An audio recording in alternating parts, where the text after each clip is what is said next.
Someone make it make sense. Probably a couple.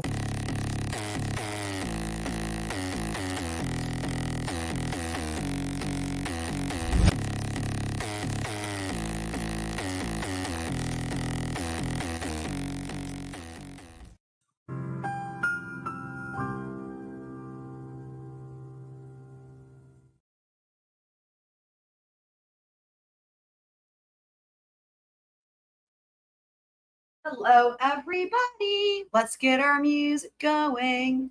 And let's start our snow squangling over. Here we go. Okay. Some chill vibes going on. By the way, for my dehumidifier off. Sorry about that. So I have a funny situation because my violin needs it to not be humid. But the plants like humidity. But anyway, that's why I have the dehumidifiers for my violin. Anyhow, what I was going to say, happy to see you guys. So I don't know if anyone was watching EDB today, but if you were, you may have heard at one point, it was in the morning, she was taking a little like break to get coffee or something. I don't remember which witnesses it was in between because we had a lot of witnesses, but she was taking a little break and she was like choosing different music and she was like going through the different ones. And then she got to Night Driving and she was like, this is my favorite one of all the StreamYard songs. And I was like, Night Driving. And I don't think I've heard her really use it before, maybe once. But I was like, oh my gosh, represent Night Driving. Shout out to my wife, my beautiful wife, Triple R Wifey, AKA.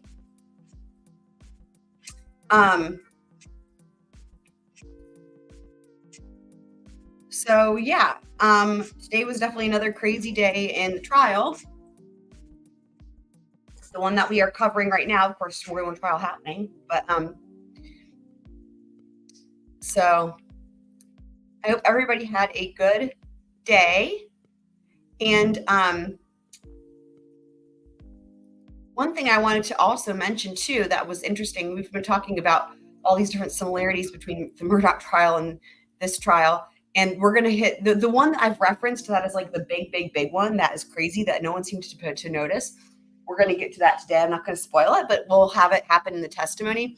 But other than that, there was another thing that I realized today, which was that this is another weird similarity that is very unique to these two trials, but there's no witness exclusionary rule. Like they're not cautioned that they can't listen to the other witnesses or watch the testimony or whatever. Like, you know how in Murdaugh, everybody was just there all day, every day at the trial, and they were like actually kind of expected to watch the other witnesses. Well, in this trial, because the courtroom is so small, I don't think they have to worry about people being present, like physically. I don't think they can, even if they wanted to. But they're not given a witness exclusionary rule, which is just really interesting. It's the only ones that I know of where that is that's the case. So another similarity. Oh, the mute button was on. Oh, I was like freaking out. Like, wait, what? You can't hear me? Shout out to DSN as well. So I don't know. I'll just say it again in case people couldn't hear because I'm not sure if what's happening. But basically, another similarity I was saying between this trial and the Murdaugh trial is that there's no witness exclusionary rule, which is really unique. Up until now, Murdaugh was the only trial that was like that had that. And then the other thing that I was saying that was crazy is that at EDB, I think it was like this morning, she was like, hey, I'm going to pick some music. I'm going to go take like a coffee break or grab some coffee or something. And like, she was like, let me pick a song from StreamYard. And then she got to Night Driving and she was like, this is my favorite song of all the StreamYard songs. And so she played Night Driving. And I think she's only used it like maybe once, but I was like, yay, Night Driving. Yeah. So like, you know how like in Murdaugh, everybody was there all day, and they were like a witness would get on the stand and they're like, so you saw yesterday's testimony, right? Like it was like the opposite of usual. Like usually they're given an exclusionary rule. Like the judge will say like, and you've heard this probably in Chad's trial and other trials, right? But just that Chad's happening right now, where they're like, have you seen any of the testimony? Have you read anything online? Have you talked to the other witnesses? And they like go through all that, right? And like I'm sure y'all are familiar because there was a problem with that in Lori's trial with David Warwick. Again, just bringing it back to what's happening currently. But the witness exclusionary rule is common in every trial. Murdaugh was like the anomaly where everybody was just there and they were all watching each other's testimony and blah, blah. Up until this trial where, because the courtroom is so small, I don't think they can be present, but they're not cautioned to not speak to each other. And they're not told not to watch anything, and they're not asked about. Like, so in other words, we do hear sometimes where, like on cross, they'll ask the witnesses, like, so did you talk about this or that? But it's just to try to get them nervous in front of the jury because they haven't actually broken a rule because the judge didn't give them a rule. Because if the judge had given them that rule and they had actually watched any testimony or talked about any testimony, they'd be booted off that stand.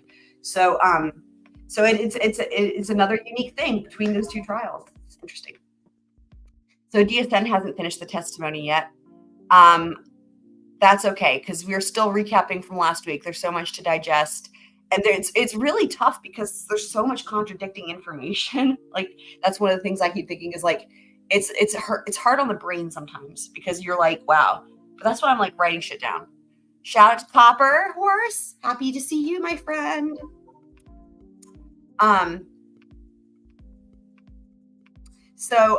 other thing that's really funny is today, Murdaugh trial, not the person, but trial, got 2 shout outs from EDB essentially, which like whenever that happens, I'm like so happy. I love it whenever people talk about work, like, and it's really funny because like on LawTube, it's like, they don't want to, I feel like they wouldn't want to admit it if you ask them directly, but like they freaking love that trial.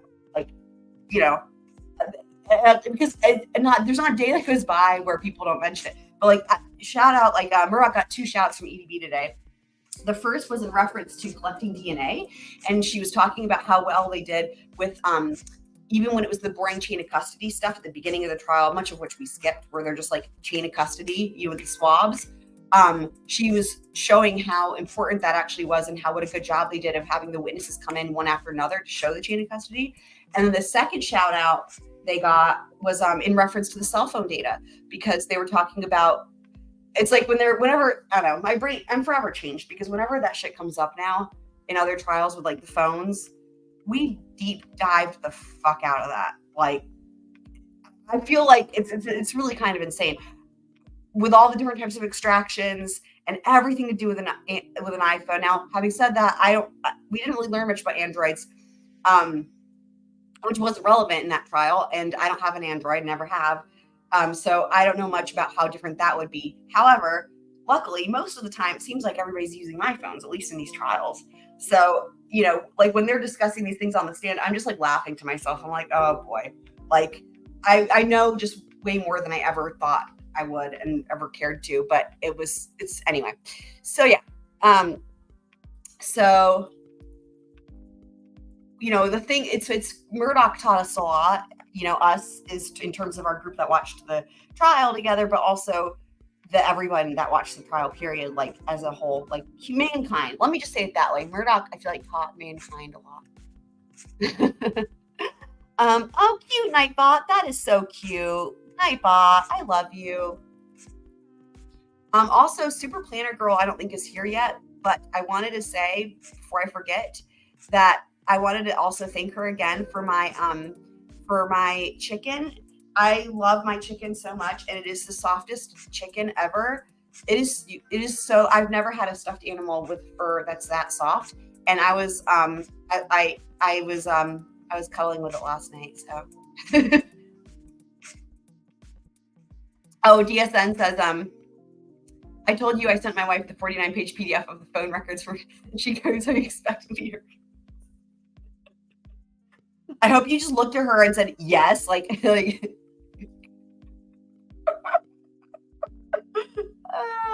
oh man.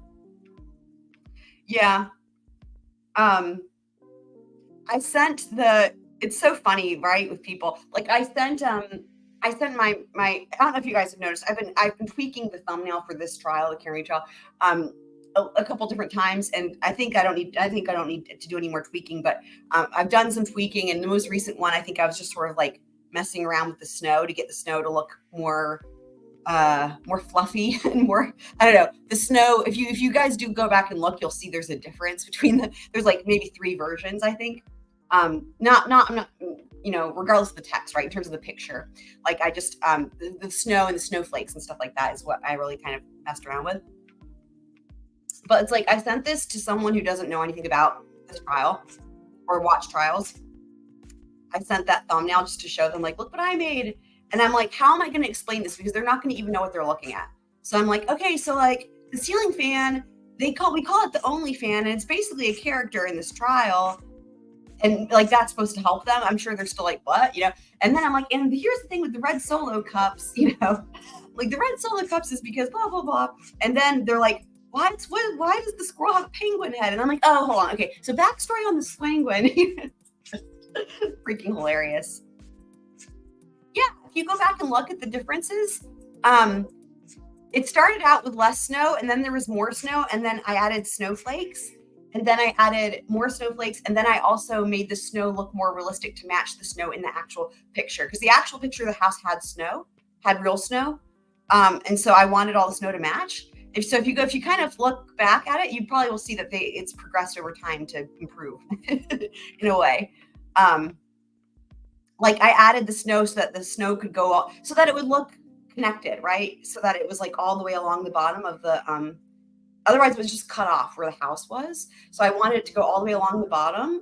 And I wanted it to also go along the squenguin's feet, but not cover the feet. And then I really actually love the snowflakes. That's probably my favorite thing. I found those snowflakes are like exactly what I wanted, that I found. And the fan is the actual fan. Like that fan I took from a still, from like a screenshot of that's the fan. Right. Yeah, exactly. Right. I know. It's so funny. And then it's like I thought about sending them the thumbnail from the Murdoch trial. I'm like thinking of like the ones that are my favorite. And I was thinking about sending the one from the Murdoch trial with the road trip. You guys know what I mean. Road trip crew. Gang's all here. And I'm like, and then I thought about sending the one with like, and then we added the poop head. And then it's like, how am I going to explain? There's no way you can explain someone. Like, how do I begin? So I didn't even bother. I just said,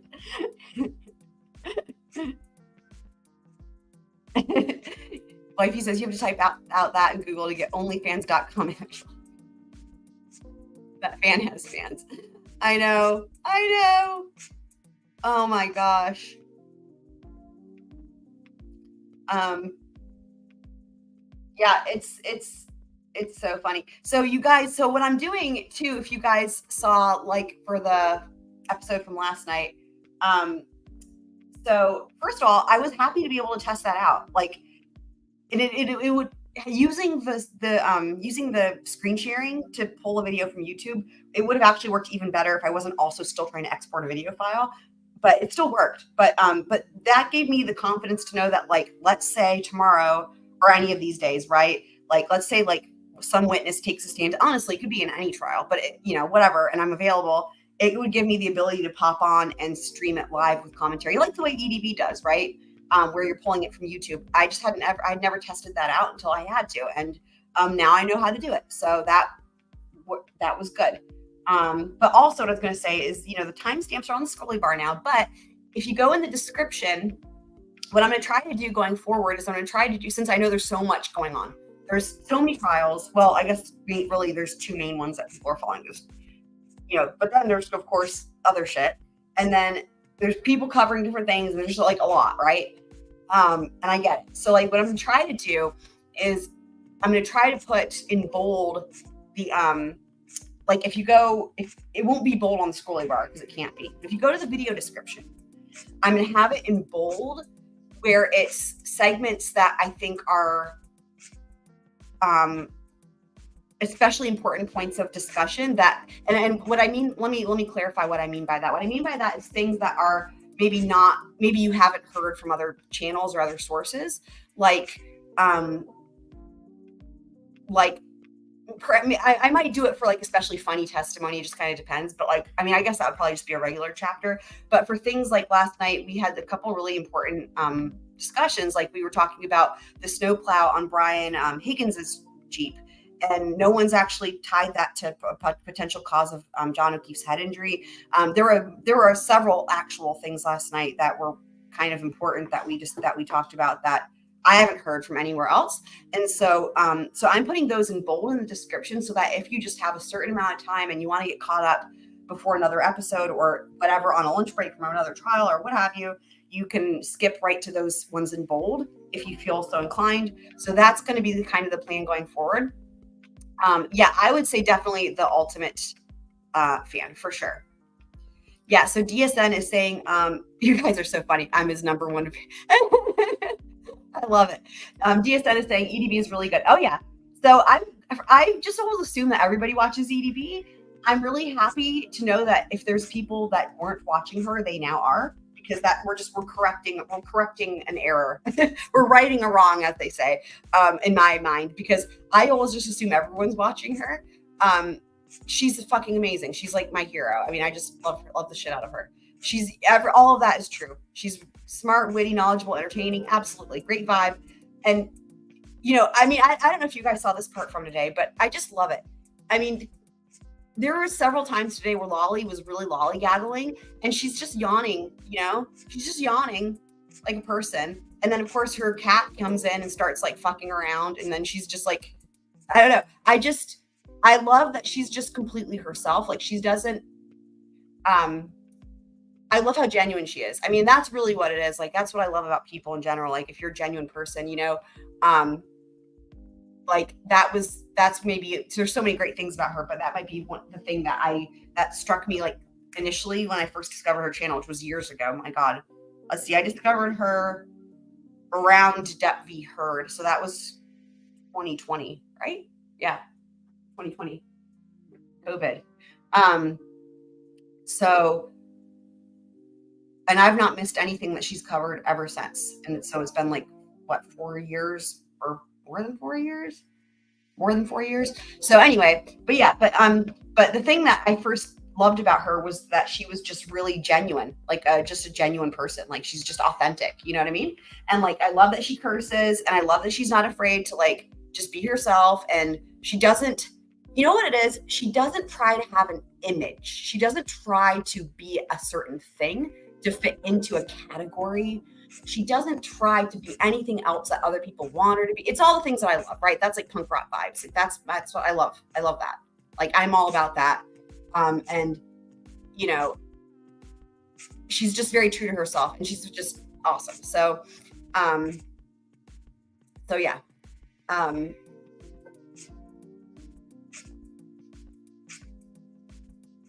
I don't know what you're referring to, Wifey. I haven't checked my phone if that's what you're referring to for a little bit. Yay! Happy to see you, tennis girl. I'm trying to remember. I think I did TG for your command, right? Let's see.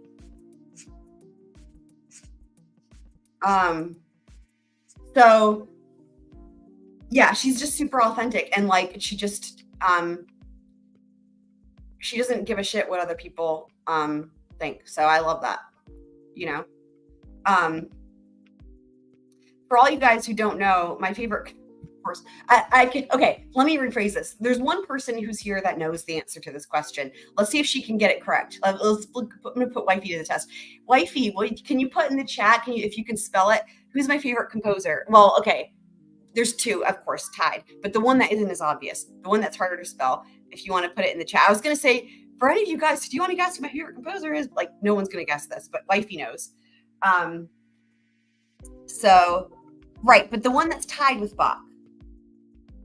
Bach's the obvious, because duh.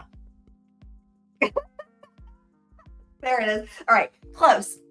Good, very good. Yeah, if you guys are welcome to guess. Here, let's play a game. This is fun. Let's play a game, and you guys, I'll give you hints because no one's gonna guess it. Okay. She's right. It is someone Russian. You guys want to start guessing, and I can give you hints, and we can do like hot or cold. Yeah, it's Russian. Yes.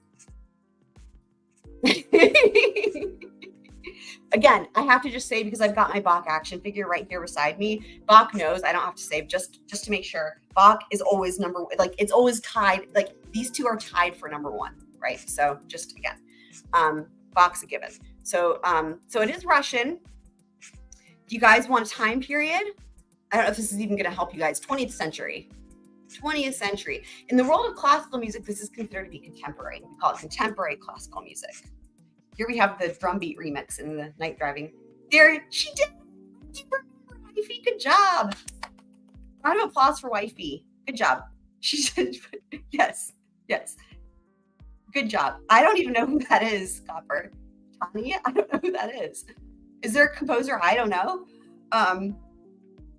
So Shostakovich is a badass. And anyway, I'll put it in the Discord. Let me see if I can try to do this real quick. Shostakovich is like punk rock, but for classical music. And actually, I remember when I was in college, back when Facebook was actually cool, I joined a Facebook group. I may have started a Facebook group, but it's called like I had banged a Shostakovich in the car. But yeah, he's really like punk rock and like awesome. And anyway, I have a hoodie, and I know I have a picture of this hoodie. I'm gonna see if I can put it in the Discord for you guys. I have a hoodie that says against the establishment before punk rock, and it has his face on it, and it's my favorite thing. And I used to have it on a water bottle as well, and I don't know what happened to the water bottle. But I've had this hoodie for years. Let me find it and put it in the Discord. But yeah, I was just thinking about like really authentic people who are like against the establishment and just like do their own thing, and like Shosty's in that category. So let me see. I know I've got it somewhere here. So yeah, I hope for everybody who's listening to this now and ever that everyone can have the courage to be their true, authentic, and best selves, no matter what other people say, and no matter what of anything. Oh, that almost sounded like what if anything. Oh, fuck, lolly brain. Okay, I found the picture, and now I'm going to put it in the Discord in case anyone wants to see. So,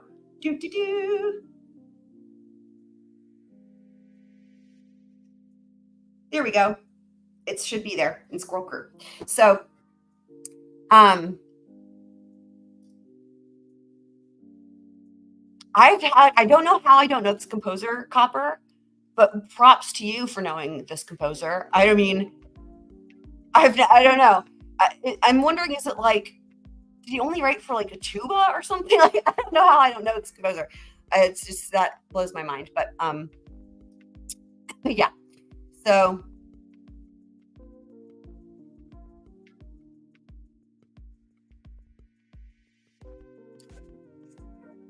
oh, that's funny. Yeah. So it's funny. Like when I was in college, that's around the time when Facebook first came around, and it was really cool. I fucking loved it.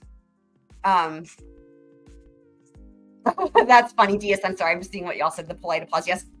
I see what you're saying. Very good. Yeah. So Shostakovich, we lovingly call him Shosty. So when you talk about, like, here's the lingo, guys. If you want to refer to like a Shostakovich symphony, you know, you have to know how many they have, right? So first of all, okay, Shosty has, I think it's 9 complete symphonies. There's like 10 is like partially done, but you can kind of think of it similar to Beethoven, because Beethoven also has 9. So, and then Mahler, I believe, also is the same. Also has like 9, which is kind of weird. But anyway, so like you're saying, if you're referring to like a Shostakovich symphony, you would say Shosty 9, or if it's like a string quartet, you would say like Shosty 8. You do the number. And then for Tchaikovsky, we call Tchaikovsky Tchaik. They all have like nicknames, you know?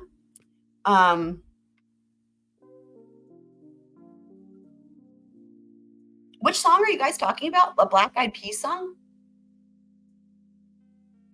I love that Copper Horse. Are you getting this off Wikipedia?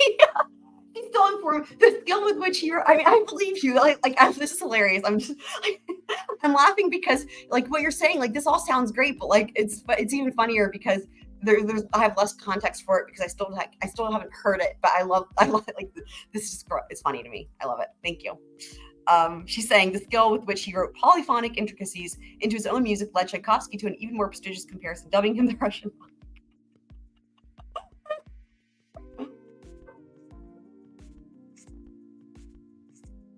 If anyone wants to know more about polyphony, let me know.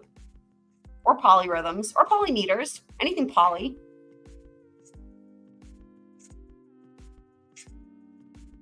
He just happens to know everything about that composer. You guys, if you could see how much music I have, sheet music, it's insane. Actually, I should take a picture of that at some point and show you guys. And it's not all of it. Like, I have, it's absurd. I mean, you know, I've got, how old am I? Okay, I have 33 years of class. Well, I guess technically since I was born, because I always heard it. My parents were listening to it since I was in the womb. Anyway, playing it myself, 33 years of experience. And like, anyway, I just, it's just really, like, there's very rarely do I come across like a composer that I haven't heard of. So it's very interesting. The musical history of Fergie. Shit, what was the first song? Was the first song, was it Black Eyed Peas first? Or was she like doing a solo thing?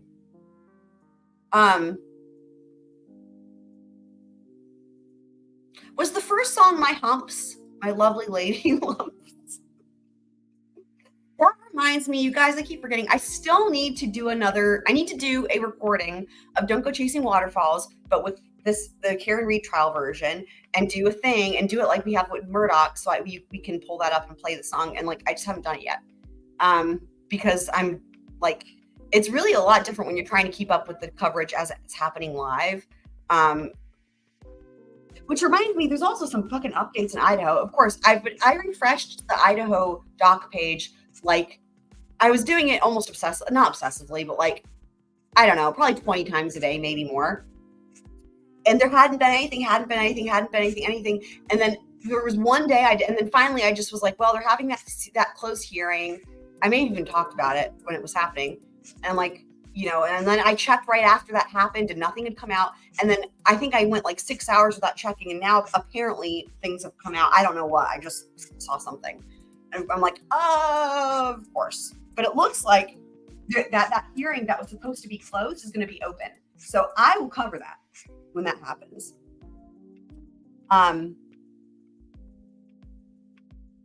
Black Eyed Peas was first. She replaced, there was a different girl singer. Interesting.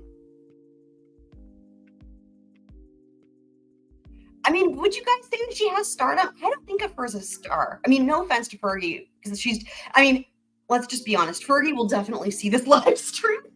So Fergie, I don't want you to be offended.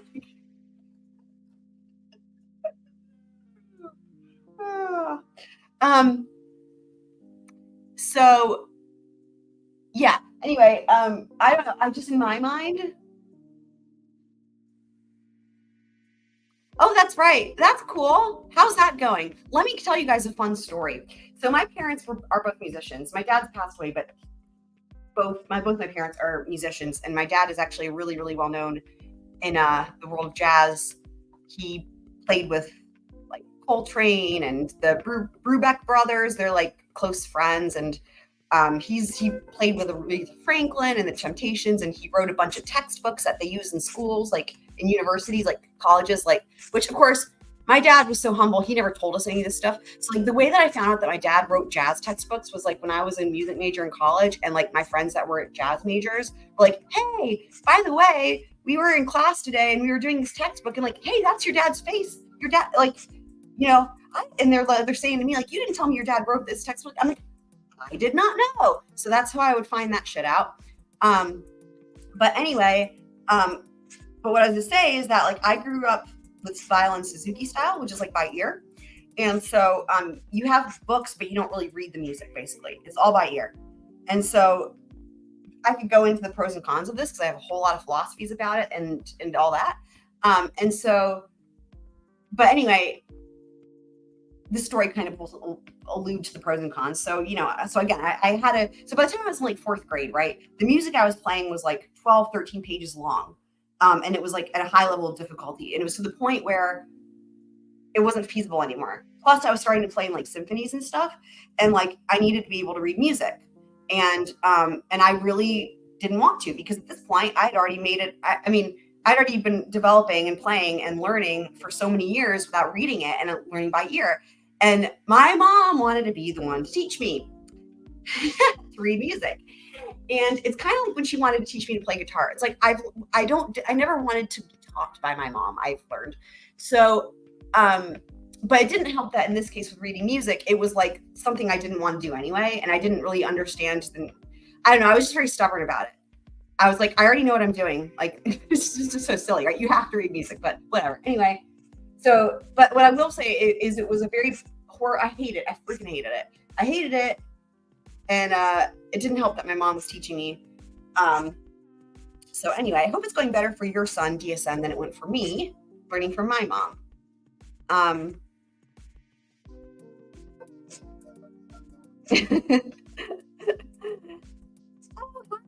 Black Widow's here as well. Shout out to the Republic of Ireland. So she says Fergie is a star. Well, how would you guys, let's do that game again. The one where we talk about things. So how would you guys, I don't know if there's enough people here to make a difference for top chat or live chat, but I love that you said that anyway. Freaky. I mean, isn't it so stupid? It's just annoying anyway. So let's do the game where we talk about things. So how would you guys define a star? What is, like, I don't mean like what makes a star, like as in how would they judge it on American Idol? What I mean is like, what's the threshold? Like if you had to try to give like an objective definition, the type that could be in a dictionary or whatever, like what's that threshold? How do you quantify that? Because that's a good question, right? Because, I love it. Whenever you've got these things that are subjective, this is kind of like what the law does, right? Whenever you've got these things that are subjective, but you have to try to make them give an objective definition, it's a good challenge for the brain, I feel like. No, it's okay. Like I said, I love that you said it. I just love that you said it.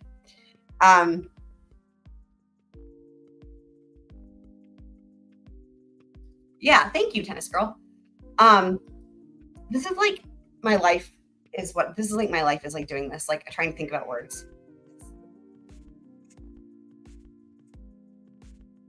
So yeah, what makes a star? Like, how would we define it?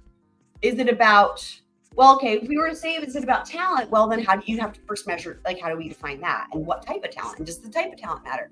I mean, okay, let's talk, here's a great example. People can be stars for all kinds of things, right? Like people can be stars for, like you got like your, like, you guys remember when like, what's her face?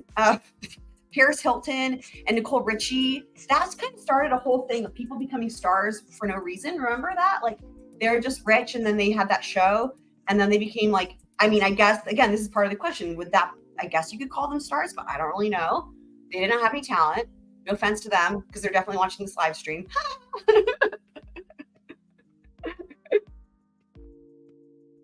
Yeah, that's okay. I love your answers, guys. Awesome. So DSN says star is a celebrity of some sort. Tennis girl says, I don't know how to define it, but I know when I see one. That's a really valid answer, and I think that's true for a lot of things in life, isn't it? We could say that about you could actually throw some that's what she says in there and use that, and that you could go into a whole other role with that. Black Widow says a person who succeeds in entertainment and gains fame. Yeah. So fame is fame is the fame. I think the fame might be a factor. I think you might be onto something with the fame part.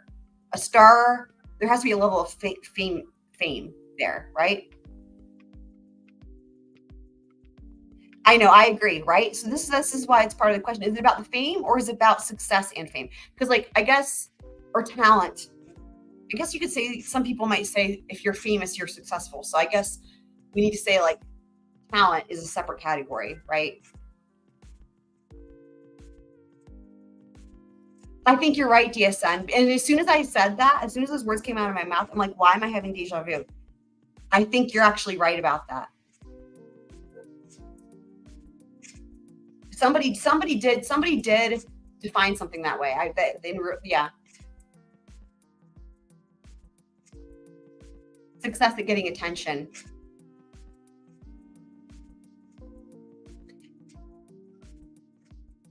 Yeah, I would agree. I would agree about like the Kardashians are not stars, but they're famous. Yeah, so I would agree that for me, a star would have to have fame, but also talent. I think that's just. But again, there's no right or wrong answer. It's just fun to think about things. Just poor Black Widow's trying to cancel Audible. I hope you figure it out, Black Widow.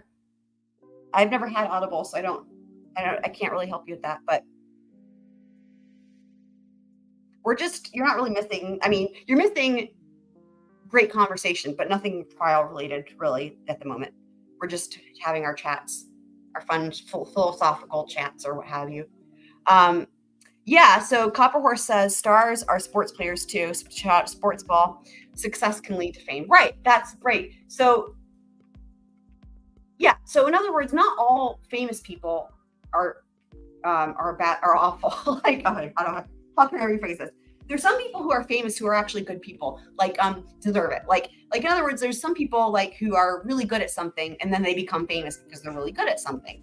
And like I put that in a different category in my mind than maybe some other people that just sort of again have a famous family or a last name or whatever. But again, that's where the talent comes in, right? Like I think if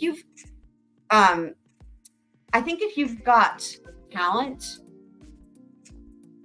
then it's okay. Like let's say you've got talent, but you also have a famous last name. I can still respect that, right? But it's like when you've got these people who don't have a talent and didn't have to do anything and didn't work hard or do anything, Yeah, charisma. That's a good point. Copper's got a good point. Serial killers have become famous. That's a good point. But they're not stars, right? So there we're getting to the heart of the matter, I think. Bringing it back to true crime. Well done. Copper Horse. Okay, this is like Whose Line Is It Anyway, where the points are made up and they don't matter or whatever. So with that being said, Wifey's got a point for Shostakovich. Copper's got a point for the composer, naming a composer, I don't know. And then also bringing this tangent back to true crime with this statement right here. So yes, they have. So that would be a great example. There's no talent, and they've become famous. You know what it is? That's how serial killers and people like socialite TV stars. That's how they overlap, isn't it? So if you were to ask somebody like, what do Nicole Richie and BTK have in common? They might look at you like you're crazy, but you could give them a solid answer that would blow their mind on how they're both famous. So yeah, things you learn, right? Like, what do the Kardashians? You can even do it that way. What do the Kardashians and BTK have in common? For people look at you like you're crazy, and you're like, I have a legit answer for this. You thought it was a joke, but it's not.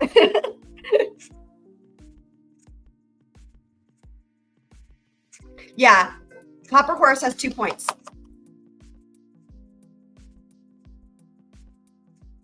Right. So Black Widow, I know you're doing the Audible thing. I think what we've all kind of agreed on is that we're saying stars have to have talent and fame versus there's famous people that are just famous but don't have talent and they would not count as stars. So like serial killers.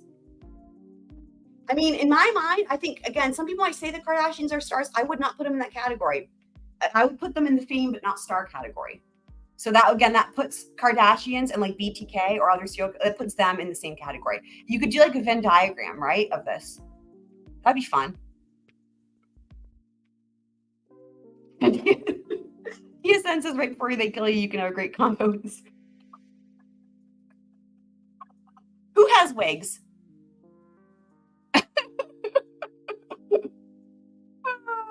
Yeah. Yeah, I think that, and talented people, they don't, it's really interesting bringing it back to trials. It's interesting whenever you have these trials that have celebrities in them. Because, like, boy, you really, like like, just let me mention just briefly Depp v. Heard. Like, I had never heard of Amber Heard before the trial, and I didn't have any thoughts. I went into it blind, like Karen Reed. I knew nothing about what the hell. I didn't know what was going on with them. I didn't know. I mean, I knew who Johnny Depp was, but I wasn't like. I'm really not a fan of really anything. Like I'm not like a like, you know. There's like just a handful of things. Like I'm not a fan. Like so, I'm not like a Johnny Depp. Like I've not even seen Pirates of the Caribbean. Let me just say that. Like let me put that out there. I've never seen Pirates of the Caribbean. I'm sure I've seen other Johnny Depp movies, but I can't even think of any off the top of my head. But like I know who he is, right? And so anyway, but for that trial, it was it's really interesting because you know, especially when you've got celebrities who actually don't want to be in the limelight, which I appreciate. So someone like Johnny Depp, I would say he counts as a star. I would say he counts as a star because he's famous and he has talent. But what I appreciate is he stays out of the limelight. He really does, and he tries to, and he does a good job. And so what was really I appreciated in that trial is like it must take a lot for someone like that who's so famous, and that trial drew more attention than anything. And EDB had over 300,000 people watching it in the chat, and that was in 2020. Imagine if that trial were happening now. It'd probably be over 1 million people watching it live. But anyway, the shit that he had to get into in front of the whole world, and just being a raw person and like having all of your flaws, like I mean, exposed to the max, like from everything from the recordings of their phone calls and the nasty shit they said to each other, and then him being on the stand for hours and hours and hours. I mean, it's like, but like there was a lot of shit that would be embarrassed or make anyone feel bad. Like there was just a lot of shit, right? But anyway, what I was gonna say is like that's one thing that is interesting about whenever you do have trials where a celebrity ends up, you know, in a trial, is that you know you get to see a human. Not that I would think that a celebrity is not human. I mean, I think that, but I guess what I mean is like how to say it. Through that trial, like I think for some people, okay, let me articulate myself better. For some people who might idolize another person, which some people do with Johnny Depp, some people idolize other people. Seeing that person in a position where it's just they're a normal person, but they have a lot of flaws, and like here's all their flaws, like here they are, like bam, like doing shit that's really embarrassing, blah blah. It brings them back down to earth as a normal person. And I think that's really important because I think it's not a good thing to really idolize people and put them as like, you know, blah, blah. And so I think that one thing that is interesting about these trials, when you have one like that where there's a celebrity involved, is I think it is a really interesting opportunity for people who might start out watching the trial because they're like, oh, I'm a fan of blah, blah, or whatever. You know, no offense to people. People be peopling. But I think that at the end, hopefully it teaches them something about what it is to be human. So I don't know if any of that made any type of sense.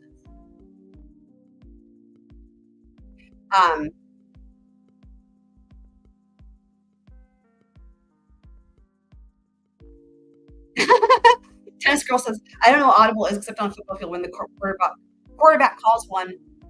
They say audible on a football field?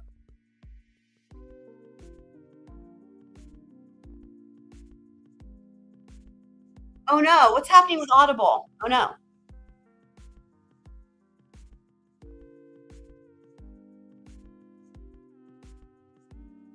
Yeah, tennis girl says at the beginning of the trial, I thought Depp lost his mind and it would not turn out well for him. Yeah, that trial was really important because it really did. It did something really important, which is it showed that. Well, first of all, it didn't. I mean, fuck Amber Heard for trying to. It's disgusting trying to piggyback and take advantage of the Me Too movement and use it. Like that was disgusting. But also, it showed that men can be victims too, and that's really important. And I think that it showed the bias, right? That people have. Like, for example, with like that Dr. Hughes always saying the aggressor's the man and shit like that. Like it was really important. There was a lot of important things that did come out of that trial. And what's really interesting, I will say, it's mind-boggling how Elaine was made fun of and was notorious because of What If Any. That was an Elaine thing. I mean, we had so many jokes when I was covering that with Elaine and What If Any. I will tell you what, she's got nothing on Lolly. It is if I didn't think it was possible. I mean, I thought it was all the time, but it's insane. He really, it's almost like he set out on purpose with the goal of breaking the record and outdoing Elaine. I don't know. It's freaking insane to me. Um,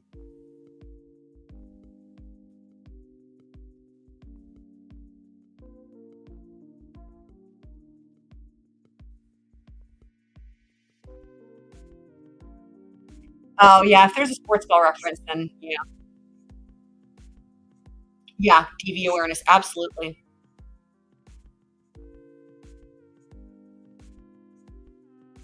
Yeah, I mean, yeah, there's definitely the idea of the toxic masculinity and blah blah, you know. Um, I mean, it was really clear, that like it doesn't even matter too if there's like a size discrepancy. I mean, she took his finger off. Like, you know what I mean? Like, when you think of it that way, like, yeah, you don't have to be huge. Anyone can throw something made of glass or whatever, a sharp object, and if it hits somebody, it's gonna hurt them, you know? And then of course there's the verbal abuse and other things. So, um, okay, so this was very fun. I love having these discussions with you guys about all kinds of stuff. So let me pause this music, but let's go ahead and get into um yeah, absolutely. Depp didn't have a choice. Yeah. Um yeah.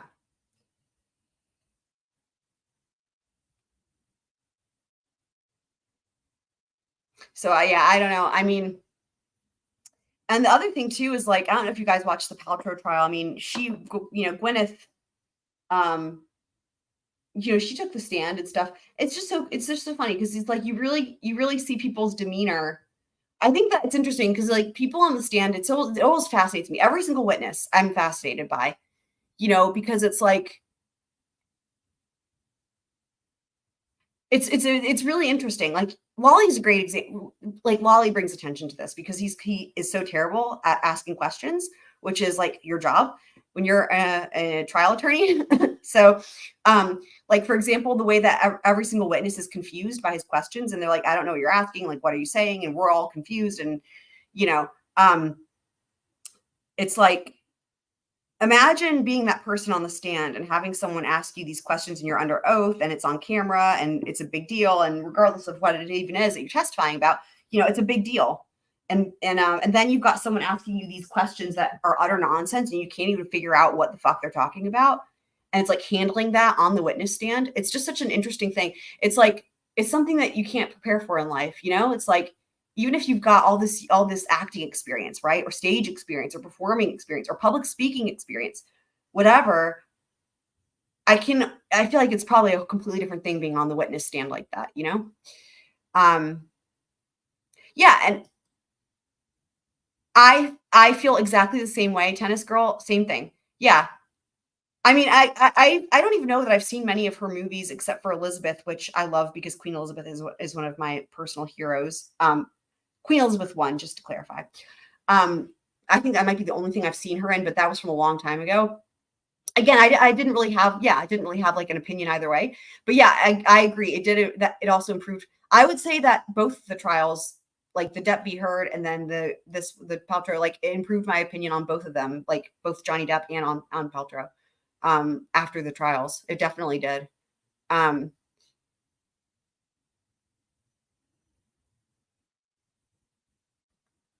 that's hilarious. Yeah, Shane McGowan, he was awesome, if I recall. I think he was one of my favorite witnesses, if I recall. DSN says he's bringing it back to the topic at hand. Haven't seen it yet, but the prosecution called Colin Albert today. Um, so yeah, so basically, I don't think they called him. Okay, again, I don't really know that they're trying to further their case at all. Like, I guess first, so do you guys were there any witnesses in y'all's opinion that today or yet, period, but today that you feel like furthered or even could have maybe furthered the prosecution's case? because I'm trying to think. I mean, the problem is like even the ones who try to say that they saw the car and maybe there was Karen Reed in it, none of them say the same. There's no consistency, and it's still not enough. It's just there's nothing there yet anyway. I mean, and there's like even getting that testimony is problems because none of them, they all say that there wasn't a white Jeep there. And like in other words, they're gonna have the prosecution, if they want to be smart, they would have to pick. What's your priority? Is your priority confirming the absence of Brian Higgins's Jeep? Or confirming that it was there? Or is your because like Brian Albert, you know, we know that this Jeep, from what we know so far, that white Jeep is parked there on the street after it's pulled out of the driveway because he gets there before the Alberts do. And then it's on the street. And we know, because this came up in opening statements, there's records of this. And so there was a stipulation by both sides that he shows up at the police station somewhere around 1:30 at the police station there. Because he's got like a key card or whatever. And so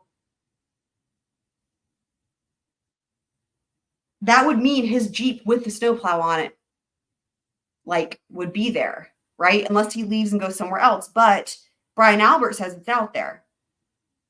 Also, Nicole Albert, his wife, I'm looking at my notes. She says that he leaves at 1:30, which, again, we hear that he gets to the police station at 1:30, but regardless, according to Nicole and Brian, he's there until around 1:30. But yet, when all these witnesses that show up and see this black SUV with a lady in it, right? None of them see a white Jeep. So, oh, right. That's right. I remember now. Thank you. Yes, I remember.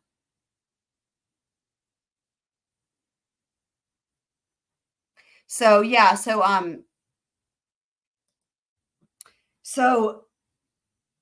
anyway, so all that, so let me go back to DSN's question. But, so there's that. But Colin is just basically everything from Colin today. It was still on direct.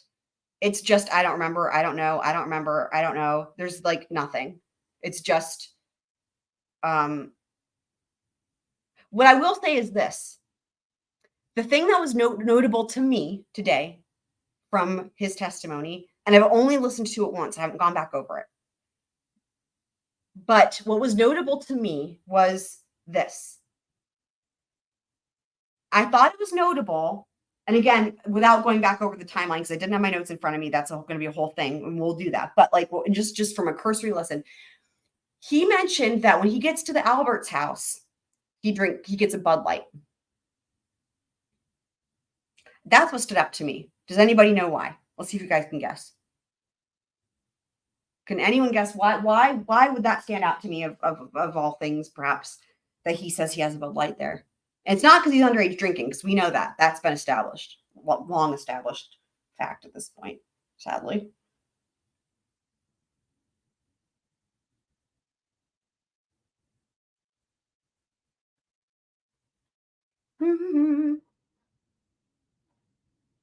What do you guys think? Has anyone been paying? You know how every time they mention what are you drinking? Like, okay, let me give you all some hints. You know how every time they mention like what are you drinking, and it's like White Claw or it's some sort of generic beer, and they all have their drink, right? And like everyone has their choice. And we've heard a couple different ones so far, and it always seems like, oh, lolly, right? It is like, oh, lolly, you know what I mean? Stupid lolly asking a stupid question, whatever. But I've been paying attention to those things because, again, Lolly's questions can be quite revealing, and he's always fucking up. So, like, he's asking these questions that he probably doesn't need to ask, and we're going to learn information that actually could come up and be helpful because it contradicts something else that somebody else says. And so he's just shooting himself in the foot, so to speak. But, like, it's an own goal, as Runkle would say. But I've been keeping track of the beers that people drink, and that's why it stood out to me.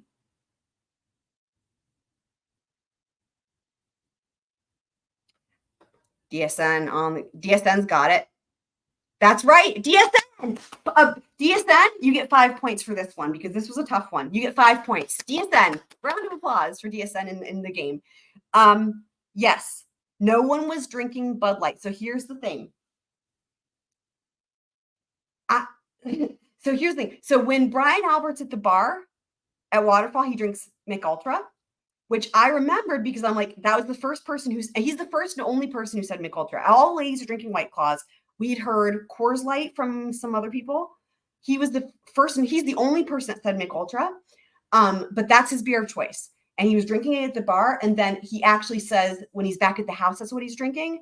And then here's the other thing. When Brian Albert's friend girl, the Julie Nagle, and they ask her what beer were you drinking, and she says it's like whatever was on hand. Then she specifies and says it was Mich Ultra. And to me, I'm like, that's consistent. That makes sense. That would be the beer on hand because that's what he drinks, and his wife doesn't drink it, so that he would have Mich Ultra on hand. So it stood out to me when he said Bud Light because I don't think they would have that at the house. So it could be significant, right? Because they're trying to fuck around with this timeline like in a big way.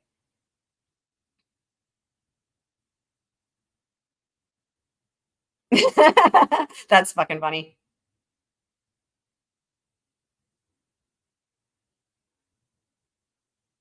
Wait, 15 minutes.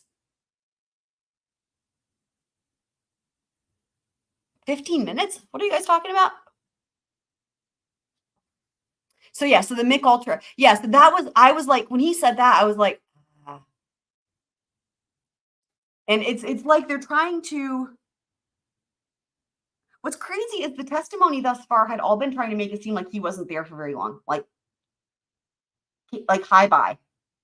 Like as in Curb Your Enthusiasm, as Larry David would call it, like a stop and chat. It's like that type of thing. But according to him, then he says he gets there at like 11 o'clock or something. So that was the other thing that stood out was he says he gets there at like 11 o'clock or something like that. And so that means he was actually there for, I don't remember what time he says he leaves, honestly. No, wait, sorry, hold on. I do. It's 12:10. He says he leaves at 12:10. So that would put him there for like over an hour. So that also stood out to me.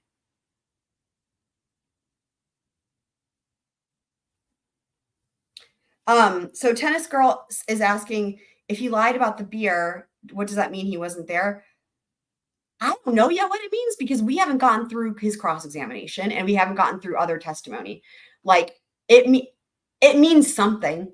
It means something. It definitely means something. These little things to me, like think about in Murdoch, guys. When we went through Murdoch, how many times were these little things that I pointed out that I'm like, I don't know about this. And I was like, I'm like, I must be crazy for like paying attention to this little thing, right? And every time it came up, every time it came up, all the little things that seemed so insignificant, but they nagged at me of like this discrepancy here, there. It's the same thing. Like I feel like I built a lot of skills with that because like this beer, like I feel like I can identify like, okay, I can tell by the way they're. I think what it is I can tell by the way the question is asked and the line of questioning, and I think I can also maybe tell by the answer, and it's. In terms of it's not even the facts. It's like the way the question is asked or the way it's answered that is like, in a way it almost is a signal of like what facts are important to pay attention to. So like that stuff gets my attention with the beer stuff got my attention. Also the stuff with the doors, which I mentioned last night, the shit with which doors they go in and out of, and that came up again today too. I think it was Colin again. Somebody made a big deal about the doors again today. And I'm like, what the so again, these are these little things that I may not know yet what the significance is, but it's going to come up. And so we just want to keep these in the back of our heads because it's going to come back around. And every day during the trial, I have these moments where I'm like, oh, there's that thing I was thinking about from a couple of days ago, which I'll point them out as we go through it. I'll point them out when it's like, oh yeah, there's that thing I mentioned or whatever. So Larry David is the creator of Seinfeld. Have you heard of Seinfeld, Blackwater?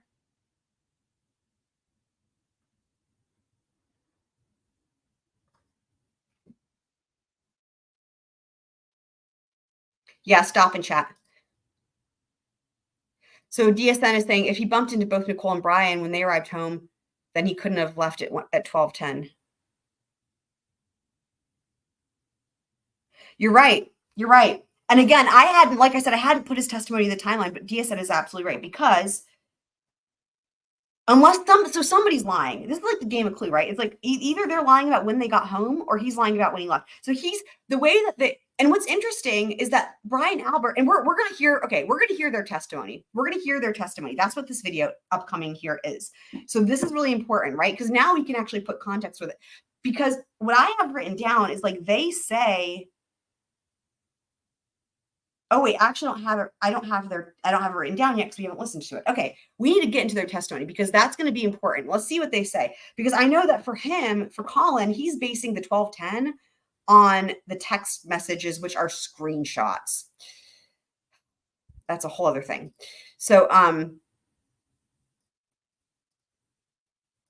but I feel like it was clear that they had practiced that testimony ahead of time, him and his parents. So, okay, let's get into it because we're gonna, this is good time for this.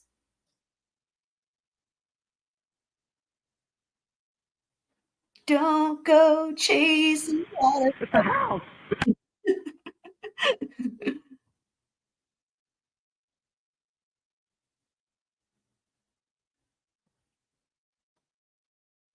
When you sort of come into that front door where you were going in to sort of take perfect example with the doors.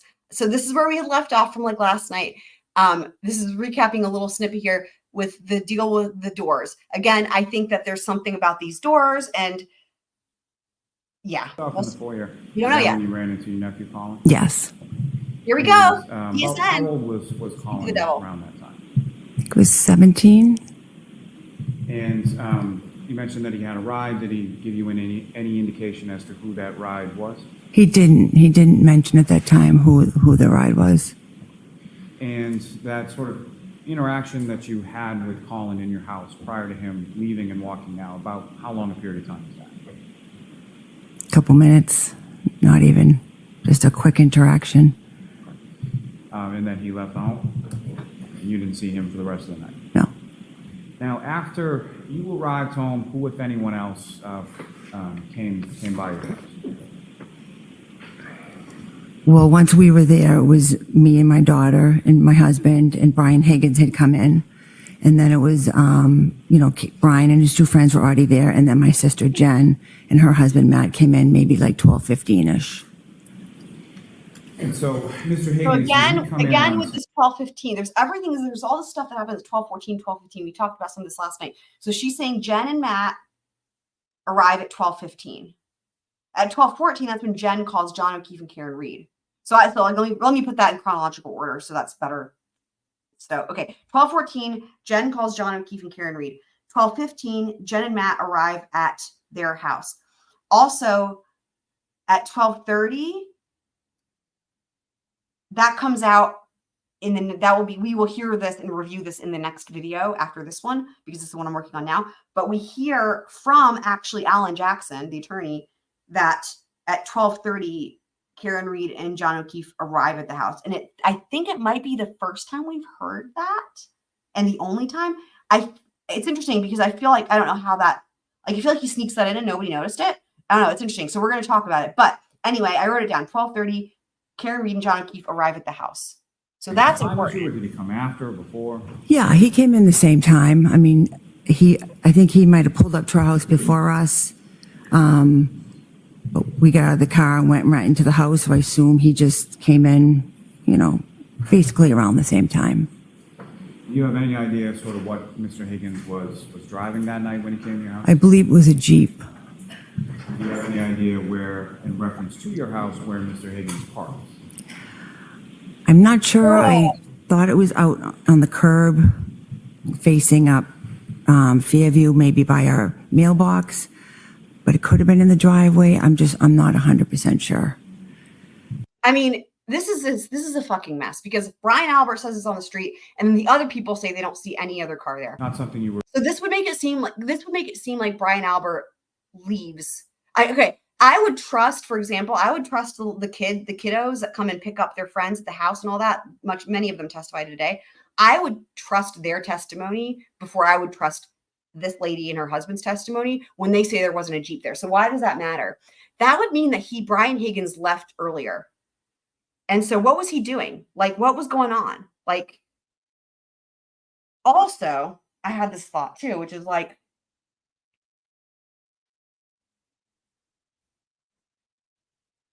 it seems like everybody gets the hell out of Dodge at 12:15. It's like there's all this shit that happens. People are coming and going, but like that's when Julie Nagle like texts her brother to like pick her up, and you know, everyone's like, I don't know, it's like again, there's so much testimony that we'll get to, but in my mind, as I'm hearing some of this testimony, I'm like, something must have happened at that time because like Julie Nagle texts her brother at I think 12:14, I think even again, we'll get to that, but to come pick her up. And then she changes her mind, shows up and she's like, no, I'm going to stay.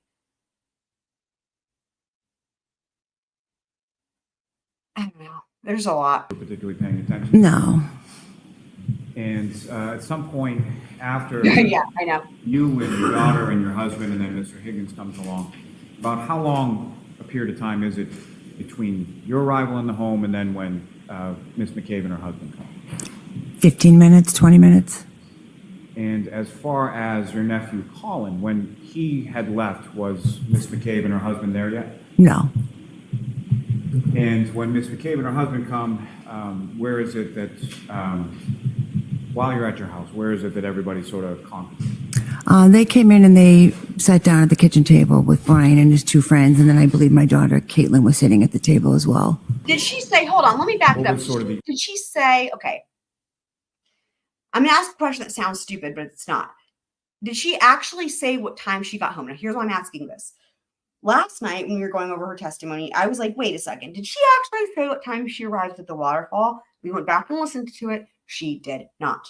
I don't know if it's being Weasley or what, or if it's just Lolly's stupid questioning.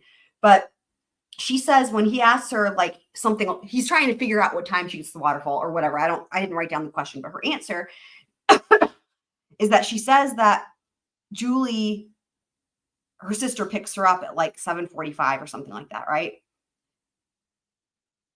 Which would mean you could assume she gets to the waterfall at 8. However, there's a timeline from Court TV that says she arrived to the waterfall at 7:30. Nonetheless, she doesn't actually directly answer the question of saying what time she arrives there. So I'm wondering, did she actually say, I'm going to back it up a second. Did she actually say what time she gets home? I think he might have pulled up to our house before us. But we got out of the car and went right into the house. So I assume he just came in, you know, I completely basically agree. around the same time. Lollygagging around the Do you have question. any idea sort of what Mr. Higgins was driving that night when he came to your house? I believe it was a Jeep. Wifey. Do you have any Hilarious, idea right? where, I know. in reference to your It's house, like it's a party. It's a birthday party. It's a birthday party. Let's bring the donuts. Let's have the party. where Mr. Higgins parked? I'm not sure. I I should have mentioned, let's have the party without the birthday boy.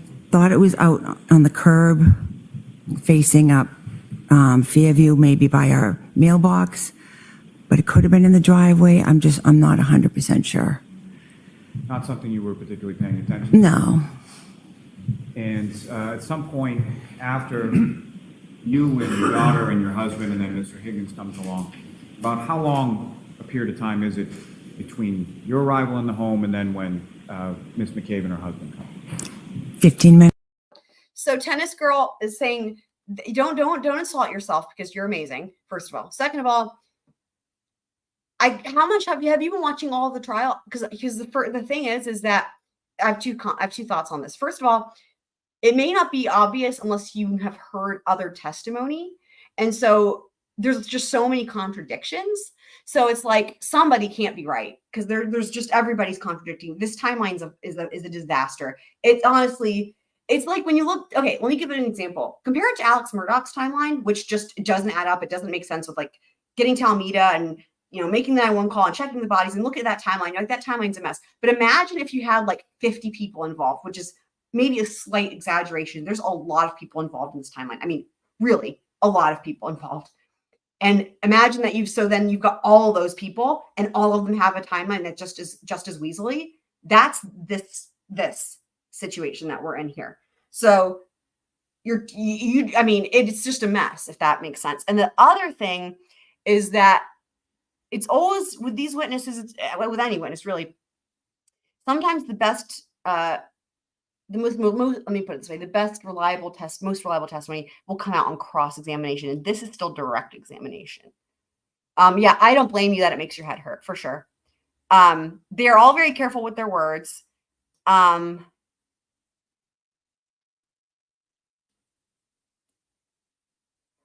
Yeah. Yeah. I'll try to point out certain things too if I think they're especially important in terms of either discrepancies with the information, or I mean, already the thing about the Jeep with the snowplow, there's discrepancies there with everybody. They all have discrepancies on that. But yeah, or just like lying or whatever.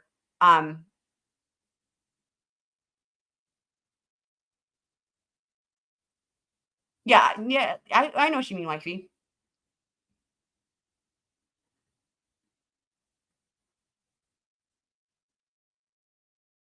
Um,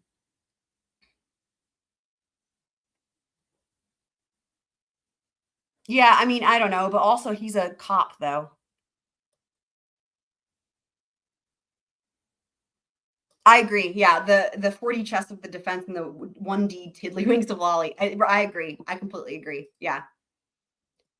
It's 20 minutes.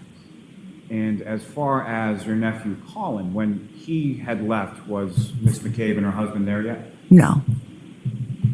And when Miss McCabe and her husband come, I don't think she's given where a is time it that she's while you're at your house, where is it that everybody sort of congregates? They came in and they sat down at the kitchen table with Brian and his two friends, and then I believe my daughter Caitlin was sitting at the table as well. What was sort of the order of how people left and when people left? I believe Brian Higgins left first, approximately 1:30ish.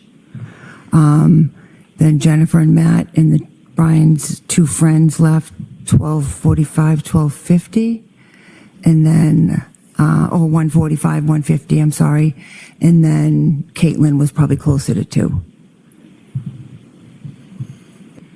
And at any point in time, even on that evening or that early morning of the 29th, were you aware that they were coming to your house? I actually wasn't. I didn't. I think when I was in the other room with my husband and his friend, I had missed the conversations about Jennifer reaching out with John or her texting him and him texting her about where we lived. I didn't even realize that was happening, that they had any intention to come. And when you went up to bed, you share a bedroom with your husband, Brian, correct? Yep. Oh boy, And here was he comes awake another or asleep? discrepancy. He was awake. He was just lying in bed watching TV.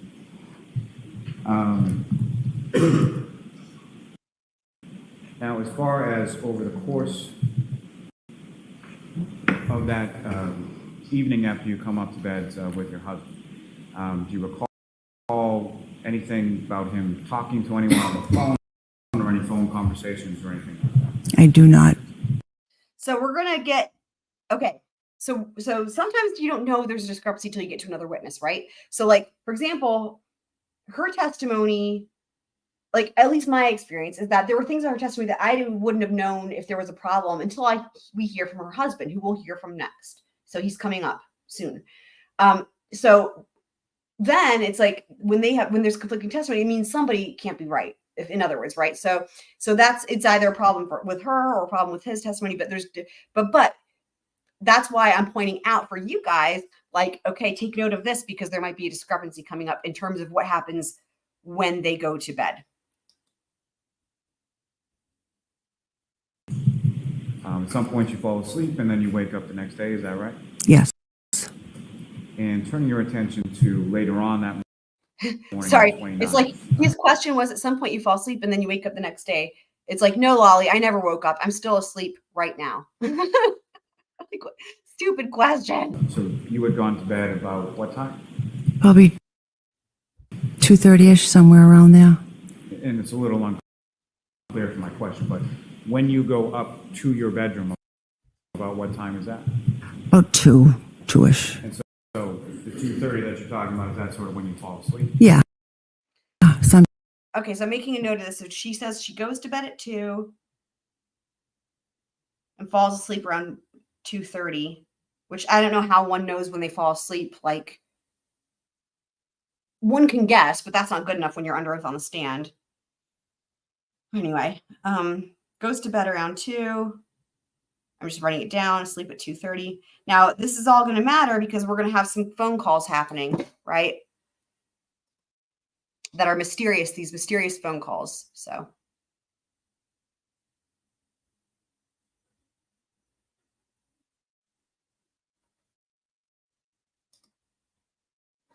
wifey, I don't even know what you're referring to. If you want to, I thought it looked like you were talking to Black Widow there, so I don't know what you're referring to. Time around there. And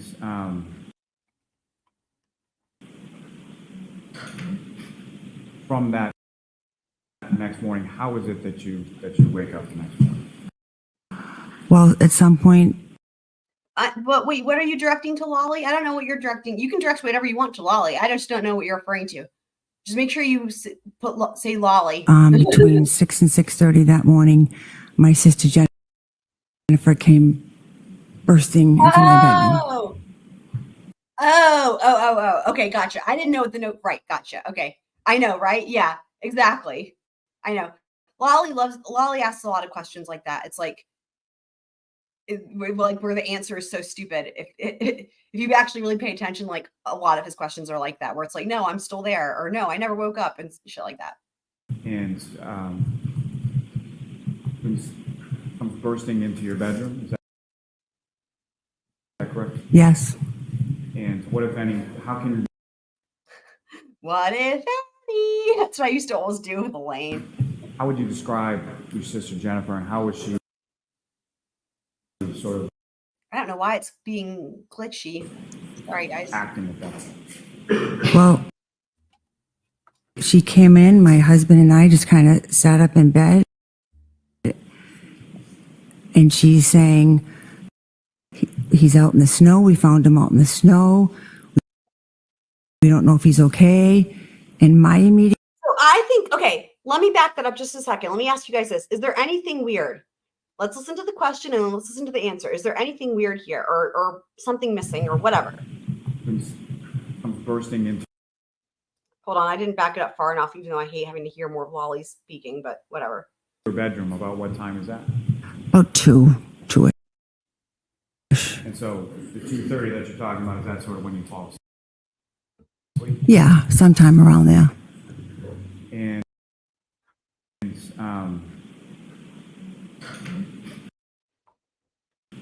from that next morning, how is it that you wake up the next morning? Well, at some point, between 6 and 6:30 that morning, my sister Jennifer came bursting into my bedroom. And comes bursting into your bedroom. Is that correct? Yes. And what, if any, how would you describe your sister Jennifer, and how was she sort of acting at that point? Okay, so here's the question. How would you describe your sister Jennifer and how was she sort of acting at that point? Let me repeat it. How would you describe your sister Jennifer and how was she sort of acting at that point? Well, she came in, my husband and I just kind of sat up in bed, and she's saying, he's out in the snow. We found him out in the snow. We don't know if he's okay. And my immediate thought was just that something had happened to one of my children, something had happened to one of her children. I couldn't imagine why she was in my bedroom at this time in the morning. And I'm like, Jennifer, what are you talking about? And she's like, Objection. Your second. As far as when your sister Jennifer comes into your bedroom, do you know about what time that was? between 6 and 6:30. And it's fair to say that's not a normal occurrence? No, it's never happened before. No, Lolly, it And if happens you all the could, time. Just describe your sister Jennifer's demeanor when she... I comes agree, into Blackwater. your Couldn't bedroom. agree with you more. She was hysterical. And she says some things to you. PSN says, who, if anyone, did you drive home that night? My wife, if anyone. And then where did you go from there? Well, I tried to ask her what was going on. What is she talking about? And she told us. Objection, Your Honor. No, I'm going to allow that. So she told us, Quiz time. what had Okay, happened, hey or guys, there's an opportunity for someone to score a point here. This is a fun game. Can anyone guess what that objection was for? Let me know if you want me to replay it. Replay the question and the objection, because we can play a game, fun game. Remember, DSN has 5 points, so people got some catching up to do. Copper's got 2, Wifey's got 1. And again, just like whose line is it anyway? What is it? The slogan is something, something, something, and the points don't matter. I don't remember the full thing. I feel like DSN probably knows. But copy and paste that slogan to this game. But it's still fun.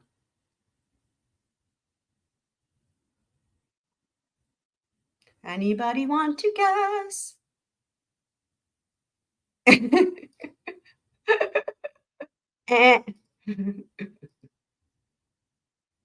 I'll play it again while you guys think about it. Tennis girl says, "Oh, I didn't know we were having competition. I hate losing. Let's go." Well, it's if you it is what you want it to be, right? Okay? I'm playing it again. Tennis girl's like got her game face on well, now. I tried to ask her what was going on. What is she talking about? And she told us. Objection, Your Honor. No, Wait. I'm going to allow that. Okay, so what was the objection? Why did she object? What was the objection for? We can play a fun game. DSN says, "It's go time." Why did she object? Because the reason we can do it is because they're not stating their grounds, right? Which again is completely unusual. But because they're not stating their grounds, we can play a fun game. Correct. Good job, tennis girl. You get a point. Hearsay, correct. And also, we get a lot of that. And what I found is in this trial, true to form, what we're seeing a lot of is this. When there's a lot of these objections with hearsay, the objections are correct. There's a lot of hearsay, but it's clear that whenever the person on the stand is like giving these statements, it's because whatever they're talking about or whatever they're going to try to say and is hearsay is important, that they end up calling that person. So in other words, I have seen every indication that Jen McCabe, I mean, of course, it seems like there's no way around it, right? But Jen McCabe's going to have to take the stand. And then she can say what she said, right? Because you can say what you said. You just can't say what other people said. DSN has 5 because he got 5 points. He got a big all at once for a big, what was it? He scored big in one question from earlier. Oh, about the Mick Ultra. Yeah, that I'm in my mind, I'm like, should I really have done 5 points? No, I should have. When I remembered it was the Mick Ultra, that was a really good one on his. That was a 5-pointer, definitely. Whoever can give me the full accurate slogan for whose line is it anyway can get a point too. Yeah. So she told us, what had happened or what she had just witnessed outside. And we were just trying to understand what she's saying. Like I said, I didn't know if it was something that happened to one of her kids, one of my kids. And so I said, "Jennifer, I don't know what you're talking about." So she finally was like, "Well, John, remember John from last night at the waterfall?" And I'm like, "What do you mean? How could he be outside?" And she's like, "You got to get up. The police are here and they want to talk to you." So my husband and I got up. I think I threw on a sweatshirt and we started to walk down the stairs. As we walked down the stairs into that foyer area, Officer Link was walking in the house. And so that front foyer would have been the front door you were talking about before? Yeah. There's the front door again. And when you get sort of down to the bottom of the stairs, is it just Officer Lank, or are there any other officers with him? It was just Officer Link at that time. And the door was halfway open. I kind of pushed it open, looked out, and I saw like a cruisers and a couple of guys, standing out in the snow. And I said, "Jennifer, where's John now?" Objection, Your Honor. Okay, I'm going to ask you to move on, Mr. Lally. The objection is sustained. As far as when you looked out. So, right, yeah, but there's another thing about the points don't matter, right? So that's what I'm saying. I think that's half of it. but it's a two-parter. It's something, and the points don't matter, or if the points don't matter and something. So that was just obviously another hearsay objection. This is fun though. There's gonna be plenty of opportunities to score points. Don't worry, guys. Outside, did you see any ambulance or fire truck or anything like that? No, I didn't see an ambulance. I did see maybe 2 cruisers. I don't remember if there was a fire truck there. I don't think there was, but I'm not sure. And as far as Officer Lank or any other officers, these are officers with the Canton Police, is that correct? Yeah. And where did they go once you opened the door? So he came in the house, and I believe around the same time Jennifer's husband, Matt, had come. I assume she had called him or whatever. So it was me, Brian, and Jen and Matt, and Officer Lang said, Let me ask you guys. So was anyone else surprised that there was not an objection? I mean, the defense hasn't been objecting very much. I will say that much. There's like a ton of times where I'm like, objection, objection, objection, objection, objection. Like that's objectionable. And I think they're not objecting because it doesn't actually hurt them in the end. You know what I mean? Like, now having said that, there's a number of reasons why people can object, right? Why attorneys will object, right? It can be strategy. Sometimes it's just to break up the flow, right? Like if you've got an attorney who's really on a roll, we saw this in the Murdoch trial, right? Because sometimes Metters would do this to Poot because they hated each other. And like if Poot was like on a roll or whatever, and like Metters would object, and it would like really get under his skin, and then he would be like, "Your Honor, I forgot what I was saying," or whatever. Like it works. Like it distracts you and you forget what you're saying, and it like rattles them, stirs them up, or whatever you want to say. So like, so sometimes the objections are just, it's like a, what do you call it? Like a strategy, you know, like gamesmanship or what have you. Other times it's because they don't want whatever the info is, or, you know, to come out or whatever. It's something that's improper. But other times it's just to preserve the record for appeal. That's the other thing that it doesn't get talked about maybe as much as it perhaps could, because that's really fucking important, is preserving the record for appeal. And so the thing is that you have to remember that, like, if there's not an objection or something made for the record at the time during the trial, it cannot be an issue on appeal. So whenever the appellate lawyer is going through and reviewing, they don't ever get to watch trial footage, by the way, guys. They don't ever get to watch it. That's another thing why it's important to mark things for the record. For example, if somebody gestures, because if they're pointing at something or they're gesturing or whatever, you got to have them describe what's happening so it can be put into writing. Because oh my God, why am I blanking on the words? You know, like the court reporters, the people who are taking all the notes, like they can't add things. They can't describe what's happening if someone's gesturing. It has to be described by the attorneys and be put into the record that way, into the official transcript. So when you're an appellate attorney, you aren't watching the trial. You can only go off of the official court transcript. And the only things that are in that official court transcript are things that are official testimony or things that are, you know, intentionally said, I'm, you know, preserving this for appeal, or, you know, making a record of this or that. So objections are the same. So it's like, if you don't make an objection to something, you can't later on appeal bring it up as an issue on appeal, if that makes sense. They're too busy handing Lolly more rope. I know, right? You know, can I come in? Can I talk to you guys? And we said, sure, absolutely. He came in, we sat at the table, and he was just kind of asking us all. So you guys notice any problems with this? I'm going to go ahead and just answer this one because it's just so infuriating. I can't wait for the answer. So like, we hear this from both her and her husband. You remember all that, our favorite detective with the solo cups and this whole thing about the search warrant and the consent, and they couldn't search the house, and he acted like it was crazy to even suggest it. I mean, according to the Alberts, okay, this would be an example of a problem, right? Somebody's not being truthful. Who?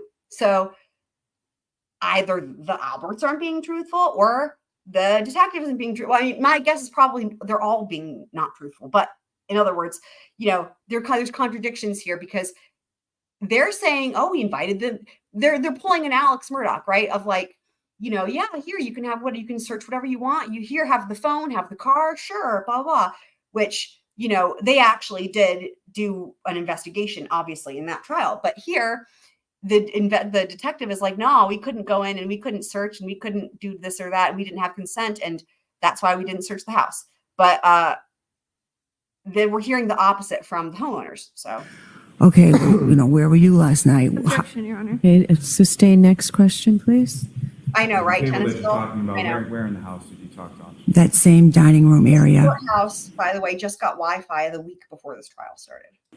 And without regard to sort of content of the conversation, but about how long a period of time did that conversation with the officer go on? I don't know, Like, 45 minutes. what is wrong with, he goes, without saying something about the content of the conversation, about how long period of time did that conversation go on? You can ask that question like this. And how long did you speak with him? I mean, you see what I mean? And that's not even there's way worse examples of him doing stupid questions, but like that's just a mild one of like, why?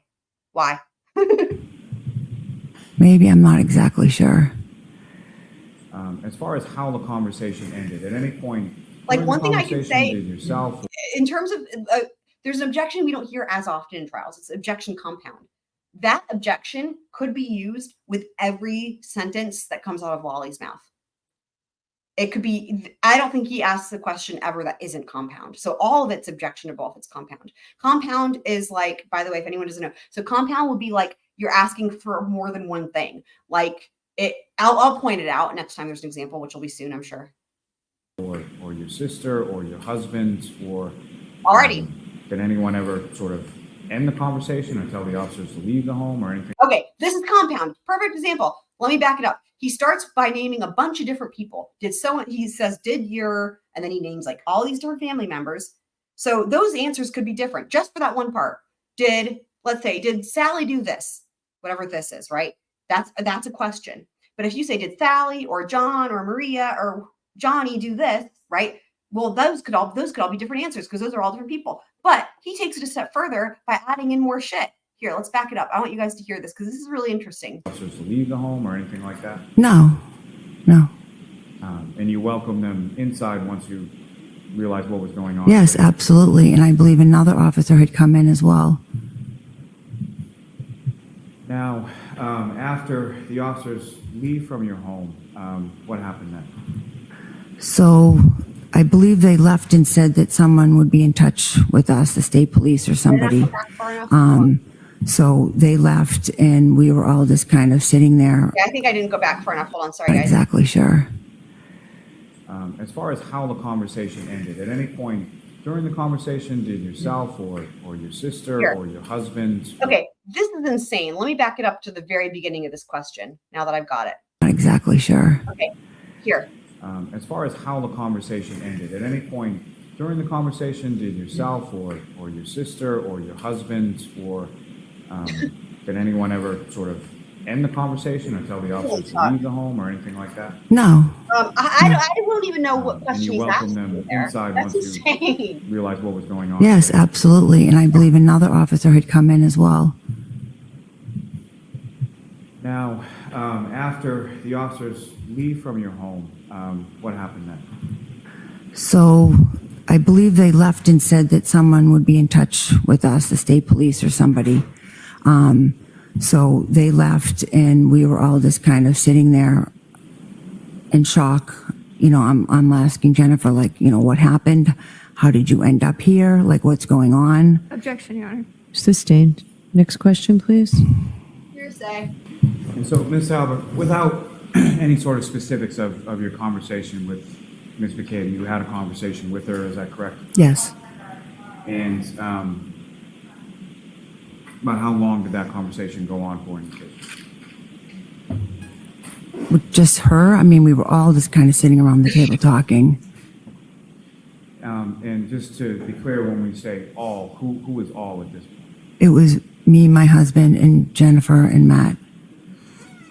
And at some point later on, did other people come over to your house? Yes, at some point, my friend Brian Higgins, my husband's friend Brian Higgins came over.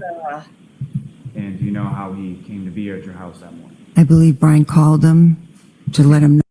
he evaporated out of thin No, I air. mean, he had been with us the night before, and I think he had been friends with John and Karen, so Brian thought he should let him know.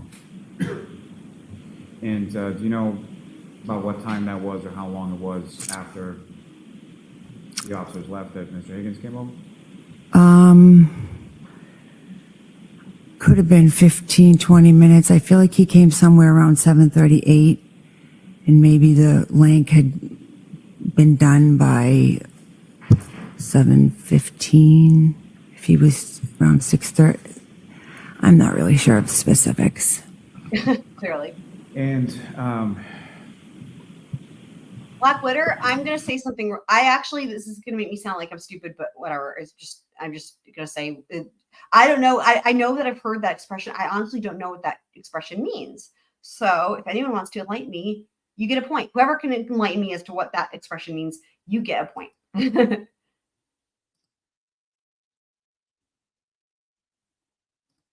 what happened then? Then we were all just still kind of sitting there. Kerry, who is another person that was called that morning, she had been at the hospital, so she was kind of calling Jennifer, giving updates as to what was happening with John. So we were kind of waiting to hear how he was, if he was okay. Chemist girl, getting competitive spirit. The expression of closing the ranks, as per Black Witter's comment.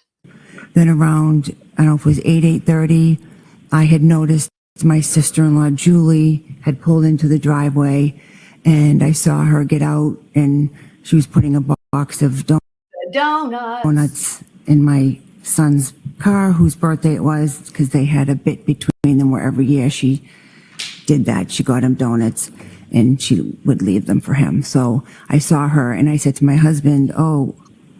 Objection. Okay, not what you said to your husband. So wait for another question. Okay, sorry. That's okay. Spoke to her husband and where? So tennis girl's trying to explain to answer that question.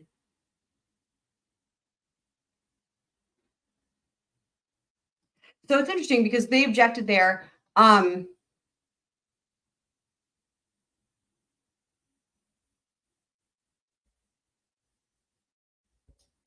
Sometimes, when people are going to testify to what they said, sometimes that comes in. I think maybe it's dependent. Let me back it up here and see if I can see what the context is, because I think that's interesting. They had a bit between them where every year she did that. She got him donuts, and she would leave them for him. So I saw her, and I said to my husband, "Oh." Objection. Okay. Yeah, I think what it is because it's for the truth of the matter asserted. But we don't know what the truth of the matter is yet because it was objected to. It's going to have to come in from Jen.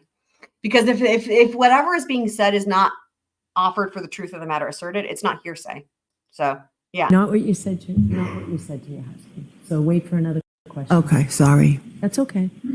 Spoke to her husband and where did he go?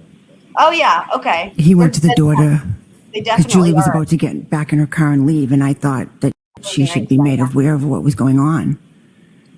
And so your husband goes to the door, and at some point, your sister-in-law, Julie, comes into the house.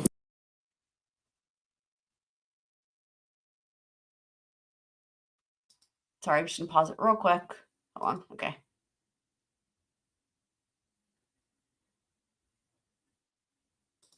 Hold on, let me back it up just a second. Okay.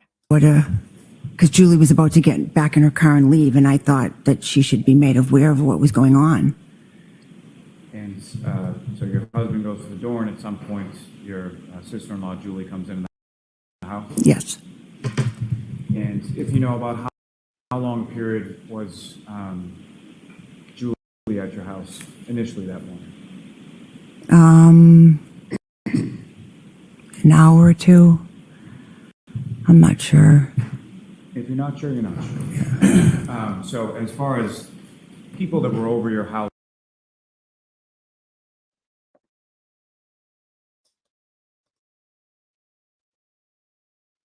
sort of how long people were congregating around your house after that initial Miss McKay bursting into your bedroom? Again, it could have been between an hour and two.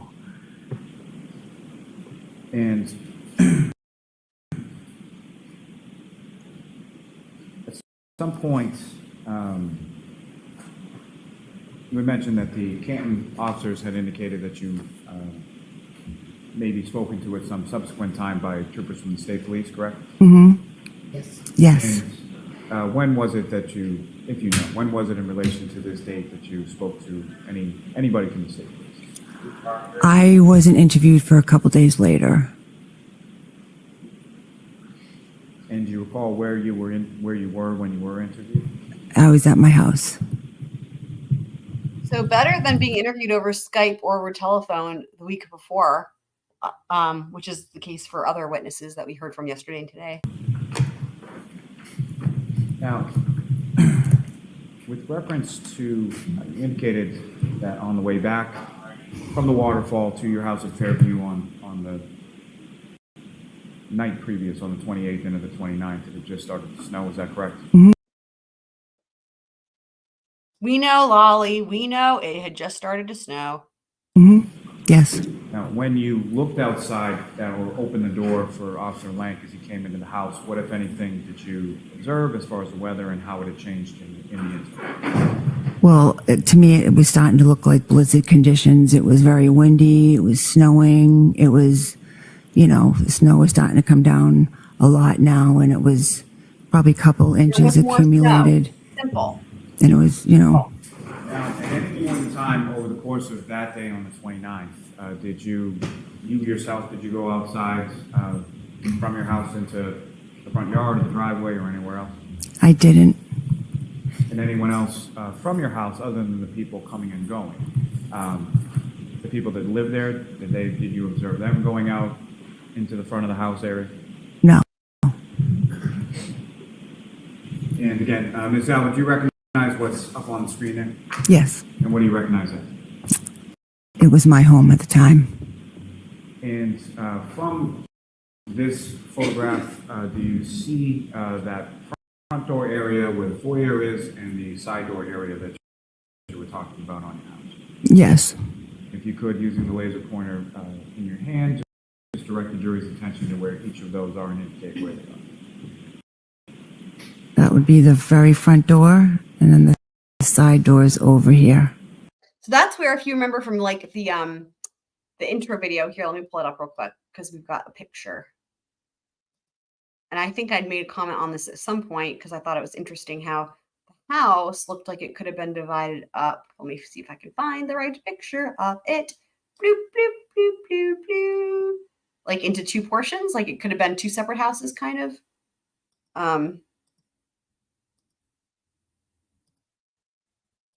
I know it's on here somewhere.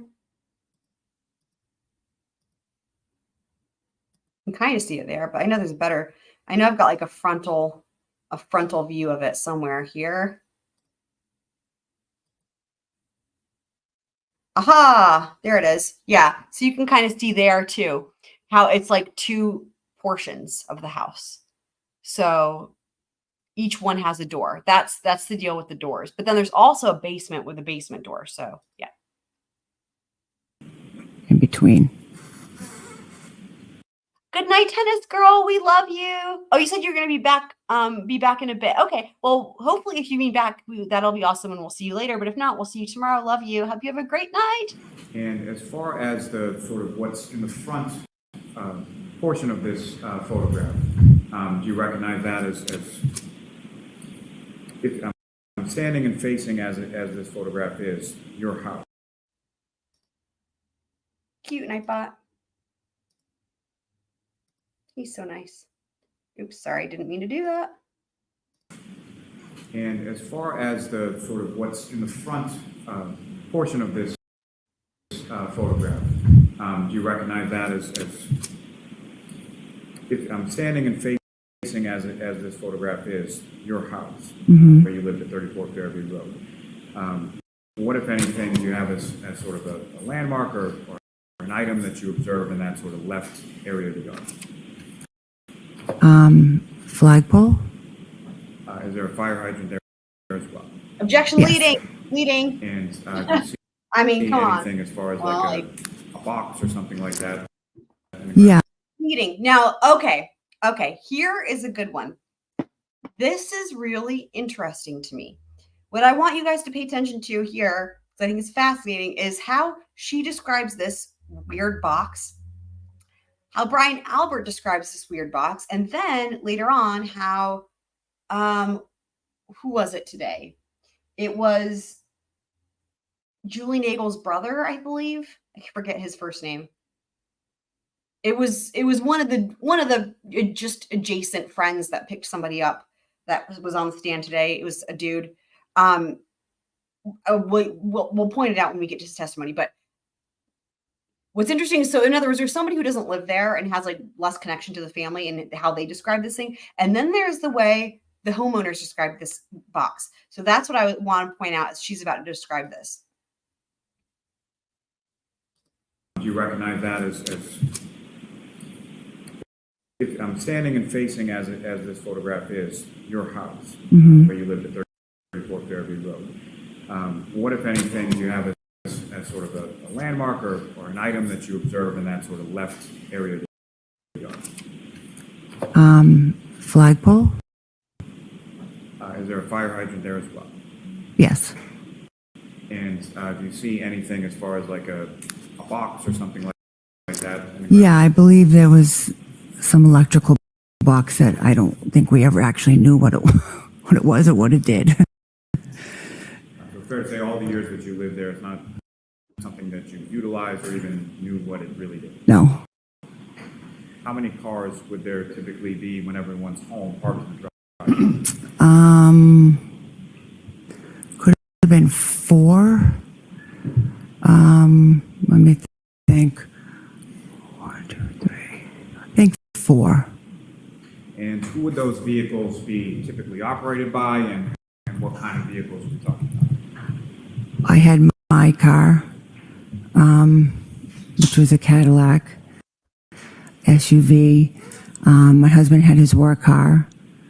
And then So usually she says work car, but she doesn't specify what kind. we had, I think, a Ford Explorer. And then the kids were driving a Ford Escape, maybe? All sort of bigger cars, all sort of SUVs, is that Yeah. correct to say? Yeah.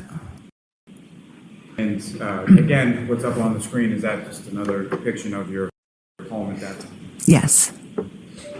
Now, when you open that door and Officer Lank is there and you invite him into your house to talk, you said that you saw some cruisers, correct?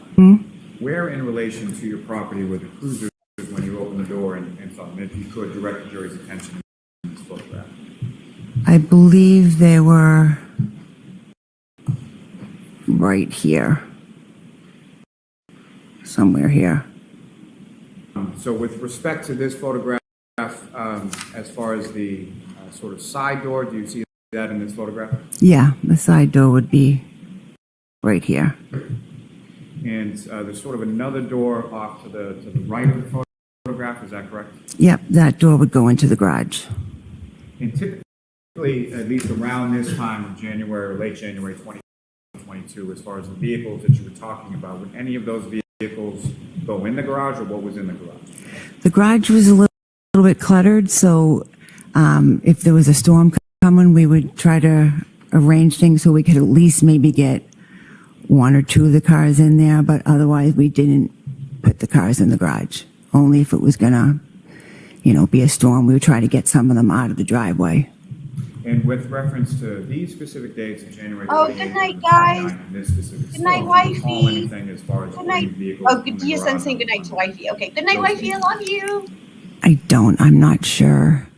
Not sure if we had maybe put mine in there, because I had gotten picked up that night. I'm not sure. So this is him, in my opinion. This is him again trying to fish for information from her about freaking Brian Higgins' Jeep being there, because she's not giving it. She's not saying that, And again, we're going to hear a different story when it comes to Brian Albert on the stand pretty soon here about it. But it's just interesting because, this is like I don't even know, eighth or ninth. I remember last night I was like counting, it was like 6 times, and that was before we got all of this testimony. So it just a lot of times he's tried to go on and on about the cars, and it's clear that he's not getting an answer that he wants from her. Now, in addition, let me ask you this. At this time in January of 2022, did your family have any pets? Yes, And how many pets did you have? we had one. We had a dog, What was the dog's name? Chloe. And what type of dog was it? She was a German Shepherd mix. And how long had you had the dog at that point? About 6 years, I believe. And do you recall sort of when you got the dog, how you got the dog, or where you got the dog from? We got the dog from a shelter in Texas. And what type of, so shelter, or fair to say it's a rescue dog? Yes. And So now we have all this, where did the talk dog with Chloe. typically go within the house? It was when it was allowed anywhere in the house. And as far as nighttime, would there be any sort of particular pattern of where the dog would sleep? Yes, at nighttime when we went up to bed, it came up with us and it slept in our bedroom. What did you guys make of this? And at any point in You know. time, during the time from when you returned from the waterfall to your home, where was the dog at that point? Well, the dog had been up in the room, and I believe my husband, when we first got in, brought her down to let her out to go to the bathroom. And when the dog went out to go to the bathroom when you lived at 34 Fairview Road, where would the dog go? How would that? Was it on a leash? Well, she pretty much she knew the door where to go. So when she had to go, she would go to that door, and she would just go out and run in the backyard and go and on her own. So on her own, and someone would sort of stand at the back door. Poor Yes. Chloe. I And swear, the back door that we're talking- if they don't bring in this lady from Vermont or bring in some proof of that dog being alive, I don't even know, man. That puts them on a different level, even than like murder. Like, to me, you guys know how I feel. It's a different level of human when you harm an animal. To me, About what kind of door is that? It's a regular door. I mean, is Like- it a door that opens? It is a sliding door. Oh yeah, no, like just a regular door, and it had, I think, a storm door. she's No, like, it's a behind it. door, Lolly. Have you not seen a door before? The backyard area of your home at 34 Fairview, when you lived there in around January 2022, how was that enclosed at all? It was fenced in. So dogs couldn't get out if everything's closed up in the backyard. Yes, as long as the gates were shut. And as far as that particular evening, after you returned from the waterfall, you indicated your husband let the dog out. About how long a period of time was the dog outside? I believe it was pretty quick. She went, did her business, and came back in. I think she might have walked around the kitchen for a minute or two, and then I think you just brought her. Now, it's really interesting because, again, it's like the jurors who don't, we haven't heard any evidence about his injury. Like, we don't know, we haven't heard from medical examiner, right?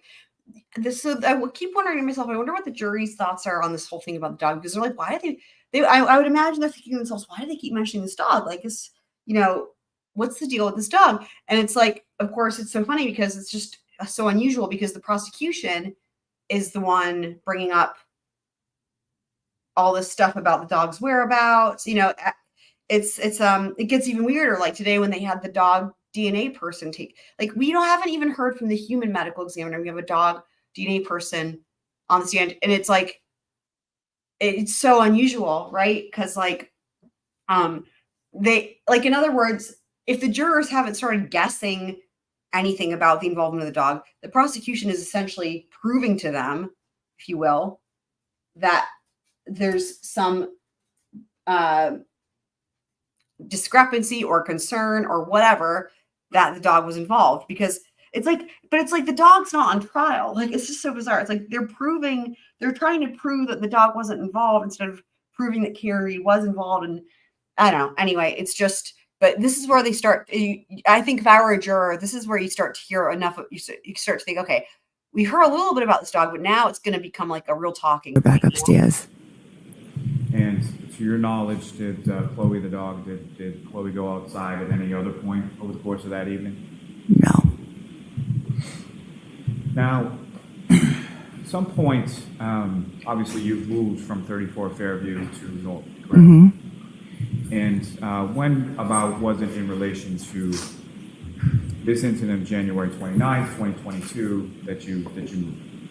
We moved in April of 2023. And Here's what you moved. what, if any, plans or discussions were there in reference to moving prior to January 29th? Objection, Your Honor. So not the specifics, but generally, not the conversation. We had always planned to move, but it was in our plans that, what kids were starting to get She got real fidgety there. Now, here's the thing. Well, let me hold on. Let me hold that. older. We were looking to possibly downsize. Okay, actually, sorry. So- Okay, this is a good one for me to point out. So,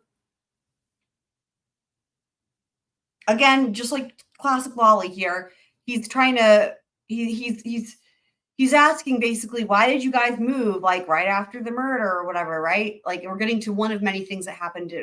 Boy, what a coincidence time wise, right? And I'm going to back it up so we can hear the full question. But basically, her answer is really great, and by great I mean terrible. Like, so that's what I want you guys to listen to is just how think about, like, if a kid doesn't do their homework, or they're giving an excuse for something, and like you hear it with like little kids, right? And it's like the way that they're lying is like if they list like 8 million reasons why, and you're like, okay, like clearly it's just overkill, right? Like if it was one of those things, it could be true. We heard stuff like that with Murdoch all the time, or just, there's like over details, or there's the even more basic version where it's just like lots of different reasons. So we're going to hear that here. So not the specifics, but generally, not the conversation.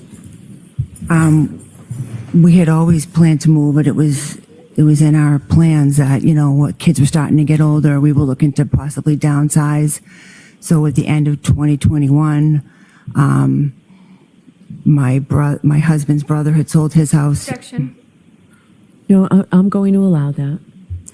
My husband's brother had sold his house and got a good deal for it. It sold pretty quickly. The market was really good at that time. So we just started thinking, Sorry, this is insane. hey, the kids are getting older. A couple of them had already moved out. I mean, We weren't objection non-responsive here. This is insane. going to be able to stay in that house. It's like a 5-bedroom house. Once our kids were gone, my husband and I wouldn't have been able to maintain that. Needed a lot of work. We couldn't afford it. Holy fuck. So we said, maybe now's the time we should put it on the market and see what happens. So that just contradicts what she started with, although the answer was so long, the jury might not have noticed. But she started with, we had already been planning to do it. Then there was a bunch of bullshit in the middle. And now she's like saying, after all that other bullshit, she's like, so now I thought it was a good time. Maybe it's a good time to go ahead and do it. So that there's a lot of issues here. I'm not going to go into all of them, but briefly, among the other things is that we learn, I believe, through Brian Albert, or we might get some of it from Cross with her, but this is a family home that has been in the family. Yeah, actually, I remember now. We do learn it from Brian Albert. I think it's probably on his Cross though, so that might be the next video. But this home was the home he grew up in, and it was a family home since like 1950 or something. So I don't think there's any possible way they owned a mortgage on it.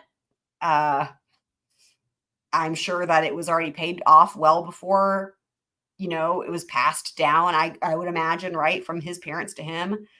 Not to mention the whole excuse about the kids. Well, wherever they live now, they end up saying they've still got like 3 kids that live with them, I believe, which I think is like the same number as they had then. So yeah, I can't really blame it on the kids, moving out either, right? So I think in November, December. So hold on. Next question, Mr. Lally. She's gonna Sorry. keep going. No, that's okay. So you put it on the market, it sold, and then you moved it. Objection leading. The objection sustained. Ask a non-leading question. When was it that the sale was finalized? That's a good April. question. Correct. April of 23.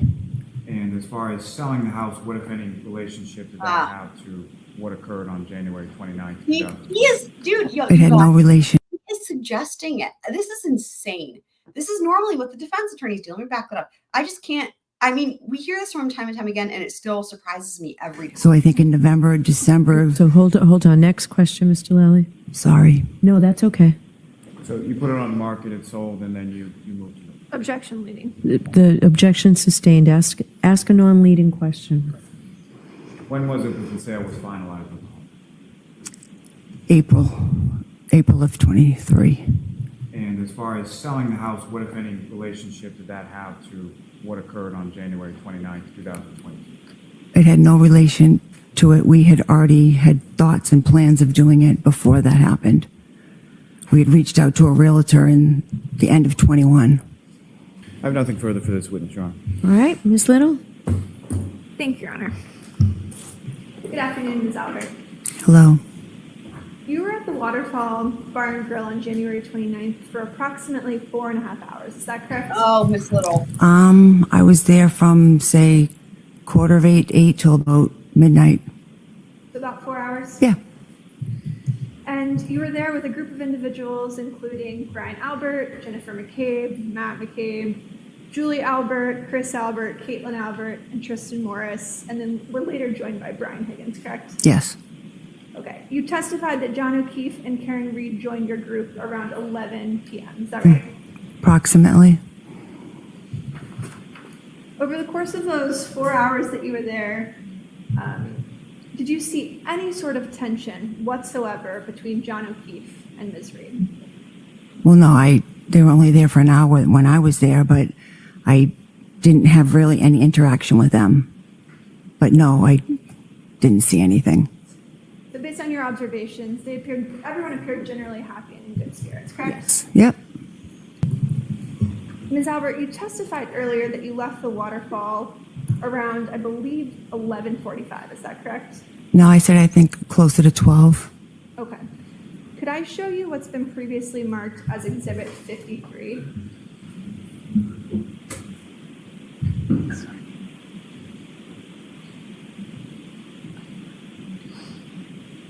If you could pause.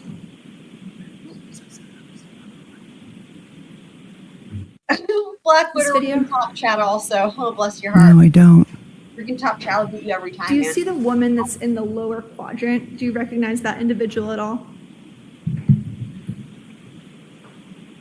I don't. I can't tell who that is. I know this is not the best video, so I'll play a little bit more and see if you might be able to recognize it. You don't recognize who that individual is? I mean, it could be me. I'm not sure. I can't really tell. All right, so this is an instance where the video has to speak for itself, right? Yeah, Triple R went to bed just recently, a few minutes ago, I think. Did you recognize the woman that just sort of walked forward? Yes. Now seeing the coat, I recognize that it's me. Thank you. And did you see what was in your hand when you walked by? Aha! I don't. It's a freaking white claw, people. So we talked about this a little bit last night. Just one of the things that just shocks me about this, because again, these establishments, I don't know what's going on. I mean, fucking hell, man. I mean, it's just crazy. Like the people that are in charge of the alcohol shit, like there's a name for them, and it's a government agency. They like, it's like a thing, like at least in North Carolina, and I think it's every state really. It's like, you fear this, like not fear this. Okay, let me put it this way. It's like, it's a known thing that they come in and they do like they're like undercover cops basically. Like, and they come in and like, they, you just never know when they're going to be there.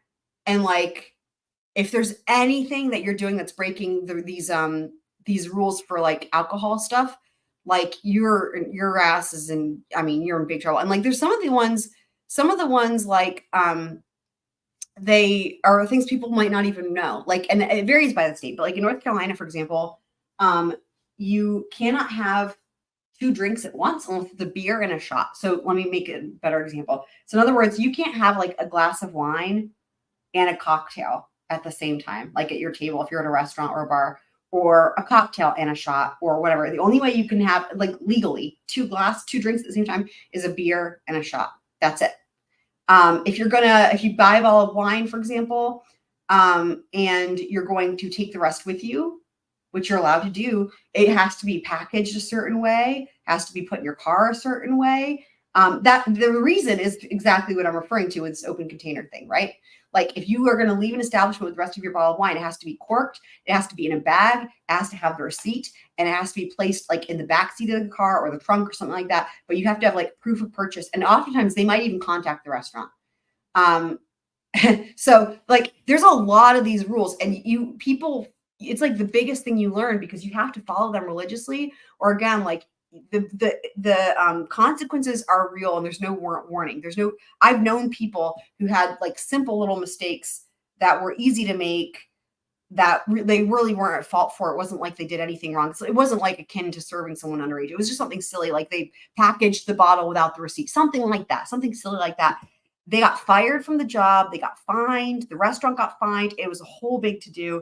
Anyway, so this is why it just shocks me when I see this, because the consequences for these establishments, like including Steve McCarthy's, who apparently let people leave with drinks, are huge. So You could play just a little bit more. I agree with everything you guys are saying. He's one of the good ones. Yes, I totally agree. 100%. Ms. Albert, do you see your curvy pole or Sure. something? Yes. What is that? Looks like a can. And what time? I is agree that with you video? guys, and I love you guys. 11:58. So that would have been approximately the time that you were leaving the Waterfall Bar and Grill. Yep. You guys had a fun night. It looks like you kind of grabbed a White Claw. You're about to leave. Is that correct? Yes. Insane. Okay. Insane. This is insane. I mean, fucking hell. Let me switch gears a little bit. You testified earlier that there are 4 cars that are usually parked in the driveway at 34 Fairview, correct? Yes. And you listed at least the make and model of about 3 of those vehicles. Yep. Do you recall that? Yep. You said there's a Cadillac that usually is parked in your driveway, there's a Ford Explorer, and there's a Ford Escape, correct? But you also said there's a I Ford. wonder. I just had a thought. That's your husband's work vehicle. I just had a thought. I was thinking to myself, I'm sure that there's an idea of like hoping that the jury will think to themselves something like maybe perhaps like that this just like they're just privileged because they're the Albert family and they have this power, and kind of like the Murdoch family, right? It's like this power and influence, and they can get away with stuff that other people can't. But then I thought about it and I was like, you know what? Just like with Murdoch, right? He thought he could get away with murder when other people couldn't, or whatever. It's like maybe the reason why the defense, and rightfully so, is always highlighting when they're leaving with their drinks, or like Colin, like the underage drinking. Or for example, Brian Albert driving after having like some crazy number of beers, and like just a bunch of there's a lot of drinking. There's a lot of drinking and driving. There's a lot of underage drinking. There's a lot of open containers. I think that serves for a number of purposes. One, it can potentially make their testimony less credible, even if you were inclined to believe them, because they're all freaking, drinking, right? I mean, obviously that can happen. But 2, if anything, it could highlight as well that like, it just goes to support this idea that like this family clearly does get away with a lot of stuff. I mean, and we have it on camera, her walking out with that White Claw, right? It's like, and I think it could also just have that power of suggestion of like, again, like this, the idea of, I mean, maybe not a conspiracy again, but just like a cover up, maybe an accident and a cover up, whatever it is, something like that, where, or even if you just think it's just that they're being somewhat withholding or not forthcoming or whatever, right? Not the whole truth, something like that. All of that just speaking to a sense of like, we don't have to because we're above it all and shit like that, Yes. Yep. What type of car is that? That's a Ford Edge. A black Ford Edge. Yes. Yep.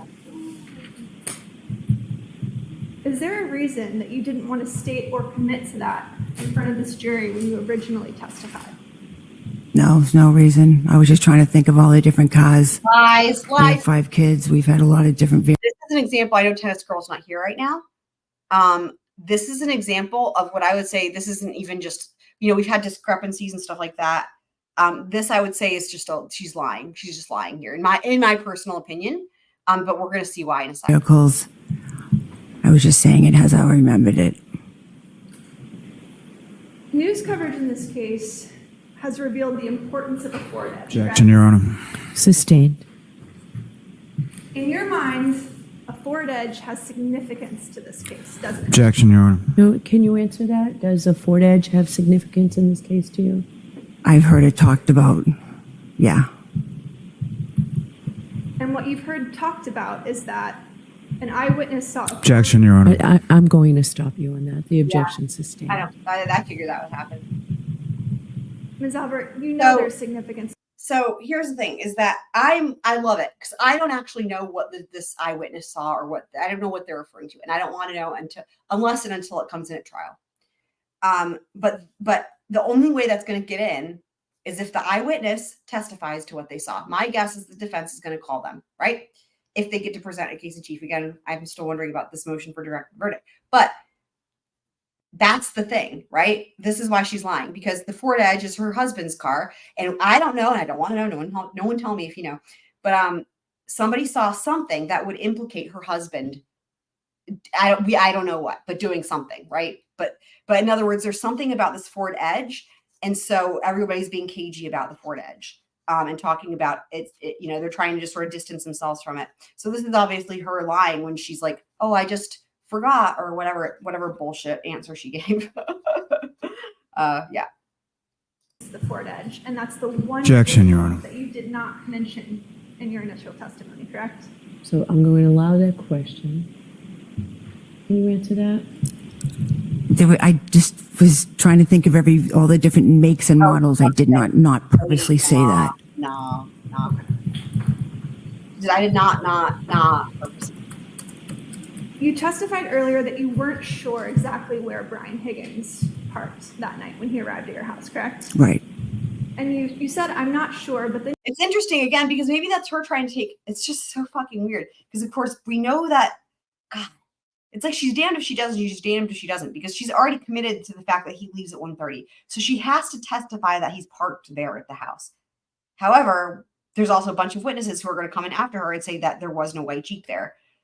And her husband, meanwhile, is going to say that he was parked on the street. So, I mean, no matter what she says, somebody is lying, right? you gave a pretty vivid description about him being parked, you think, in front of the house by the mailbox facing Okay. away from your residence, correct? Right. Yep. Is that statement something that's from your personal recollection or for something that you've discussed with other witnesses? So that's why she's asking that question, because she's saying your testimony had changed. And is it because your husband and you talked about what you were saying? In this case. No, it's from my personal recollection of what I'm pretty sure I remembered. He pulled in first. He backed out so we could pull in, and then She's lying. You know what's so funny? Let me show you guys how she would have been so much better if she stopped her answer. I'll show you guys when. Other witnesses in this case. No, it's from my personal recollection. Now, we've heard people mispronounce that before. It was somebody else, but the recollection. If she had, even though that's already kind of like, she would have been better off stopping there. But she does that thing that Alex Murdoch always did, and we've seen it from others as well, where she's just going to keep talking. Of what I'm pretty sure I remembered, he pulled in first.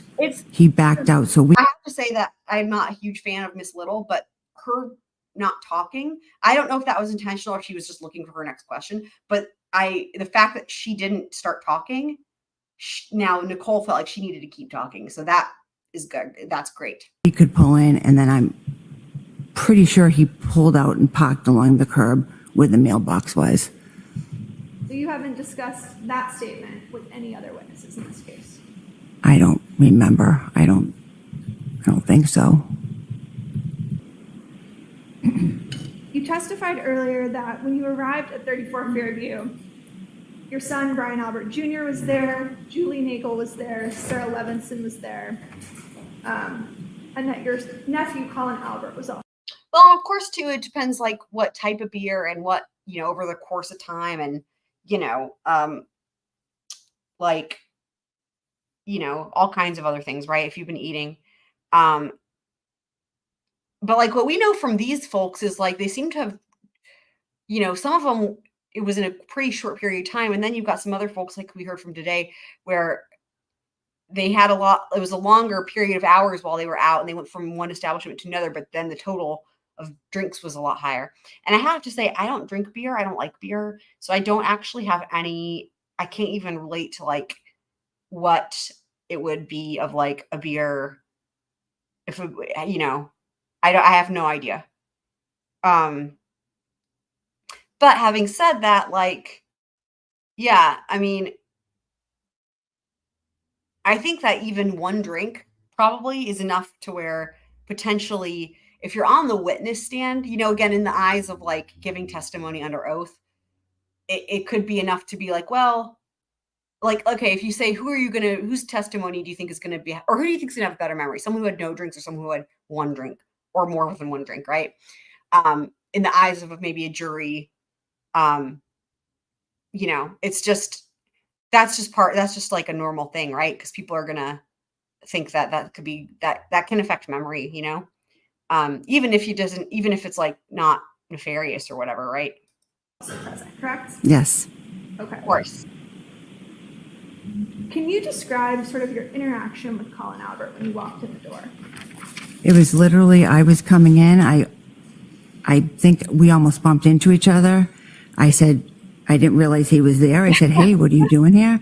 He said, oh, I just come by to see Brian, but my ride's on its way. I'm about to leave. And I said, oh, okay.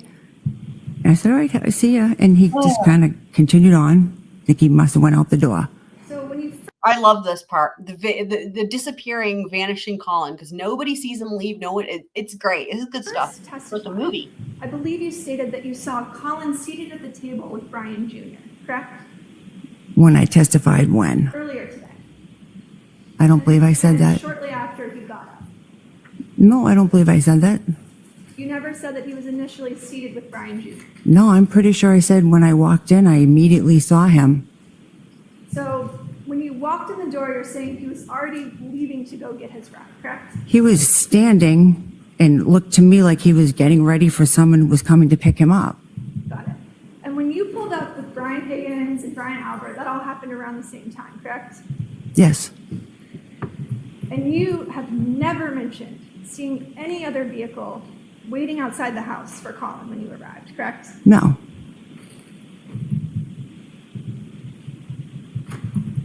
You didn't observe another vehicle outside the house. No, I'm not saying he said to me, my ride's almost here. I'm leaving. So I didn't see anything outside about his ride. And it was cold outside that night. Yeah. So he sort of walked out the door before his ride arrived. I don't know if he went and stood and waited by the door. I came in the house and like I said, I immediately said hello to my son, his friends. I went and started doing my cleaning and I didn't really pay attention. But I assume he left because I never saw him again. So you're not sure. I if he see was what you're sort of saying, standing Blackwater. by the Yeah. front door? Yeah. I'm not sure. I mean, he could have been standing there waiting. He said his ride was about to be there. Okay. But you didn't see him leave. I did not see him leave. You testified that your German Shepherd, Chloe, was also at the house when you arrived home on January 29th, correct? Yes. She's a large German Shepherd. Yep, about 70 pounds. You know, one thing that's funny that EDB pointed out, I believe it was today, is that at least with all the kids, I say the kids as in the way, you know, the kids these days, you know, the kids in this case, all of them seemed to do really well with having DDs. Like we heard about that from all of them had rides and and I believe everyone who was driving was sober. Whereas with the adults, including these, you know, detect law enforcement, whatever, you know, they all don't, it's like, in other words, the kids are more responsible in a lot of ways than the adults in terms of at least they don't, you know, they seem to be getting a ride. Yeah, I know the poor Chloe. It's awful. It's awful. Yeah. She's not great with strangers. I wouldn't say that. You wouldn't say that it's kind of a poorly worded question. Would you say that she's good with strangers? I'd say she's fine with strangers. Fine with strangers. Okay. Yep. Again, I'll just point that out because there's going to be discrepancy with that. Her husband says something different during his testimony about Chloe. She's definitely not good with other animals, is she? No, she did not like other dogs. Chloe actually has a well-documented bite history, doesn't she? Objection. Does she? With dogs, a couple dogs, yes. Isn't that funny? She looked at the judge. Like, so in other words, my guess is she was looking at Lolly, like, are you going to object? Do I have to answer that? And he didn't do anything. So she's looking at the judge, like, do I have to answer that? Are you going to save me? Are you going to save me from having to answer this question? Ms. Albert, she Right. also has a fight know. history. I know, right? I know. Doesn't she? I know. Objection. Ask that differently. Ms. Albert, Chloe has injured other humans, hasn't she? Objection. I'm going to allow that. In one incident in May of 22, when she got out and was fighting with another dog, the woman whose dog it was tried to break up the two dogs, and while she was trying to break up the two dogs, she got injured. There are actually 2 individuals who were injured in that incident, correct? Well, there was 2 women, but I believe just one woman, from what I understand, had an injury from Chloe.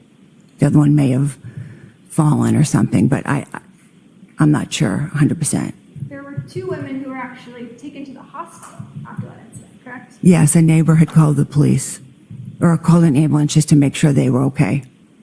And you mentioned that Chloe had actually escaped from the backyard Mm-hmm. in that incident. Yes. And that happens from time to time at your house, correct? It had happened a few times, yes.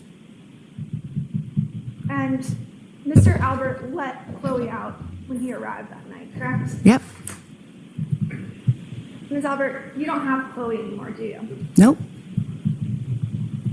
In May of 2022, 4 Now, months I after haven't Mr. thought about this thing with the dog because here's what I'm wondering. Yeah, I saw that DSN. I can't remember if I was watching that on replay or if I was live, but I saw that. So one thing that I'm thinking of is this, is that these attacks or whatever seem to have happened. I guess it was after the murder or death of John O'Keefe. But what I'm wondering is this, is like,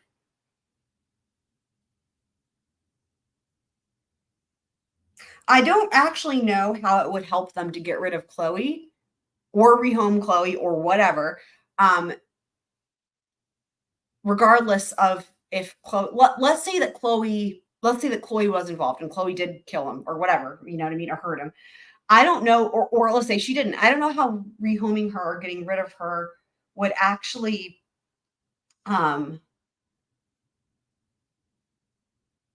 help, unless they're thinking it's going to be something with DNA, which they do get into, or they got into today a little bit, but like,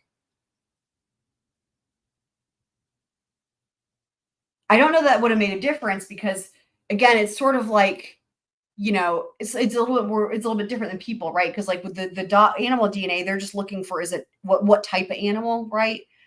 It's not like it needs to be specific as like the way it does with humans. So I don't think that, like, you know, the idea that similarly the way they buccal swab a human and get like exact DNA, I don't know that they would do that with a dog anyway. You know what I mean?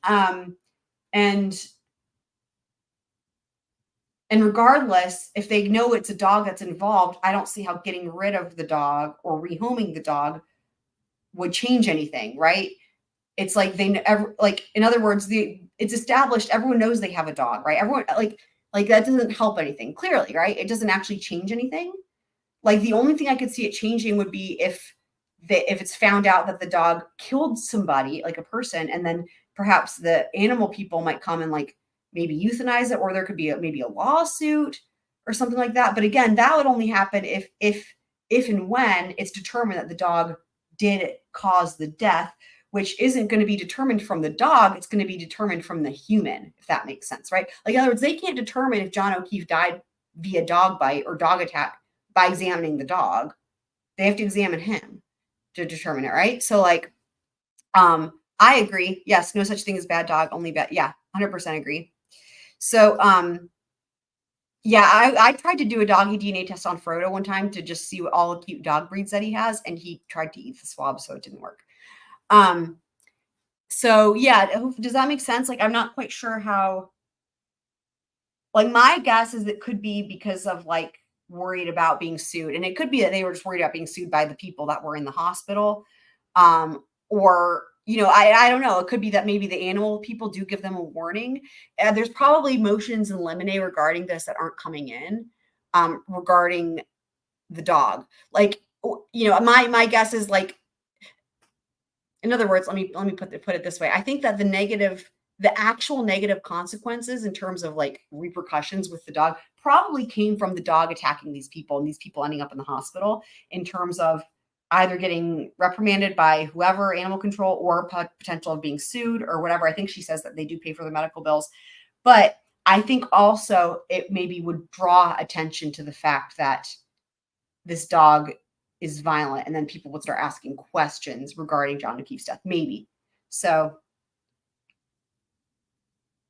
yeah, I'm curious, was there anything that was considered to be the most salient on that DSN? I remember seeing some different things, but I wasn't, I don't know if there was a confirmed like best answer. After O'Keefe's death, you got rid of your family dog of 6 years. Objection. Oh, is that true? Is that when you got rid of your dog? I did not get rid of my dog. I rehomed my dog. Just like they rehome their home and other things, which we will get to. Your dog is no longer in the Canton area, correct? No, but I know where she is. She's in Vermont. And that previous. Isn't that also like one of those things where it's a saying that you say when an animal dies? Like I feel like I've heard of that in a movie, maybe, like when the animal dies, or the goldfish or whatever it is, like the pet dies, and I feel like that's actually a saying. Isn't that? I'm pretty sure. Like it's an actual saying of like, when you say that as an adult, it means that they didn't go to a farm in Vermont. I'm pretty sure. Does anybody recognize that? Going to a farm? I feel like I've heard that. Oh yeah, she's at a farm in Vermont, and that's like, adults know that that's code for like not alive anymore. Let me know if you guys know. His testimony, that information has all been given. So if she was ever needed for anything, we know where she is. Was that testimony given to the defense? Probably. Was I present at the hearing where you testified about this? Objection, Your Honor. So DSN says one person moved them to. So that just essentially, that means putting them in a different room, right? Is that what that means? Like putting them in a room? I mean, I guess if you're inside a house, right? Like, but if you're outside I guess we don't really know the circumstances of this attack. I'm picturing it as like Chloe got out of like from the backyard. So this was outside, but I could be wrong.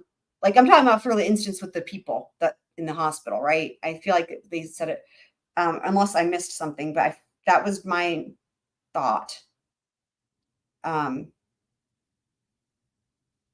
Right, because it was because there was like other dogs involved, so they must have been. My thought was either they were walking her or she got out from the backyard, and then this whole thing happened outside. So yeah, I don't know. I just know that like that seems also like hard to do though, too, right? Even if you have a door, I don't know. You'd have to be. I feel like you have to get kind of lucky for that to work. Sustained. Like be in the right place. You testified that everyone who arrived at your house just after midnight was sort of generally gathered at the table in the kitchen area, correct? Yes. And over the course of that evening, you had never heard any sort of disruption inside, correct? No. You didn't hear a crash. Certainly There never needs heard- to be an answer. Sorry. No. You certainly never heard any screaming or yelling, No. and you never heard the screech of any brakes outside, correct? Correct. Okay. On July 20th, 2023, you testified before a grand jury, and Mr. Lally was not there, correct? And ADA McLaughlin was also not there, correct? Okay. That was another highlight You of recall today. that? Yes. Did you guys catch that? Another highlight of today was it finally came in. Like the jury didn't know, probably would not have figured out what this was about, because they keep referring to this like hearing, but no one, the prosecution and the defense aren't present. It's doubtful that the jury would understand that means it's the feds, and that was on purpose, right? They weren't. That was agreed to not come in. But dude, a highlight of today was when that came in, just completely, innocuous, like just from this witness, whichever witness, I forget the guy it was, but like one of the witnesses, and it was like he was just answering the question as asked by Lolly, of course, right? I'm pretty sure. And like he says, he refers to the feds And I was like, oh my God, that's amazing. Because now the jury knows that that's what they're referring to every time. Dude, that is crazy. And you were specifically asked during the course of that hearing where everyone was positioned around the table that night. Mm-hmm. Do you remember that sort of line of questioning? Yeah. And you explained that your sister Jennifer was seated next to Brian Jr. Objection. Is there a question? We're getting that question, so go ahead. You were very specific fine when about you kind of talk, how Lolly. people were seated at that table that night. Do you remember that testimony? Objection, Molly. You explained that Jennifer was seated next to Brian Jr. and Matt McCabe was across from him. Do you recall that? Yep. But when you were asked where your husband and Brian Higgins were positioned at the table, you weren't able to place them there. Isn't that true? Because I don't believe they ever sat at that table. And what you told the grand jury during that hearing was that Yeah, I mean, I'm literally standing here thinking to myself, I've never been in the position, but I really am thinking, like, I don't know how I would do it. Like, I'm really actually trying to think about it, how you would break up a dog fight. Because, like, I've seen it happen. Actually, I saw it the other day. I was outside. I think I was, like, filling up my squirrel feeder. And there's, like, an apartment complex across the street that has, like, it's actually really sad. It has, like, I guess you could call it a dog park, but that's not accurate. It's, like, I don't know, 6 by 6 feet maybe of like fence. Like it's a small square fence.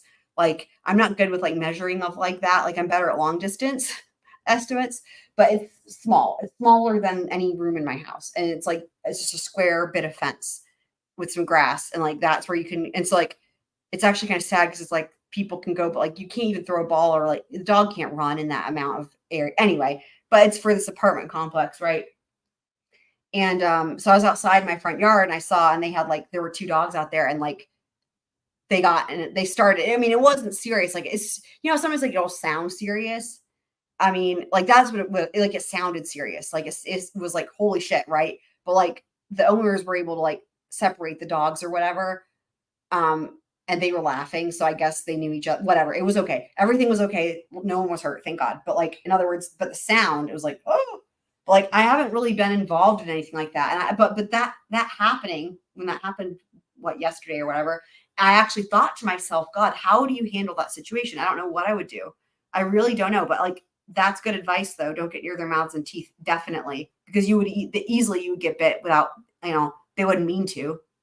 It just looks like all hell breaks loose, right? Like, it's like you hear that sound and it's like, I don't even know what I could see. It's like, it's crazy. It's almost like one of those things, almost like maybe a car accident or something where it's like, everything is weird. Like, even though I didn't involve me, I heard that sound. It's as if everything's happening so fast and like the sound is happening so fast and everything's a blur. That was my experience. And I'm across the street. So I don't know.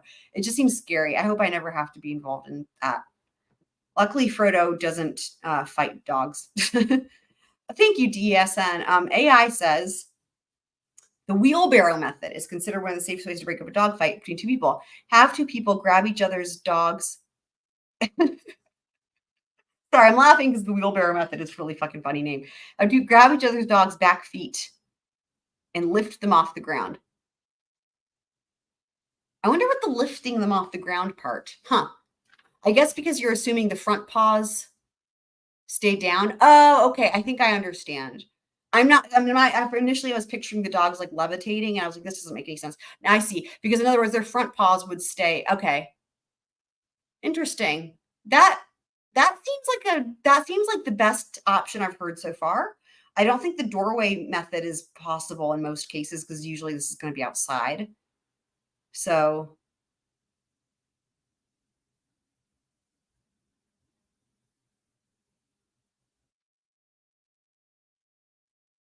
yeah.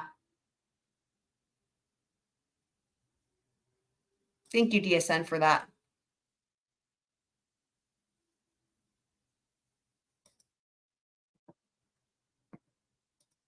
At least at one point, they had left the room and they were outside of your view, correct? I'm not sure I said that. Oh, God, this part. Told the jury that you were cleaning and you weren't sure where they went, correct? Well, initially when I first came in the house and I was doing my thing, I don't remember exactly where And they were. you told the grand jury that you don't recall seeing them at the table, but you don't recall where they went because you were kind of focused on cleaning, correct? Right. And there was one point at which you said that you joined them in family Yes. room. Is that right?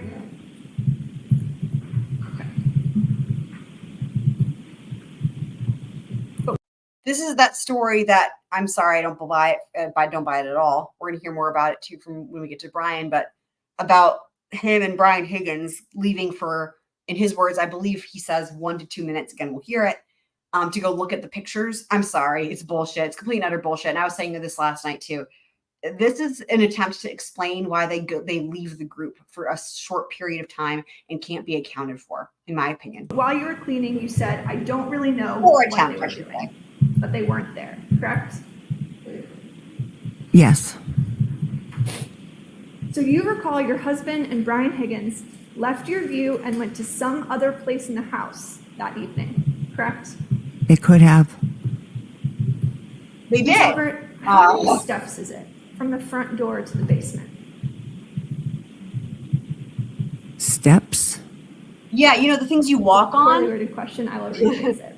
When you open the front door of your house, Uh-huh. how many steps does it take to get to the door to the basement? 4 or 5. Hi, Susie. I'm glad you're here again. I also thought the same thing. I thought the same thing. I thought it was really interesting as well. I don't know. I don't know what the deal is. And she questioned another witness. I'm trying to remember who it was. She's done 2 witnesses. Oh, who was it that she questioned? Was it today? She questioned somebody else. Let me know if you guys remember who else she questioned. But oh, that's a good point, Blackwater. Maybe. I don't really know. I've never done cocaine, but you know, potentially. I mean, maybe. I wouldn't put it past them. I know, right?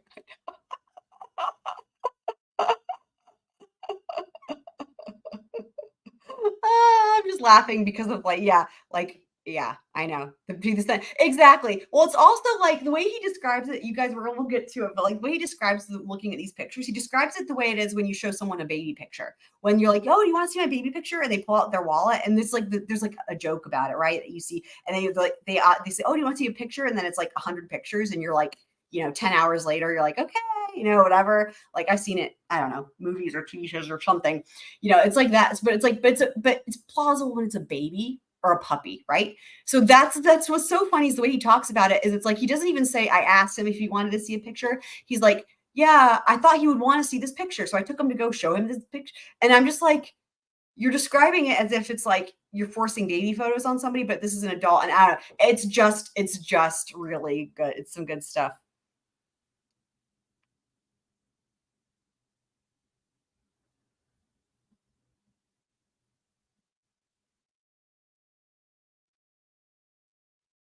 Yeah, exactly. Not okay. Right.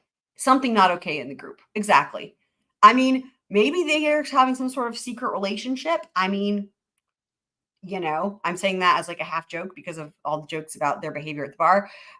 But they could be doing some drugs. They're doing something that's not that. You're right. Not with the group. They said it was like some marine photos, like graduating the Marine Corps or something. But again, it's like the way he says it is it's really interesting because it's like he says it was forced upon him. And then he like literally is like for 1 to 2 minutes, which is just oddly specific. And like, I don't know. We'll hear it. It's interesting.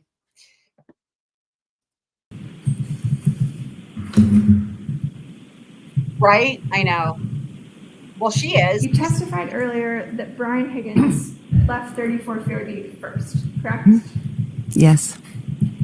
Then Matt McCabe, Jennifer McCabe, Sarah Levinson, and Julie Nagle left together, correct? Yes. And the very last person to leave your house that night, you said today under oath, was your daughter, Caitlin, correct? Yes.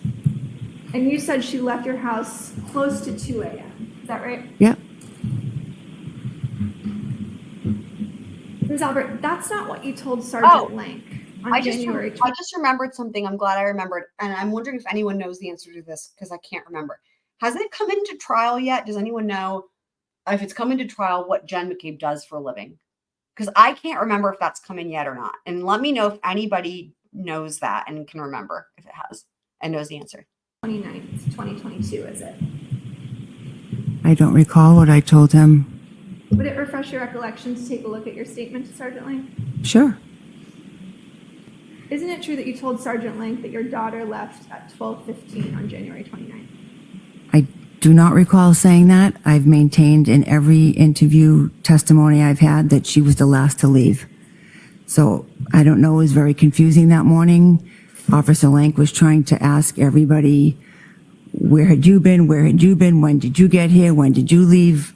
I don't know if somehow it was misconstrued, but I've always maintained that Caitlin was the last to leave.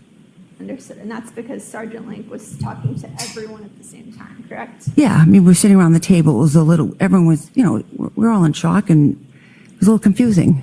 Sure. It was more of a conversation than an interview. Is that right? I mean, it's just another thing. Again, I pointed this out, I think, a little bit last night. I mean, what's missing here is something genuine. Like, yeah, we were all distraught because an officer was found dead on our yard. Officer O'Keefe, like, notice that they don't say his name. Like, Officer O'Keefe, he was a well-known, he was a respected officer who had done a wonderful thing for his family after a huge tragedy. It's horrible that he died.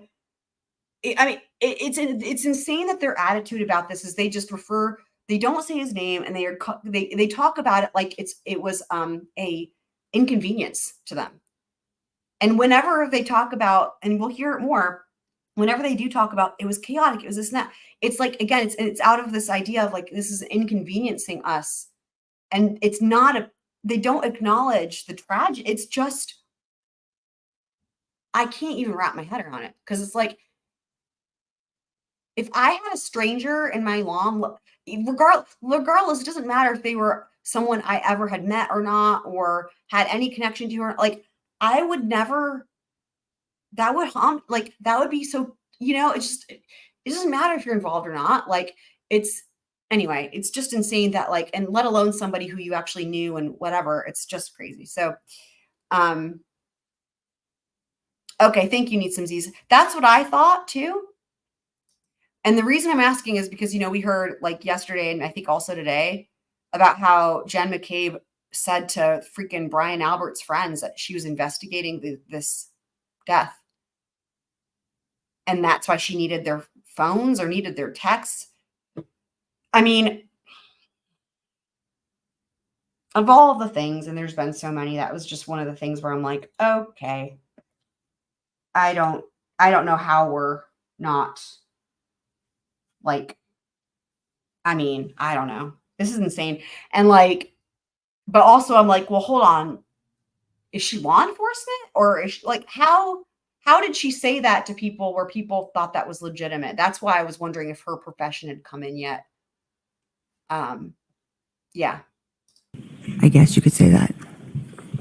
It seems like if she was law enforcement, we would have heard that Do you already. deny saying that to Sergeant Lang? I don't believe I said that. I think maybe someone was saying, oh, Jen and Matt got there at 12:15. He misunderstood. It got misconstrued later in his notes. But I've always said, in any other time I was questioned, that my daughter was the last one to leave. So I don't. So you weren't trying to protect your daughter? I have some thoughts about this. And they talk about this again with Brian Albert. I have some thoughts about this. So Caitlin leaving at 12:15 makes a lot more sense. Why? Because if indeed it was Travis, her boyfriend, who picked her up, the whole thing about him picking her up at 2:00 makes absolutely no fucking sense. And I don't remember again, I feel like so much has happened, and we'll listen to his testimony. And I don't remember all the details about what he says and if he's able to explain why he drives her when he does. But her leaving at 12:15 makes a lot more sense for a number of reasons. A, that's when everybody else makes arrangements to leave. So here's the thing. At 12:15, remember, that's like when Jen calls John O'Keefe and Karen Reed, first of all. Also, that is when Julie Nagle texts her brother to pick her up. We know she later changes her mind, right? But that's when she initially texts him to pick her up. And I believe we end up hearing there's other things that happen at that time. We know there's other people that are coming and going. That's also when Jen McCabe and Matt come to the house. So in other words, there's people that are arriving, but the people who are already there seem to be making arrangements to leave at that point. And then change their mind. For example, Julie Nagle changes her mind. She's not going to leave right now. And I wonder if it's the same type of thing about them making that up about Caitlin, where it's like, because maybe they realized it was looked too suspicious if all the people that were there left when everyone else got there or whatever. Like they were trying to, like, there's a lot around that timeline, that 12-15 time frames, right? So they were trying, I think maybe perhaps they were trying to spread things out. And that's where this whole thing about Caitlin, then they changed their story. Perhaps, this is just me speculating, but then perhaps they changed the story to her leaving, last one to leave, right? At 2:00 or whatever. And then they have to be like, okay, Travis, like, can you say you picked her up? I don't know. Again, I haven't spent enough with his testimony yet, and we will, to be able to weigh the credibility of that or go through it. But, yeah, Black Widow saying, sounds like a made up, let's say the innocent story after party is not going home.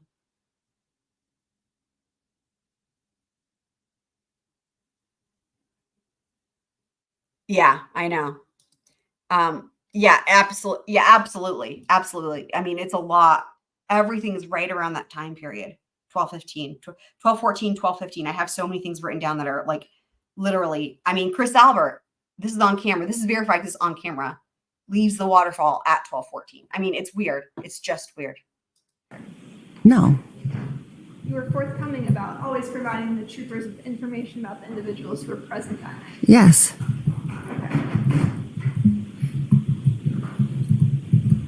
Ms. Albert, you and your family discussed this case at length before your interviews with law enforcement, correct? Objection. I'll allow it.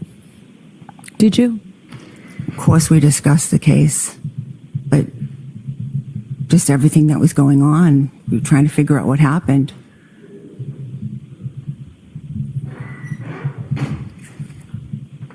And you testified that you spoke to Trooper Proctor on February 3rd, 2022. Is that correct? Yes. That would be 6 days after this occurred. Is that right? Yep. And that's the very first time that you were ever interviewed by Massachusetts State Police. Yes. Correct? Yep.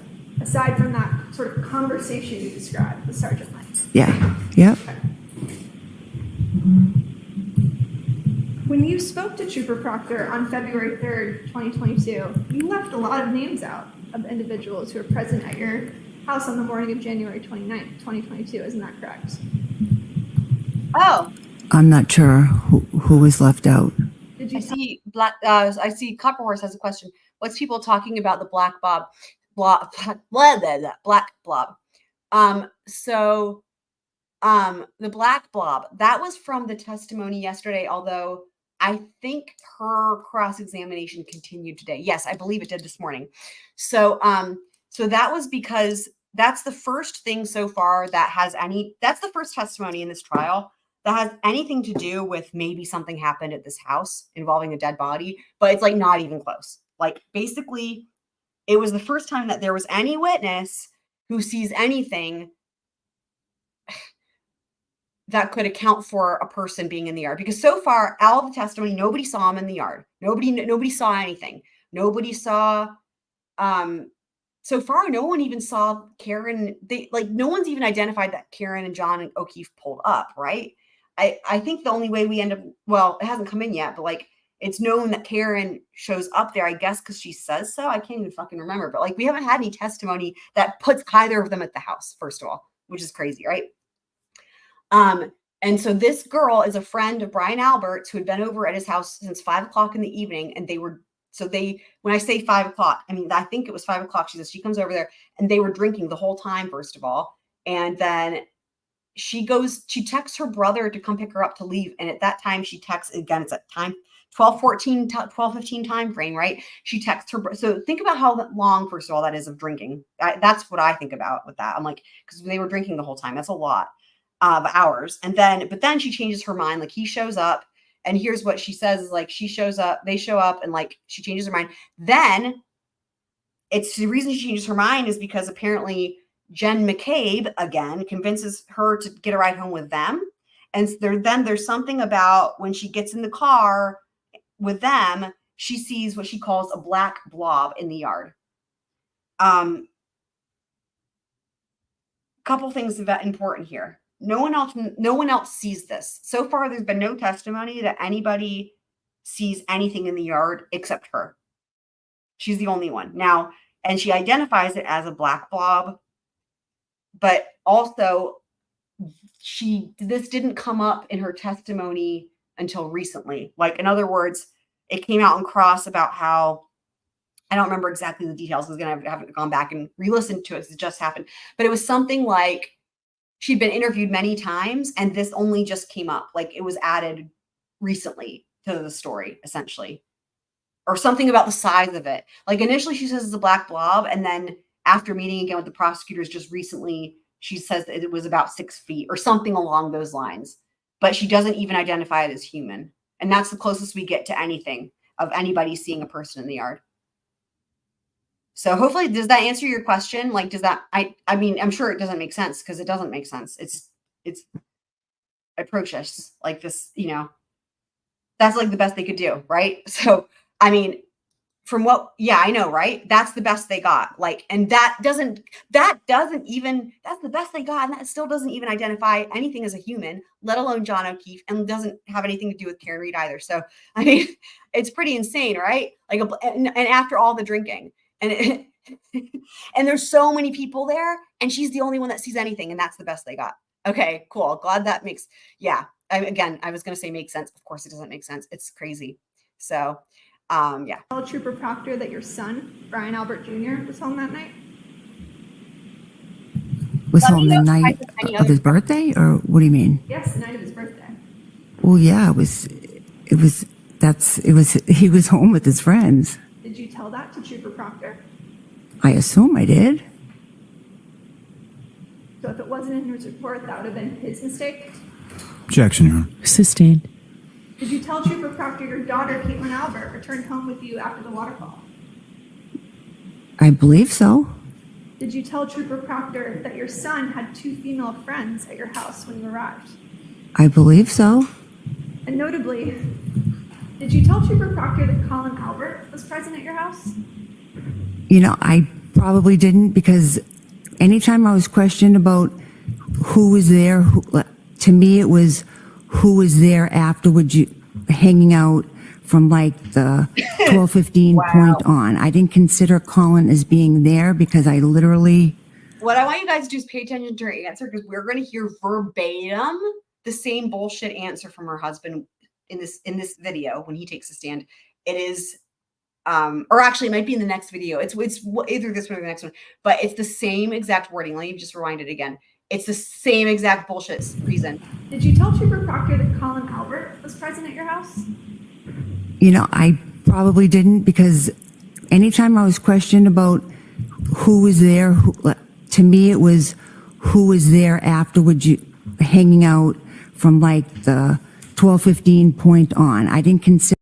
I mean, it's sad. It's sad that they couldn't come up with something better, because honestly, it's like, if there's a dead body in your yard and if somebody asks you who was there, they're not going to say who was there that was also hanging out as part of your group from earlier, from blah, blah, blah, blah. Like, what the fuck? I mean, really, you couldn't come up with something better. It's just silly. Black Widow. Yeah. I think that the way I interpret it, here's the thing. I think how I interpret it is that it's so nondescript, and that's the point. It's sort of like, let's compare it to Alec Murdoch when he's like trying to describe the people that are making threats to Paul. And it's like too many people to count, too many people to name. They're online and they're in person, but it's not the boat people, but like it has to do with the boat case. But like, you know what I mean? It's like to make it impossible to verify it. So it's like by making it a blob, it's like it can't be cross-checked, because that could be like anything. Like it's not square, it's not round, it's not a specific size, it's not a specific color. It's literally a blob. So that leaves all the room for interpretation, right? So I think that's like the way she can kind of try to help them out, but not why. I don't know that. I mean, you guys know what I mean? Hi, random girl, glad you're here. Yeah, I know, right? Actually, there was a movie called The Blob, or a show, and I don't know if you guys have ever seen this. It was on God, I used to see it as a kid. I think they would play it on New Year's Eve when they would do, I don't know which channel it was. God, I was so little, I can't believe I remember this, but they would do like marathons of like the Twilight Zone and the Blob, and the Blob had a song, and it was like, we're talking old school, like black and white. It was probably one of the original horror things, but it was really funny. And it was actually, the blob was actually cute. And it was just this blob. I can sing the song. It's like, it creeps, it creeps and leaps and slides and glides across the floor. Beware of the blob. It creeps and leaps and slides and glides across the floor. Beware of the blob. It's like that. And it just repeated, and it showed this blob. And to me, the blob was cute. It was like, because it wasn't scary at all. It was just like this blob, and it just slid across the floor. And it's like, in my little kid mind, I pictured it with a smiley face, you know? So yeah.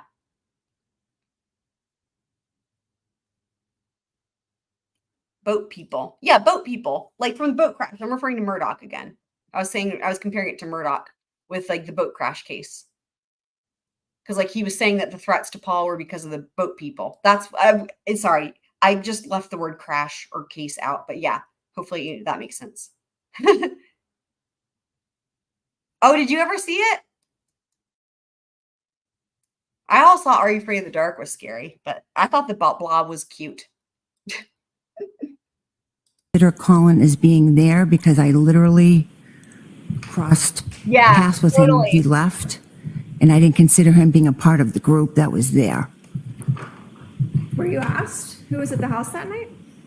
Yeah, I assume he asked that. He was a human at the house, so I don't understand, Miss Lady. But I also didn't mention the people that my son had previous, because I didn't consider them as part of the people that I was with when I got home.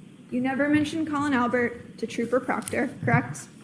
Here's what I'm picking up on, because her husband says the same thing about this, but it makes no sense. Again, remember the whole thing about they were trying to get everyone to leave at that time? It seems like.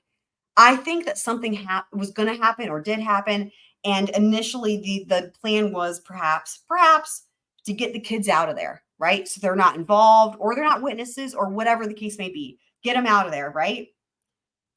I think that's what maybe the plan was. And then something happened where they realized that that wasn't a good plan. I don't know if it was because they thought it's going to look too suspicious, or maybe the kids, I don't know. It clearly, plans changed, right? Because yeah, we see that. Correct. And you never mentioned Colin Albert to Sergeant. Oh, I don't even know. Correct. I'm sorry, Buffalo. I've never heard of that. Oh, okay.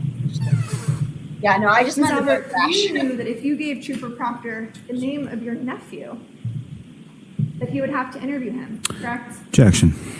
All right, I'm going to sustain that objection. So these kids either are witnesses to something, or they're involved in some way, right? Or one of them. Have to tell the police what they saw, what they heard, and what they did that night. Objection. I'm going to allow that. Is that true? That is not true. There's a group dynamic here that I find really interesting, because there's this group of like the kids that are hanging out at the house without any adults there, right? It's Brian Albert's party. I guess he's an adult. Maybe some of them. I guess they're all in their early 20s, except Colin, who's 17. So I guess you could say they're adults, but I'm calling them kids because they're the kids in this case. But they're all hanging out, drinking their beers, their White Claws, what have you, whatever. And then you've got this other thing of this group of these adults, right, that supposedly are celebrating his birthday, but he's not there. And they're at the waterfall, and they come back to the house, right? So you've got these two groups, and then you've got the mixing of them. And so there's this whole dynamic of like, now the other thing that's so interesting is they all know each other, and they're all friends with each other. It's in this group of what we have happening here, including Brian Higgins, who sort of seems to be like an extension of the group, because he's like always separate. The way he's always talked about is like separate from the rest of them, weirdly. But anyway, it's like,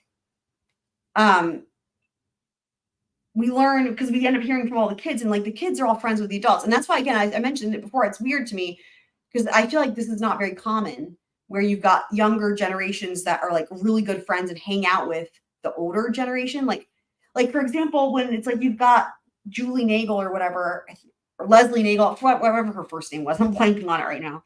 But she's like best friends with like her friend's mom. You know what I mean? And like calls her, they have nicknames for them.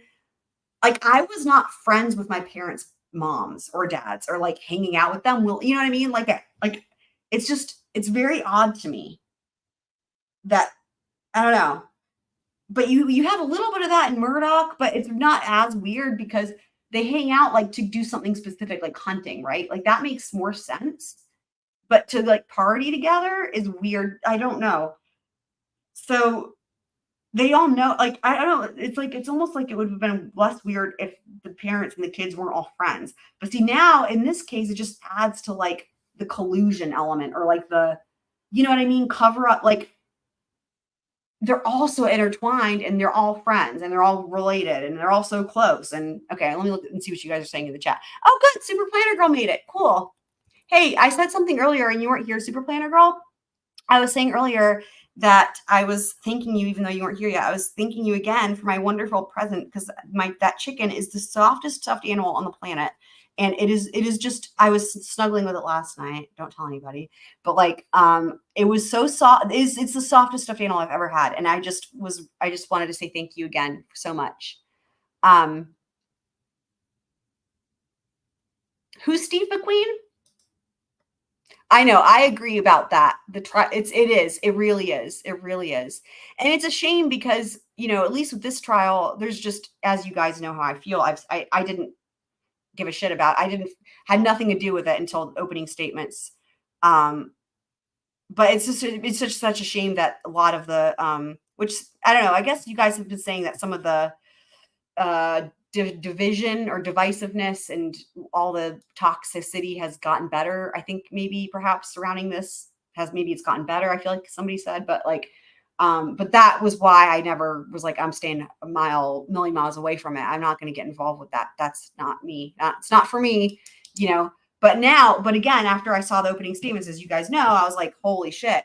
And it's just such a shame because this is really, there's a lot of questions here that need answering. And I really just, what's sad to me is when any type of like toxicity or, you know, bullshit, just the shitty bullshit that people do, you know, and that it would get in the way or does get in the way or can get in the way of actually understanding or, you know, watching or appreciating or whatever, benefiting from watching this trial, which is really unique in every way. I also feel very bad for his family. I feel like they're getting screwed and it breaks my heart.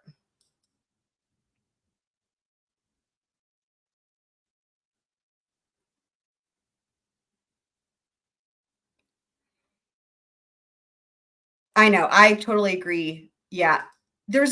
So far it's just, they haven't presented anything. It's just really weird. They haven't presented any evidence. I mean, it's a trial without any evidence of the crime committed. Yeah. Oh, thank you so much for explaining or elaborating rather on this, Black Witter. Okay. Yeah, not that I know of. I mean, yeah, I don't know if anyone else in the chat can speak to that, but I have not heard of that. We don't really, I've never heard people talking about Vietnamese refugees, but that could just be the area I'm in or the generation I'm in. I'm assuming these are Vietnamese refugees from like decades ago or something.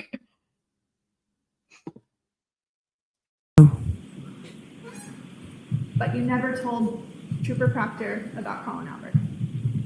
I didn't mention Colin because I didn't consider him as part of the group that we were hanging out with after the waterfall because he left as soon as I walked in. Waterfalls, just stick to the I didn't even think of him. Didn't even think of him. No.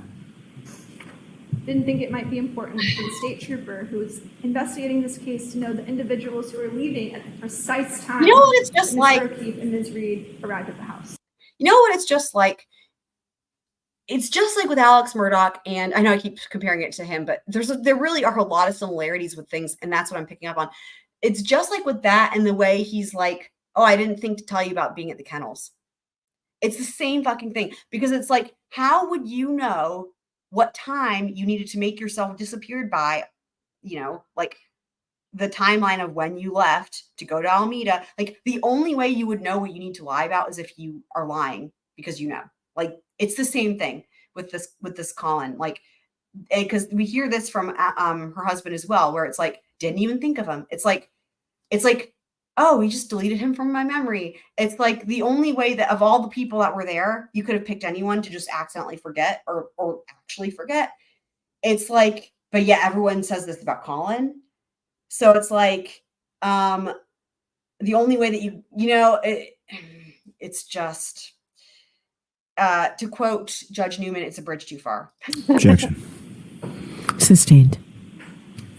Ms. Albert, what's the first thing you remember waking up to on the morning of January 29th? My sister bombing into my bedroom. Okay. Ms. Albert, where is your bedroom located? Do you want me to show it? Yes, if you could explain. Right up here. Needs to ask Miss Albert, how many phones do you sleep with in your bed at night? Your bedroom is in that upper left-hand quadrant, correct? Mm-hmm. Yes. The far left window, that's your bedroom window. Yep. Is that right? Yep. The two of them. So on January 29th, you had 2 bedroom windows on the left side of the house that were facing the front lawn where Mr. O'Keefe's body was found, correct? Yes. You're aware that Ms. Reed, Jennifer McCabe, and Carrie Roberts arrived outside your property around 6:04 a.m., correct? Yes. Did you hear any fire trucks that morning? I did not. Did you hear any ambulances? I did not. You didn't see the flashing lights of emergency vehicles outside your bedroom window? I did not. My blinds were shut. My curtains were closed. I did not see anything. You testified the very first thing you remember was Jennifer McCabe waking you up in your bedroom. What time was that? I thought it was somewhere between 6 and 6:30. I know. If I I know. told you it was around 6:45 based on video surveillance footage, would you quarrel with that? And here's the thing too. This is all weird. Because the only way that was possible, okay, is if they either don't lock their house or she had a key, or if something's fishy about this entirely. Like maybe she left and came back when they were still up, or she never left, or I don't know, something, right? Because I mean, maybe she never left. Maybe she never left because of whatever they were doing, right? And then that's why the whole story, okay, this could I'm just thinking of this now. This is speculation is speculation, but I'm thinking out loud here because nothing about this Julie Nagle story makes any fucking sense to me. And similarly with Caitlin and being picked up by a car, there's 2 people who have these stories about getting picked up by people, and there's a lot of weirdness around the entire thing that makes it just isn't plausible. The timing isn't plausible. The reasons aren't plausible. None of it makes any sense. So, but starting with Julie Nagle, the whole story is that her brother went to pick her up, right? He shows up, and once he's there, she changes her mind, and then she gets a ride home with Jen. Maybe that whole story, maybe she does leave with him. Okay, I'm speculating. Maybe let's say she does leave with her brother. Maybe the whole point of making up this other thing, if it's made up about Jen, is 2 things. One, it's to try to account for the fact to say that Jen goes home, perhaps, when she doesn't. And 2, to give a circumstance during which she could see a blob, and it would have to be after 12:30. Just dawned on me. Because, that just dawned on me. Because, okay, so... Right. Okay. Because that's when, okay, John O'Keefe and Karen get there at 12:30. We heard one of the attorneys say that actually. So that could be why, because they need someone to see a body, and the body would have to be after 12:30. But of course she calls it a blob, right? It would have to be after 12:30. However, she texts her brother to pick her up at 12:15 or 12:14 rather. Again, that's that same time when all the kids look like they're making moves to leave. if she leaves at 12:15 or before 12, we know that the brother said that the bar that they were at was really close by, but then he says he stayed there. Of course, nobody verifies any of this, so we're going off of everyone's word, right? But it gives everyone in this case has the ability to lie about their stories, right? But he says that they're 5 minutes away, but they stay longer. If that's not true, and if he came right away when she texted him, they would be there before 12:30, and that's when she would have left. And then they would not have. And then if that, whether or not that's like, let's say that that's when she left or whatever, it's like, well, then she can't testify that she sees something in the yard. It wouldn't make any sense. I mean, I guess she could, but the body, in other words, if they are looking for someone to lie for them, right? But again, if she makes this thing up about leaving with Jen, that does two things. That puts her leaving later enough to be like, oh, I saw something in the yard, where it could be John O'Keefe. And it also would make it plausible, like, as Jen McCabe is leaving, right? But my point is this: the odds that they leave that house unlocked all the time, I'm sorry, of all the bullshit, and there's a lot of bullshit, that's one of the tougher things for me to swallow. In that huge house outside of Boston with law enforcement living there, where people maybe have grudges, I mean, it is not plausible that they don't lock that house. So either she has a key or she didn't leave, right, guys? I mean, am I completely off on, like, is this totally off base? Like, am I crazy? It's possible, right? Okay, she left. Jen came back with Karen. Oh, right. Okay. Right. That's right. She did come back. Right. Okay. I guess. See, in my mind, I'm forgetting about that because we haven't heard as much about that in the trial. Like, I don't have a vivid idea of that because we haven't heard from the people. Like, we're going to have to, I mean, I'm sure we'll hear from Jen, right? Okay. So she must have a key, but for some reason I guess they don't want people to know that. And so they're lying about it, right? I mean, I just don't think it's plausible that the doors were just unlocked. Yeah, I know. I don't blame you. So, yes, Jen is her sister and also best friends with Julie Albert, somebody's best friend. Yeah, I agree with that. Also, Black Widow. Yeah. Did I say that? If I said that, I wouldn't be surprised. I probably said that. Yeah, I mean, it's just not right. That's a good point. Thank you. Theoretically, she could have been back at Brian's. Yeah, exactly. Right. She could already have known that there was a body out there and then pretended like she didn't know and she was helping Karen. And I think I don't want to know about it because I know there's some stuff that hasn't come into trial yet. But there are some things I've accidentally seen whisperings about that I, don't put stuff that much, but I've just seen whisperings about things that would make this seem like a really good suggestion here, a random girl, that's possible. And it would be possible that she knew about it, right? And then like pretended and then went to help Karen. And if that's the case, you know how much fuckery that is too, because from the sense that like she would know exactly what to do to make Karen suggestible as like the perfect scapegoat, right? And then of course she also gets to that would serve so many purposes because then she's like, she can actually make sure that Karen sees the body. And then she's also a witness to anything Karen does, which she can, of course, Jen, can of course lie about. Out. It's like really crazy, right? Oh, she totally does. Yes. Totally does. If that's what you say. Okay. Does that sound about right to you? Yep. I initially from the beginning just said 6:30. I wasn't quite sure. Ms. Albert, what about the two calls that you received from your sister at 6:07 and 6:08 a.m., which were answered? I never answered any phone calls from my sister that morning. So the Celebrate records indicated that you answered two calls from your sister. Objection, Your Honor. And 6:08 a.m. The objection sustained. Ms. Albert, do you recognize this document? Cats are dangerous. Be careful. Do you know what it is? Well, yeah, I see what it is. Does it refresh your recollection as to the two calls you received on the morning of January 29th? It says here 2 calls were With- placed. Okay, don't read it, but you were asked a specific question. So if you could answer the question, please. Does that refresh your recollection to the 2 calls you received from your sister on the morning of January 29th? She may have placed those phone calls to me, but I never answered them. I just want You to say it received a call. again. I think that this is making a lot of sense. What I'm just pulled the comment back up again. That I think that makes a lot of sense.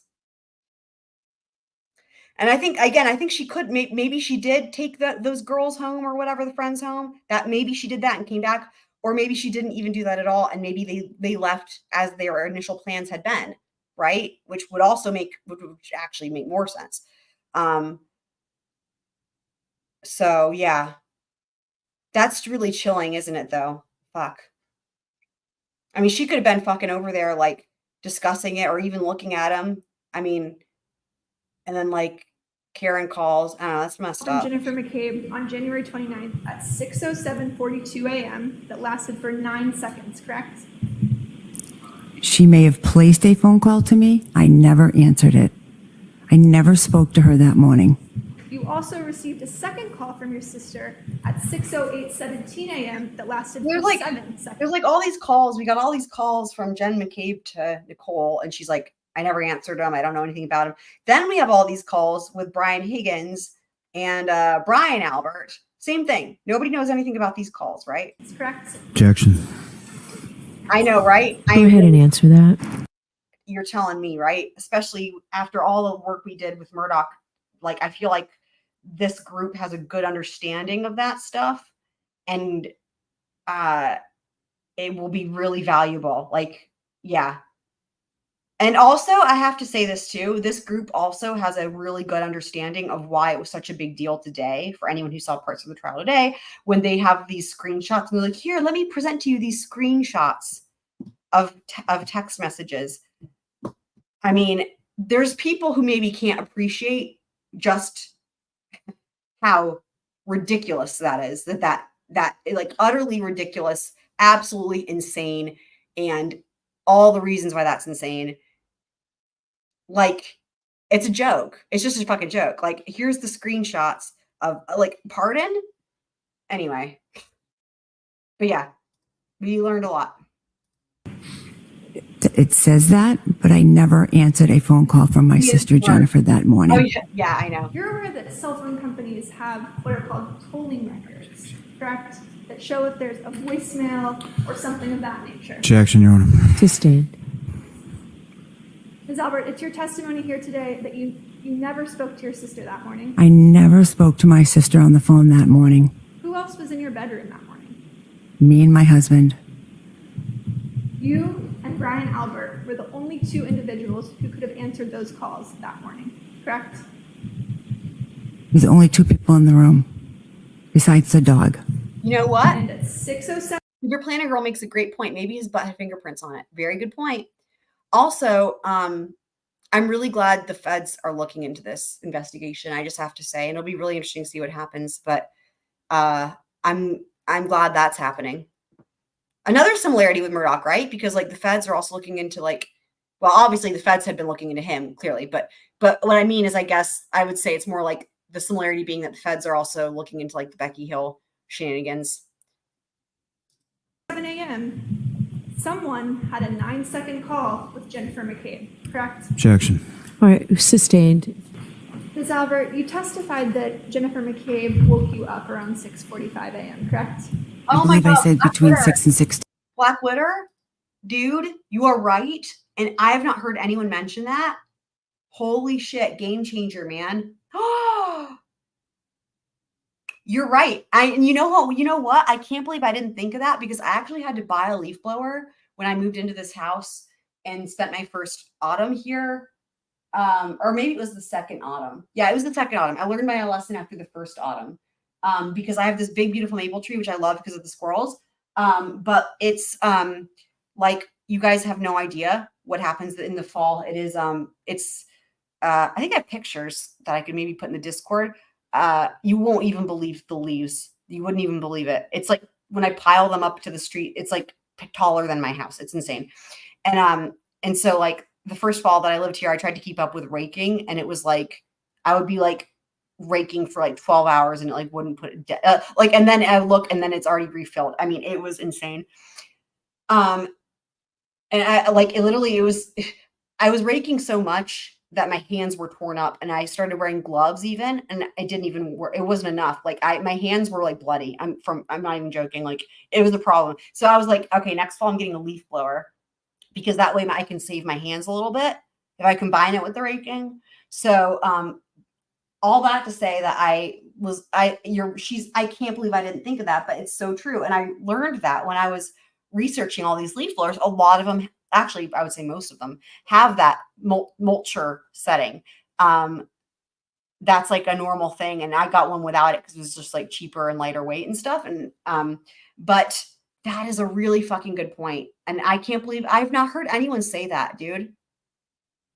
Well, yeah, I think you're brilliant. There's no doubt that you're brilliant, but like, I'm just, that is such a great point. That is like really common sense.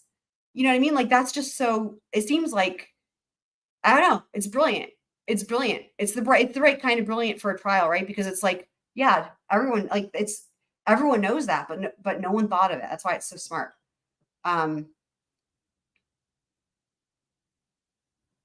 I know that's another great point too, right? Like, and I don't know anything about what happened pre-trial. I don't know if the defense was making motions to have this postponed. If anyone does know, I would be fine learning that. If anyone does know, like, was the defense wanting to go through with this, or was the defense trying to make motions to have this delayed? That I feel like I would be fine knowing that. That doesn't actually like do anything. It doesn't like bias anything or whatever. If anyone knows that, but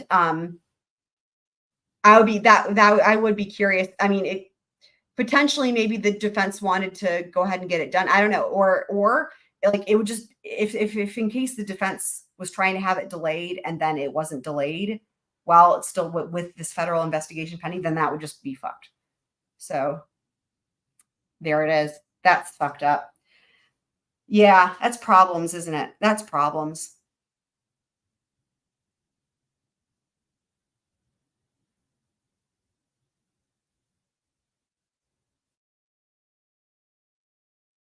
Are you asking what kind I have, Black Widow, of leaf blower? Is that what you're asking? Or were you asking about something else? So,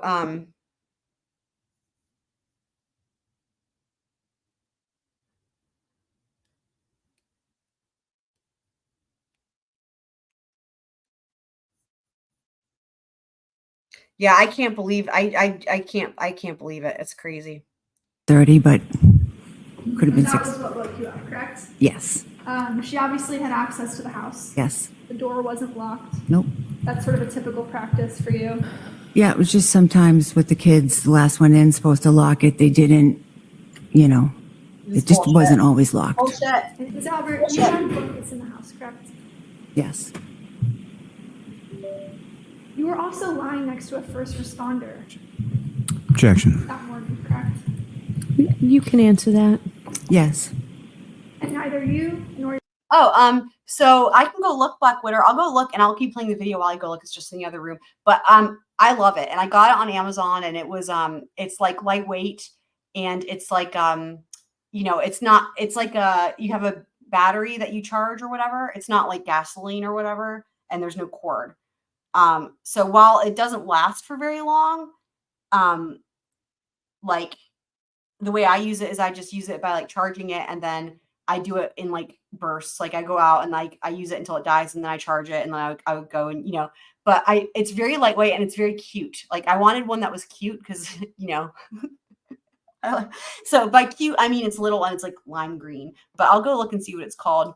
your husband came outside to help Johnny, correct? We did not go outside because we had no idea what was going on outside. We were sound asleep until my sister came into my bedroom. No further questions. Okay. With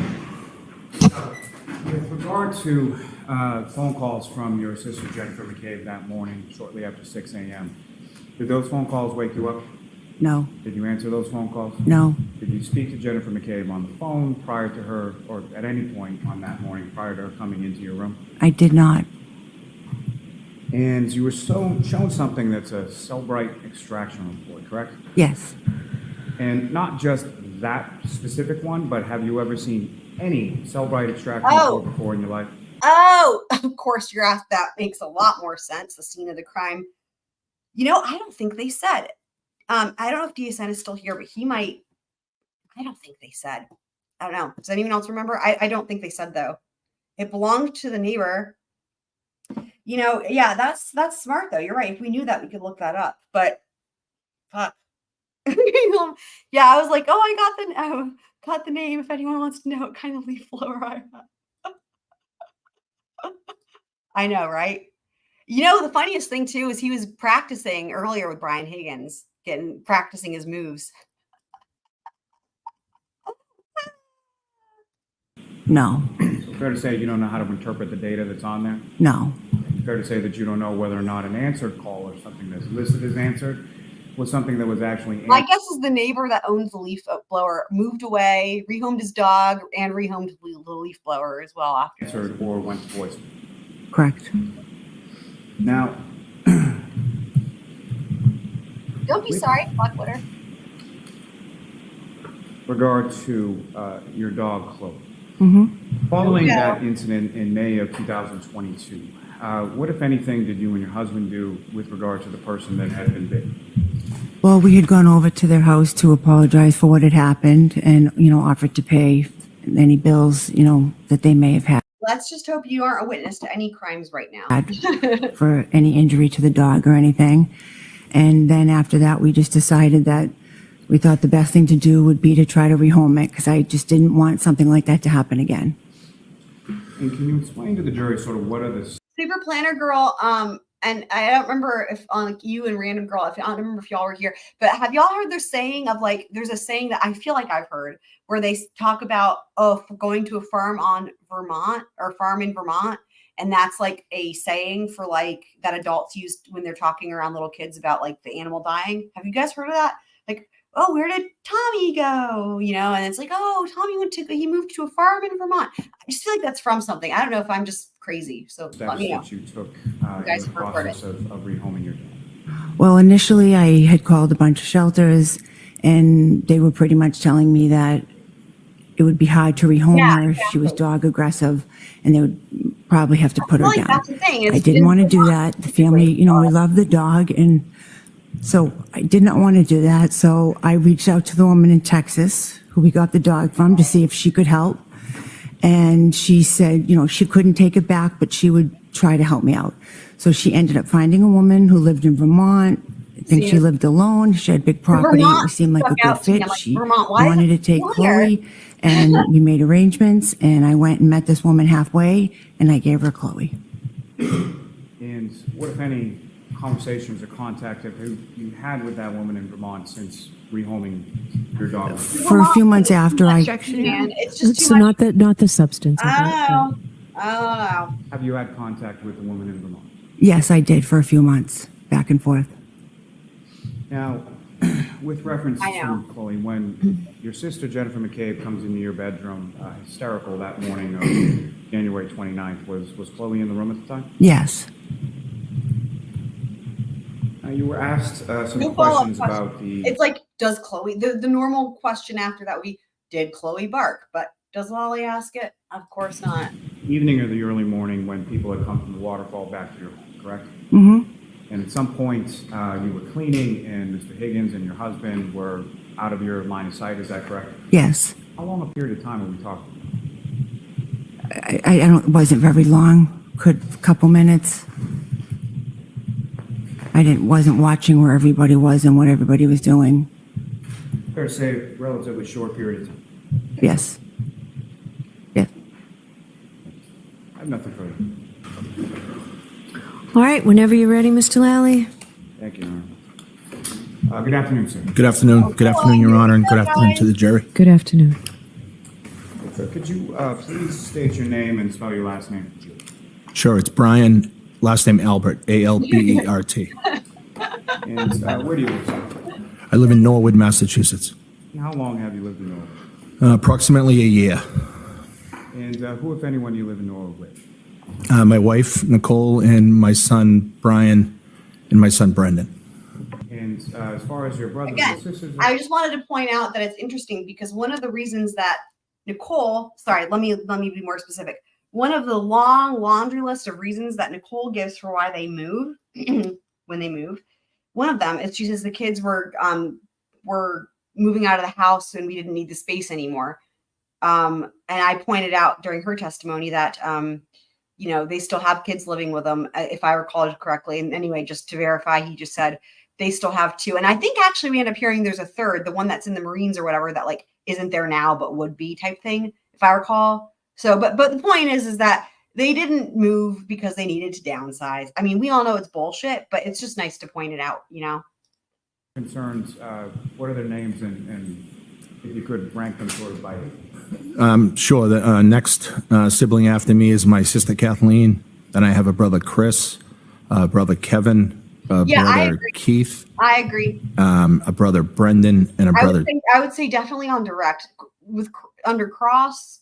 I mean, that would have been tough regardless, but I agree that like if it wasn't with everything else before, the direct would have come across different for Timmy. sure. And We you don't and hear your wife, much about Nicole, do Timmy. you have children of your own? Yes. And how many children do you have? 5. And how long have you lived in Canton? Approximately in the house on Fairview Road, approximately 11 years. And in total, about how long have you been a resident of Canton before moving to Noel? Approximately 45 years. And that address, that's 34 Fairview Road, is that right? Yes. And what, if any, relationship did that home or that residence have to your family before you and your wife and your kids moved in? My parents had lived at that residence prior to us. So you had spent some of your childhood in that house as well? Yes. There's a Kevin. And You want me to back it up so you can hear the siblings? There's there's You work 7 there? of them. I retired. Sorry, I clicked the wrong thing. Yeah, let me back it up. Back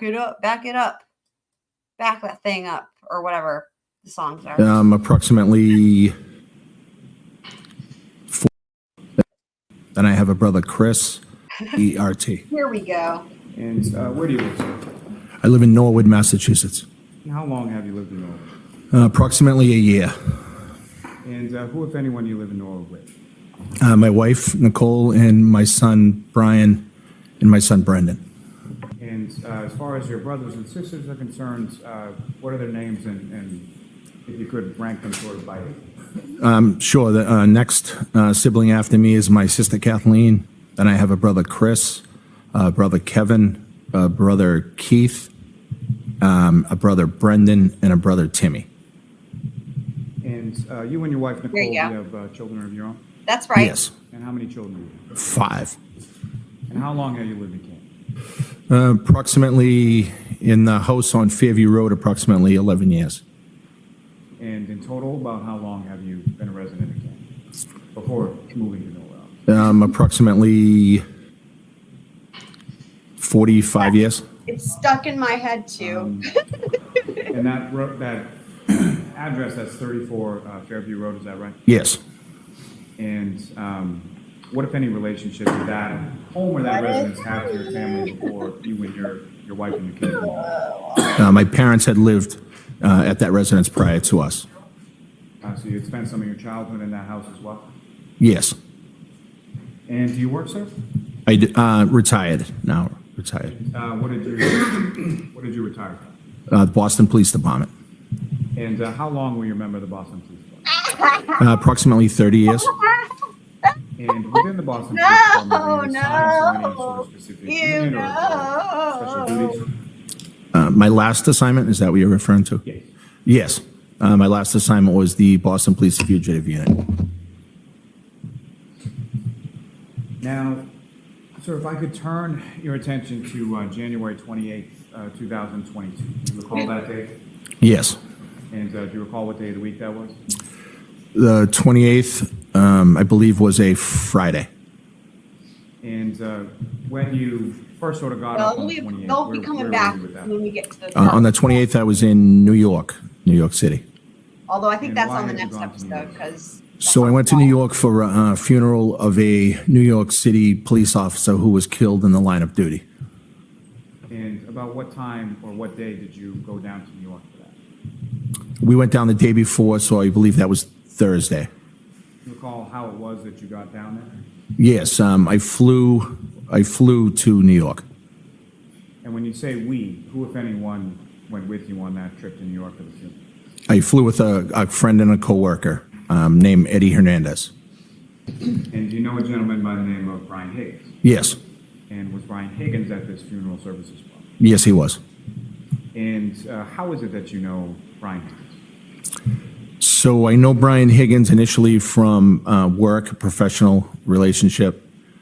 I've known him known of him for 10 or 15 years. And then the past few years, more recently, we worked together on a closer basis, and I became How close? better friends sorry, with him. How close was that basis, and how much better friends did you become?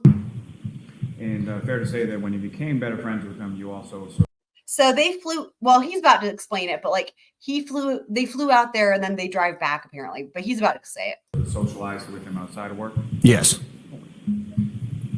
Now, as far as your return trip from New York, what, if anything, happened with that? Here, On the return trip from New York, we drove back. Why did you drive versus fly back when you flew? So that weekend there was anticipated snowstorm, and I believe the flight that we were taking with JetBlue may have even been canceled. And Brian Higgins was leaving in a vehicle that morning, so we ended up driving, or after the funeral, we ended up driving with him. And so it's yourself, Mr. Higgins, and then who, if anyone else, went with you on the drive back to Massachusetts? Eddie Hernandez and my brother Kevin. And when you arrived back in Massachusetts, where was it sort of specifically that you went first? I initially went to the Charlestown to pick up my vehicle. Where was your vehicle parked in Charleston? It was at a police station, Charlestown Station. It's a satellite station located in Charlestown. And that was in reference to proximity to the airport, is that correct? Yes.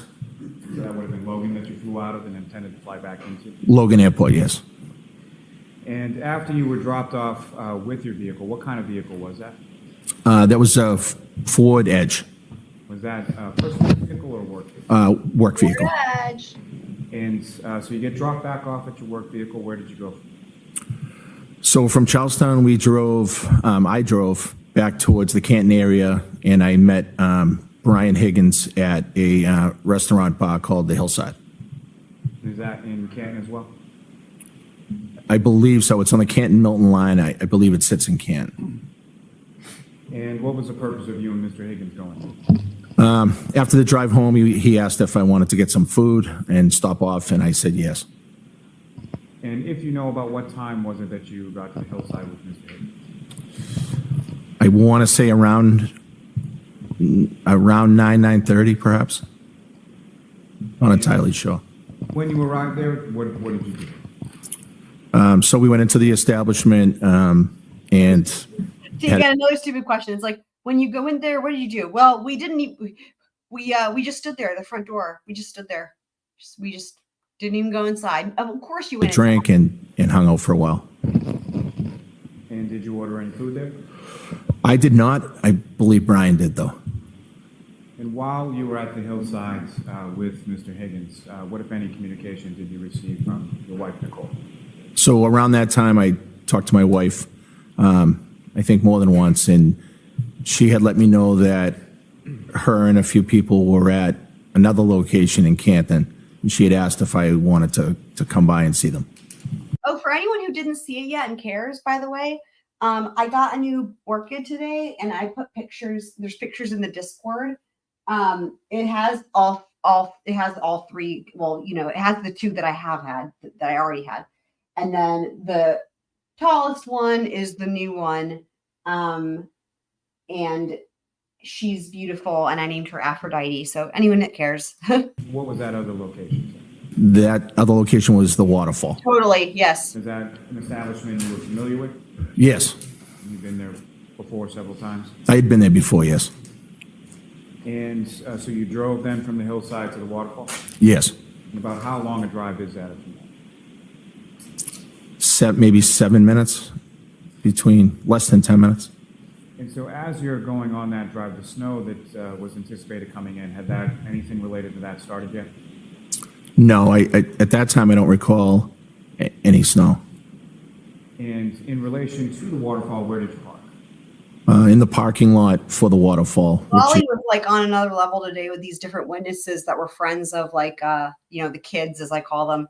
And like the judge was like not having any of it. Like he was just like asking these nonsense questions that were irrelevant. She's like, it happened, I think, more than once today, where she's like, all right, move it along. Like we can skip all this, because he's like, I don't even know, just asking these stupid fucking questions. And meanwhile, like EDB was like literally yawning. Good night, Super Planner Girl. Thank you for being here, and see you tomorrow. Is adjacent to the door to go inside. So it's to the left if you're looking at the building from Washington Street. And when you come into, now, when you left the hillside, Mr. Higgins stayed there? Yes, he stayed. And when you came into the waterfall, who, if anyone, was there? So when I walked in, I saw my wife, my oldest daughter, Caitlin. I saw my... I remember when I was hearing this testimony the first time as it was happening in real time, without knowing any other information about what we end up learning later on. I remember thinking there was something weird about this. I'm like, weird, that's weird. Like they went together to the hillside. And like, I remember I thought to myself, I remember he says something about him eating, Brian Higgins eats, but like he doesn't. And like he leaves and Brian Higgins stays. And I remember thinking, that's odd. So like he just stays and eats food, but orders food by himself. I just felt like, I was like, that's odd. And in my mind, I thought it almost sounds like Brian Higgins had a date, and that the reason Brian Albert leaves just at that time, right before he's going to eat, is because he has a date who's going to meet him for food. That's just what went through my head at the time as I heard it the first time. Brother Chris, his wife Julie, my brother-in-law Matt, and my sister-in-law Jen. And your brother-in-law Matt and your sister-in-law Jen, their last name is McCabe, is that right? Yes. And if you could just explain to the jury sort of how the two of you were related as far as what year it is now. So my brother Chris's wife is Julie, and then Nicole's sister is Jen, and then Jen's husband is Matt McCabe. And is it fair to say that you've probably known Jennifer McCabe about as long as you've known your wife, Nicole? Yes, since she was a little kid, maybe 6, 7 years old. And after you came into the waterfall, went up to the group of your family, what did you order anything? What did you do there? Yeah, I kind of just said hi to everybody. I don't recall exactly, but I'm sure I ordered a drink. And then just kind of hung out with family and friends. If you recall, what were you drinking that night? Here it I is. don't recall. I usually drink beer, Mick Ultra, but I can't remember that night what I was drinking. Now, following your arrival there and you meet up with your family, were there other friends or family that eventually showed up at this establishment and joined your group? Yes. And who were they, sir? So after I was there, maybe about a half hour, Brian Higgins arrived at the location. And if you recall, what, if any, sort of communication did you have with Mr. Higgins, or how did Mr. Higgins know to come to the waterfall specifically? Because while we were at the hillside, I had mentioned that I was going to be leaving to go to the waterfall to see my family who was already there, and I invited him to come by if he wanted to. And at any point in time, sort of throughout the course of the day, yourself and Mr. Higgins, you had each other's sort of information and cell numbers, things like that? Yes. And at any point in time throughout the course of the day or the evening, did you have occasion to text or phone, call, or anything with Mr. Higgins? Yes. Now, after Mr. Higgins arrived, who, if anyone else, came into Waterfall and joined you? Probably after about a half hour later from Brian Higgins arriving, John O'Keefe came into the waterfall with the defendant. And that would have been probably about 11 o'clock, is that correct? Yes. And John O'Keefe, if you could tell the jury, well, first, did you know John O'Keefe? So I knew John O'Keefe, but not well. I had only met him 2 times prior to that night. But I knew him to be a Boston cop, and I knew of him, and I knew some things about him. And as far as the Boston Police Department, it's a fairly large department. Would you agree with that? Yes. And about how many members or how many people are on Boston Police? Depending on the year, I mean, sometimes it's upwards of 2,000. And through the course of your work over the decades that you worked with the Boston Police, did you ever work with or have any professional sort of interaction with John O'Keefe? No, I don't remember working with him directly within the Boston Police Department. Were you aware of sort of what his role was or what he did within the Boston Police? Yes, I knew where he worked. And where did he work? I believe he worked at the SORI unit, which is the Sex Offender Registry unit. And you mentioned just briefly before that you had heard of Mr. O'Keefe, correct? Yes. And what is it that you had heard about? Well, I knew him to be a friend of my sister-in-law, Jen, and her husband, Matt. I knew him to be a friend of my brother, Chris, and my sister-in-law, Julie. I knew him to be a friend of my brother, Kevin's. I've heard his name mentioned multiple times, and I knew that he had a horrible couple tragedies in his family. I hadn't caught that before, and I'm glad I caught that now. I wonder if that's going to be important. That he was a friend with his brother, Kevin. Because we don't hear very much about Kevin, but Kevin is actually the one who apparently is really high ranking, if I'm correct, if I remember correctly, in the Boston Police Department, and apparently was actually friends with John. So that's interesting. We have not heard very much about Kevin. And I knew that he stepped up and decided to take care of his niece and his nephew when they tragically lost their parents. And how would you sort of describe your relationship with John O'Keefe at this time, January 28, 2022? Although I didn't know him well, I considered him to be a friend, and our relationship was very, very good, cordial. And, I considered him to be somebody that I could hang out with and have a good time with. Now, with regard to Ms. Reed, Or he wants to have it both ways. He wants to be like good friends with John O'Keefe, right? Like as if they're like, I guess better friends than maybe they actually were, or knew each other better than they actually did. But then, of course, it's like distancing from Brian Higgins, right? Of course.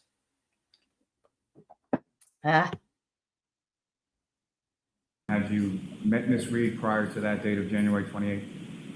I believe I had met her one time. Okay, thank you.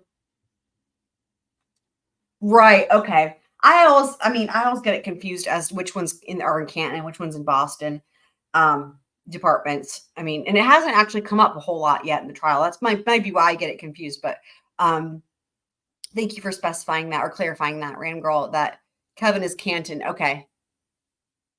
And then he's in Boston. Okay, gotcha. Right. And that's why they recused themselves. Right. That's right. Yeah. I forgot. It's just been so long since we first heard about that. That feels like a lifetime ago. Time moves slowly. A when week Molly's- prior. And do you recall any specifics about that meeting or how it is that you came to meet her about a week prior? I do. And if you could explain to the jury what those circumstances. Sure. I met her at the Hillside. I believe she was there with John a week prior. And as far as your interaction with her on that particular evening, anything significant stand out to you? No. Now, when they came in, and by day, I'm sorry, I mean Mr. O'Keefe and Ms. Reed came into the waterfall, where did they go in relation to where you were sort of situated at the high top? So I don't remember them actually walking in the front door. I remember them being in my general area at some point.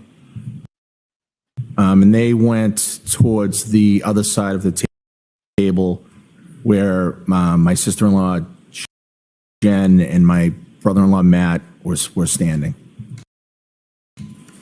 And at some point, did either or both of them make their way down towards your side of the table, excuse me, and what, if any, interaction did you have with them?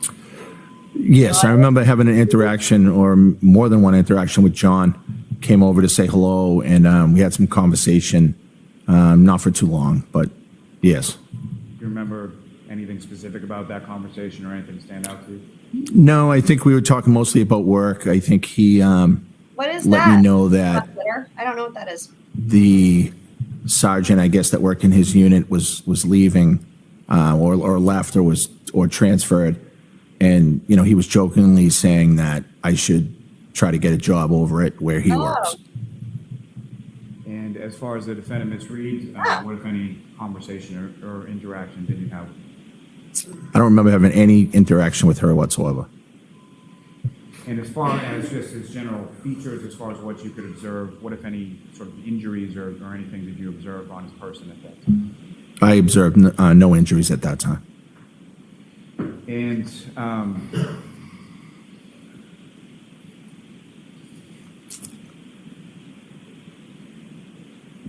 over the course of the evening, you had a couple of interactions with Mr. O'Keefe, is that correct? Yeah, I believe we talked a few times, kind of hung out, stood next to each other for a while, like you normally would do at a bar restaurant. And is the band playing while this is going on, is that correct? Yes, the band was there. I believe they took a break here and there, but they were there for the night. Now, Mr. Albert, how would you describe sort of the general mood or demeanor of the group while you were at the waterfall that evening? In one word, it would be fun. Everybody was in a great mood. People were getting along. It was friends and family, and it just seemed like a great night. And do you recall about what time things started to wind down or things started to sort of end for the evening? I believe the band stopped playing probably, close to 12, and things started winding down, a little before 12. And if you know, from the group that you just described at the high top table that you were a part of, what was sort of the order in which people left the establishment, starting with the first? So I believe the first to leave was myself, my wife Nicole, my daughter Caitlin, and Brian Higgins left at that time as well. And had anybody left from your group prior to when, I'm sorry, so the bar starts to wind down around 12, correct? Yes. Prior to the bar winding down, had anybody from your group left before that? I didn't remember or notice that. I'm not sure. And so the first to sort of leave from your group when the bar is winding down is yourself, Mr. Higgins, your wife, and your daughter? Yes. And when you exit the establishment, where do you go? Into the parking lot to my vehicle. Let me take it back just for a moment back into Why we're going to watch the video. during the course of the evening, what, if any, conversation was had by you or amongst the group that you observed as far as where to go next or what were you doing following the waterfall?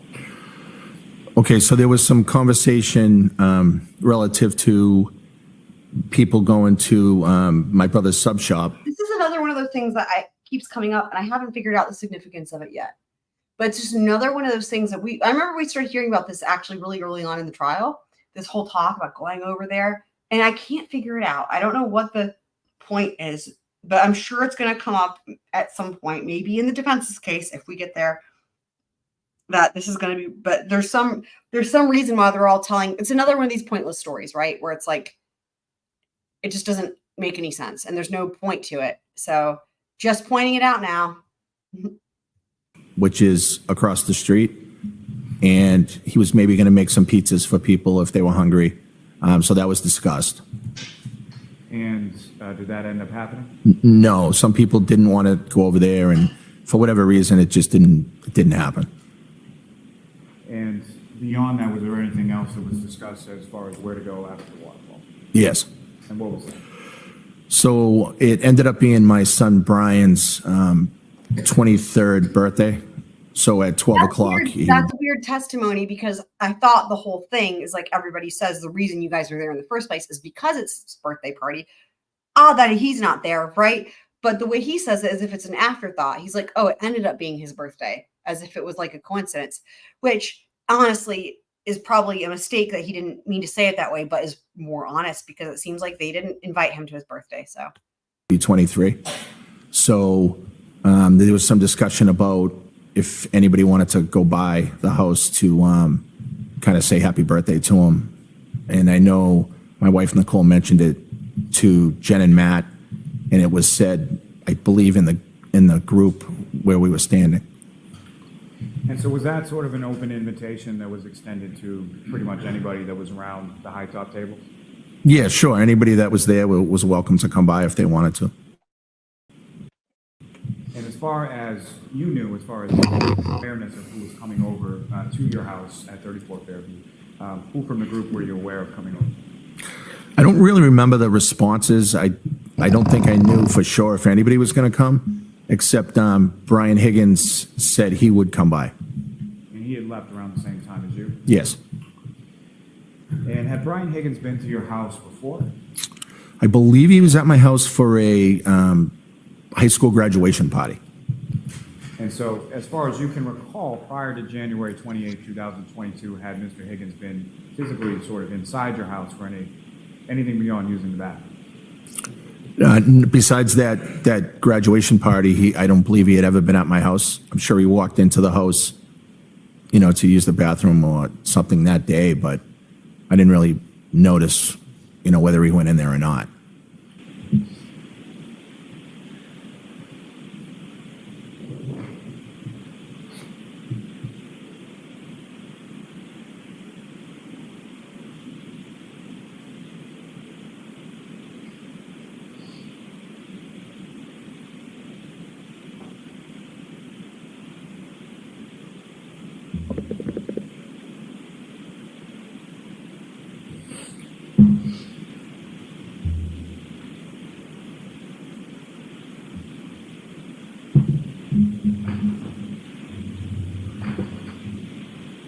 Thank you, Ms. Kelly. Now, generally speaking, what was just played up on the screen, Mr. Albert, do you recognize what that is? Yeah, it looks like the exit of the waterfall, and we're kind of walking out.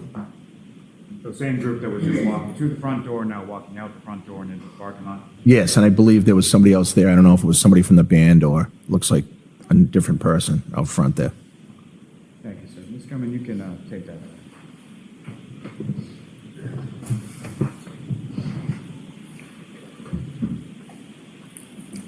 Now, Mr. Albert, when you get to the parking lot, you get in the vehicle and you drive to your house, is that right?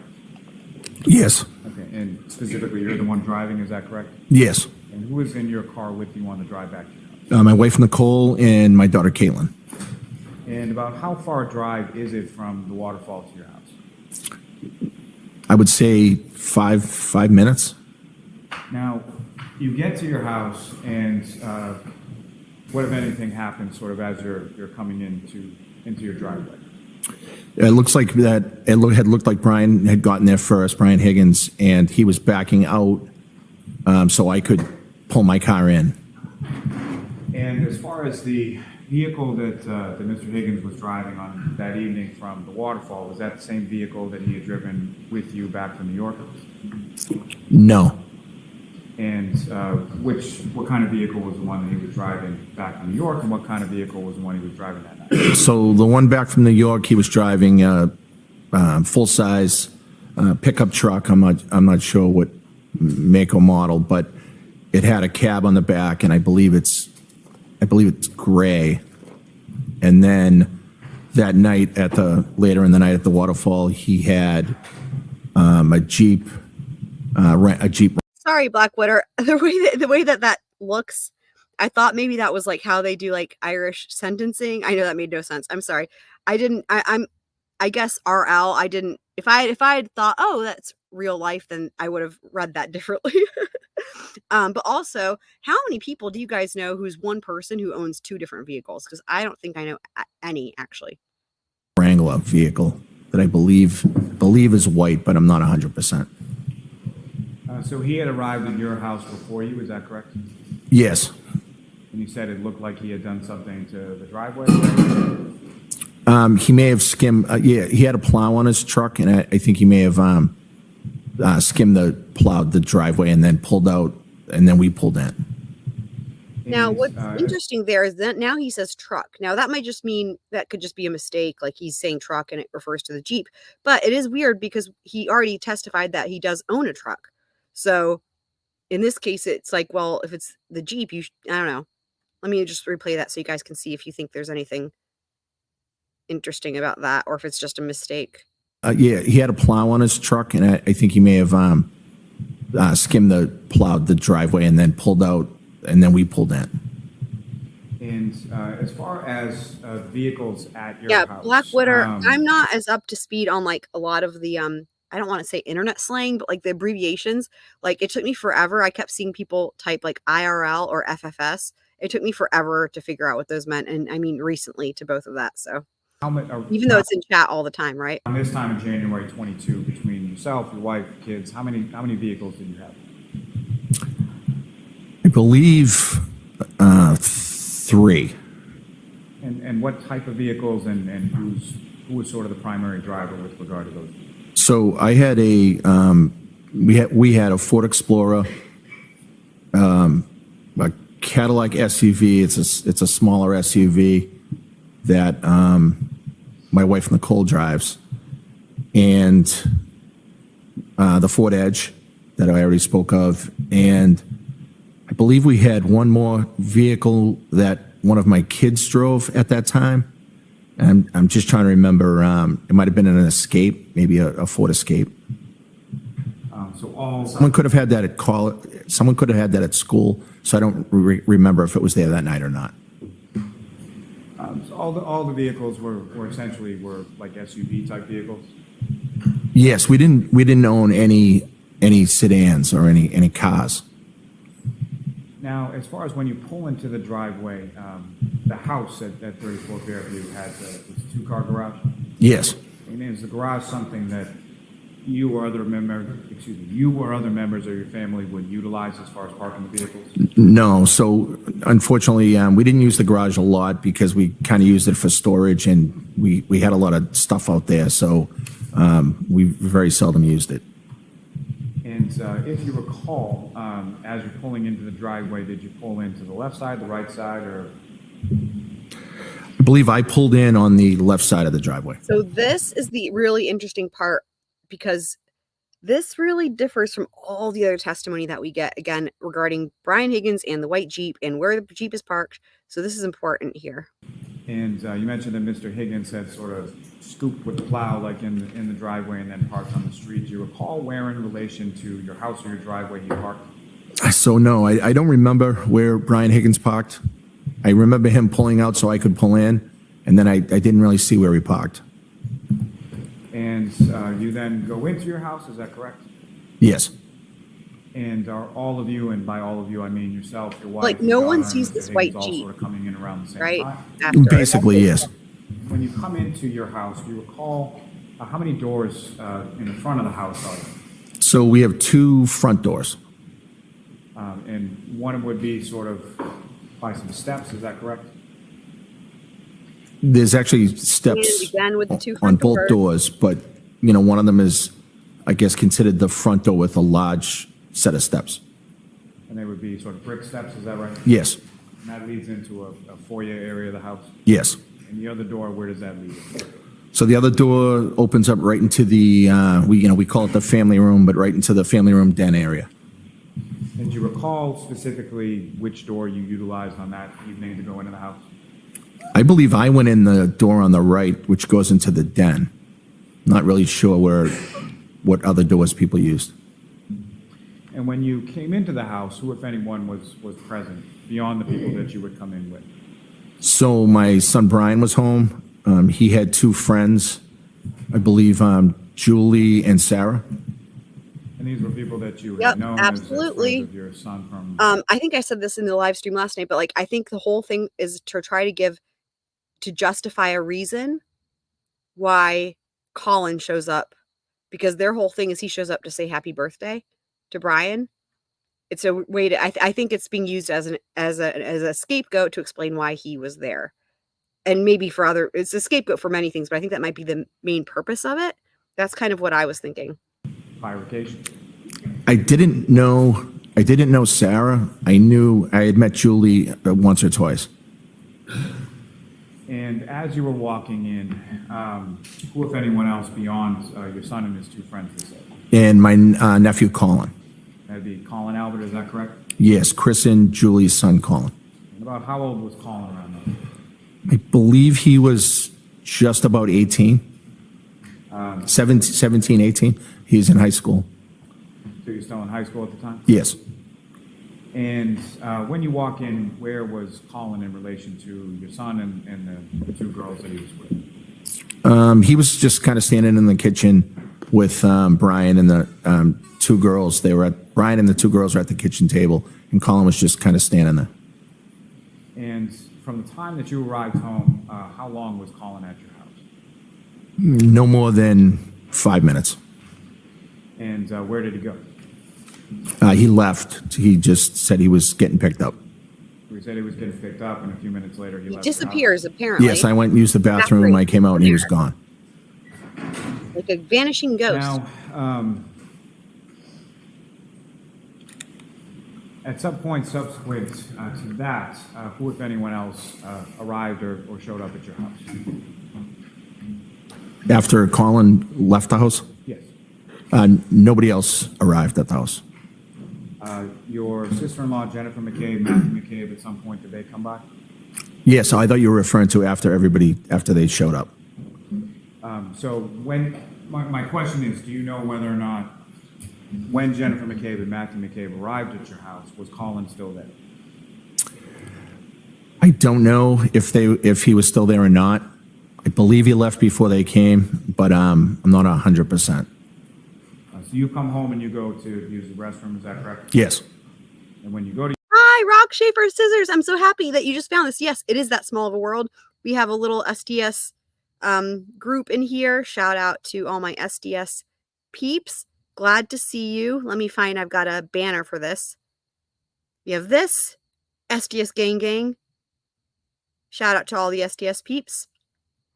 Of course, Nightbot. Do your thing. use the restroom, Colin's there, correct? Yes. And the McCabe's are not? They are not. When you come back from the restroom, Colin's not there, Yes, Colin was gone. and the McCabe's are there? No, I don't believe they had arrived yet. Okay, so they arrived sometime after Colin had left. Yes. And over the course of that evening of the 28th into the early morning of the 29th, did anybody else come into your house, or did anybody else? Yeah, you come missed into your house at any so point? No. Pop Horse was here earlier. Triple R Wifey was here earlier. Super Planner Girl was here earlier. Daddy Short Nuts was here earlier. We call him DSN. So yeah, it's been awesome. Now, in addition to yourself, your wife, and your son, Yes, did you indeed have it any pets is, at that for time? sure. Yeah, yes, we did. Okay. And what kind of pet did you have? We had a dog. And what kind of dog was that? So it was a German Shepherd mix, And what was the name of the dog? Chloe. And how long had you and your family had the dog? We had Chloe for approximately, at that time, maybe 6 or 7 years. Do you recall how you got the dog or where you got the dog from? The dog was from a shelter in Dallas, Texas, actually. So essentially a rescue dog, is that correct? Yes, rescue dog. And when you got home after you went to the bathroom, what, if anything, did you do with reference to the dog, Chloe? At some point, I went upstairs to grab the dog and let her out back to use the bathroom. And so when you would take the dog out, or when anybody would take the dog out to use the bathroom, how would that be? It seems like they want, like, it's important. I think that they keep mentioning that Chloe was upstairs, right? This whole thing, we go upstairs to get Chloe. I wonder if there's a significance to that, right? Like trying to say that she was upstairs, if you get my drift. So what I'm asking is, would the dog be on a leash, or would it be let out in the yard, or? No, so the backyard's fenced in, so I would open up the back door and she can go out, use the bathroom, and come back inside. So the entirety of your backyard, that's a fenced-in backyard, is that correct? Yes. And beyond that fence, as far as the abutting, what sort of abuts the back of your property? So behind the back fence, there's a railroad track. I believe it's a commuter rail that's behind the fence. And is there any sort of opening or way to open the back of that fence to get in sort of any wooded area between your house and the? Did you guys hear that? Let me rewind that real quick. That was one of the big moments I was waiting for a crazy similarity between this and Murdoch, for anyone who followed the deep dive that we did, and the whole significance of the railroad. This just blows my mind. Let me rewind that. When anybody would take a dog out to use the bathroom, how would that be accomplished? So what I'm asking is, would the dog be on a leash? How would it be let out in the accomplished? yard, or? Well, it uses the bathroom. No, so the backyard's fenced in, so I would open up the back door and she can go out, use the bathroom, and come back inside. So the entirety of your backyard, that's a fenced-in backyard, is that correct? Yes. And beyond that fence, as far as the abutting, what sort of abuts the back of your property? So behind the back fence, there's a railroad track. I believe it's a commuter rail that's behind the fence. Insane. Is there any sort of opening or way to open the back How? of that fence to get in sort Oh of my God. any wooded area between your house and the tracks? Yes, there's a gate back there. And the gate, as far as when you let the dog out in the back that night, did you stay with the dog while the dog was outside? I stayed at the doorway, and the dog went to the bathroom and then ran right back in. So about how long was the dog outside? She was out back for maybe 2 or 3 minutes. So went outside, went to the bathroom, came back in? Yes. And when the dog came back inside the house, where did the dog go? So the dog kind of walked around in the kitchen for a few minutes, and then I took her upstairs. And when you took her upstairs, where upstairs did you take her? So the dog liked to sleep in our room, mine and my wife's room. So a lot of times she would go up there on her own. Sometimes I would walk her up, and I walked her up to our bedroom. And at any point in time for the remainder of that evening or the early morning, did the dog go outside at all? No. And you mentioned that there are train tracks that run sort of close to your property, is that correct? Train Yes. tracks. And is that just the commuter rail, or does the Acela go by, or anything else? I believe there is, in addition to the commuter rail, there's other trains that use that track, yes. And I have no often, idea why on a Lolly daily is basis? asking about the train, but I'm glad we learned it because it's another insane thing. Do trains go by your house on Fairview Road? So it depends, I guess, schedule-wise, if it's the middle of the week or if it's the weekend. What, Twitter? But, you know, on Never. any given day, they can go by You're 5 or on 6 it. times, morning, more towards the rush hour times, morning, at night, and then sometimes at night and sometimes during the day. So really all day and night. And when the trains go by, about how loud is that as far as from your house? So it's loud, although having lived there for a period of time, I feel like at least I'm kind of immune to the sound. I don't really hear it as much anymore. So something essentially based Kind on of how weird long you statement lived there, because do he you grew up really there want in that house. to hear it anymore? Not really, no. Now, you let the dog out, you bring the dog back upstairs, and then where did you go from there? So after I brought the dog up, I just came back down and hung out with everybody else. And where within your house was everybody else sort of situated? So everybody was in the kitchen, and then we have a connecting dining room, but it's opened. It's only, a difference of 5 feet. And then we have the family room den that's adjacent to the kitchen. But they're all close proximity. So the kitchen and the dining room are sort of the same room, is that correct? Yes. And as far as what if anything is between the kitchen and dining room and the living room that you were talking about? So there's a Why don't we just see pictures of the interior of the house? Like, wouldn't that be better? wall, but there's a doorway. So there's really no barrier to go from the kitchen dining room into the family room. So if somebody's standing in the family room and somebody's standing in the kitchen dining area, they can sort of see each other? Yes. You could skip all this nonsense. Now, Pictures, right? in the kitchen area where everybody was, or in the kitchen dining room area, do you recall sort of where people were and what they were doing around that time? Yeah, I think people were just sitting around, having drinks. Someone had a speaker, and they were listening to music and just talking and hanging out. And as far as the sort of group and sort of the overall mood or demeanor of the group back at the house, how would you describe that? Pleasant, fun. Everybody was having a good time. Nobody was kung fu fighting. We were wishing Brian a happy birthday, and I doubt that very everything much. was going great. We know everyone At any ignored point in poor time, Brian's birthday, but while used this it was as all going on, did you, other than your situation with the dog, was there any point in time where you were not with the group in the kitchen dining area? this is the weird No, part. I was there basically for the whole night, except I think at one point This part, I may have shown right. Brian Higgins some photos that were in my son's room that were upstairs. Oh my And God. what kind of photos are we talking? So my son Jack, who's one of the twins, was in the Marines or is in the Marines, and we had put some plaques and some stuff in his room upstairs. And Brian Higgins was prior military, as am I, and I thought he would want to see the photos, so I had him look at them. I'm sorry, but like he doesn't. You're not even gonna ask if he wants to go see these photos. Like, are these photos that great? Like this. And the other thing is, actually, we're gonna hear when we get to Cross. It'll be on the next video. But like, he gets asked about like, did Brian Higgins ever go upstairs? And he totally distances himself from that and then like denies it. I think he maybe forgot that he said this. So that's an inconsistency. Again, I think this is just an excuse for them leaving the group to do something and not being able to account for what they were doing. So yeah.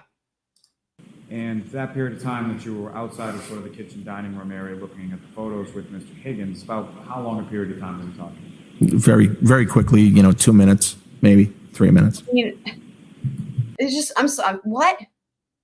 Now, at some point over the course of that morning, things started to sort of wind down at your home. Is that fair to say? Yes. And about what time was that things started to wind down and people started to leave? I think Brian left at around 1:30. I believe he was the first to leave. And then others left after that. When you say others left after that, after Mr. Higgins left your house, where did you go? But none So- of them saw his white Jeep there. After Brian left, I had gone upstairs and hung out and watched TV up in my bedroom. You had a long day that day, is that fair to say?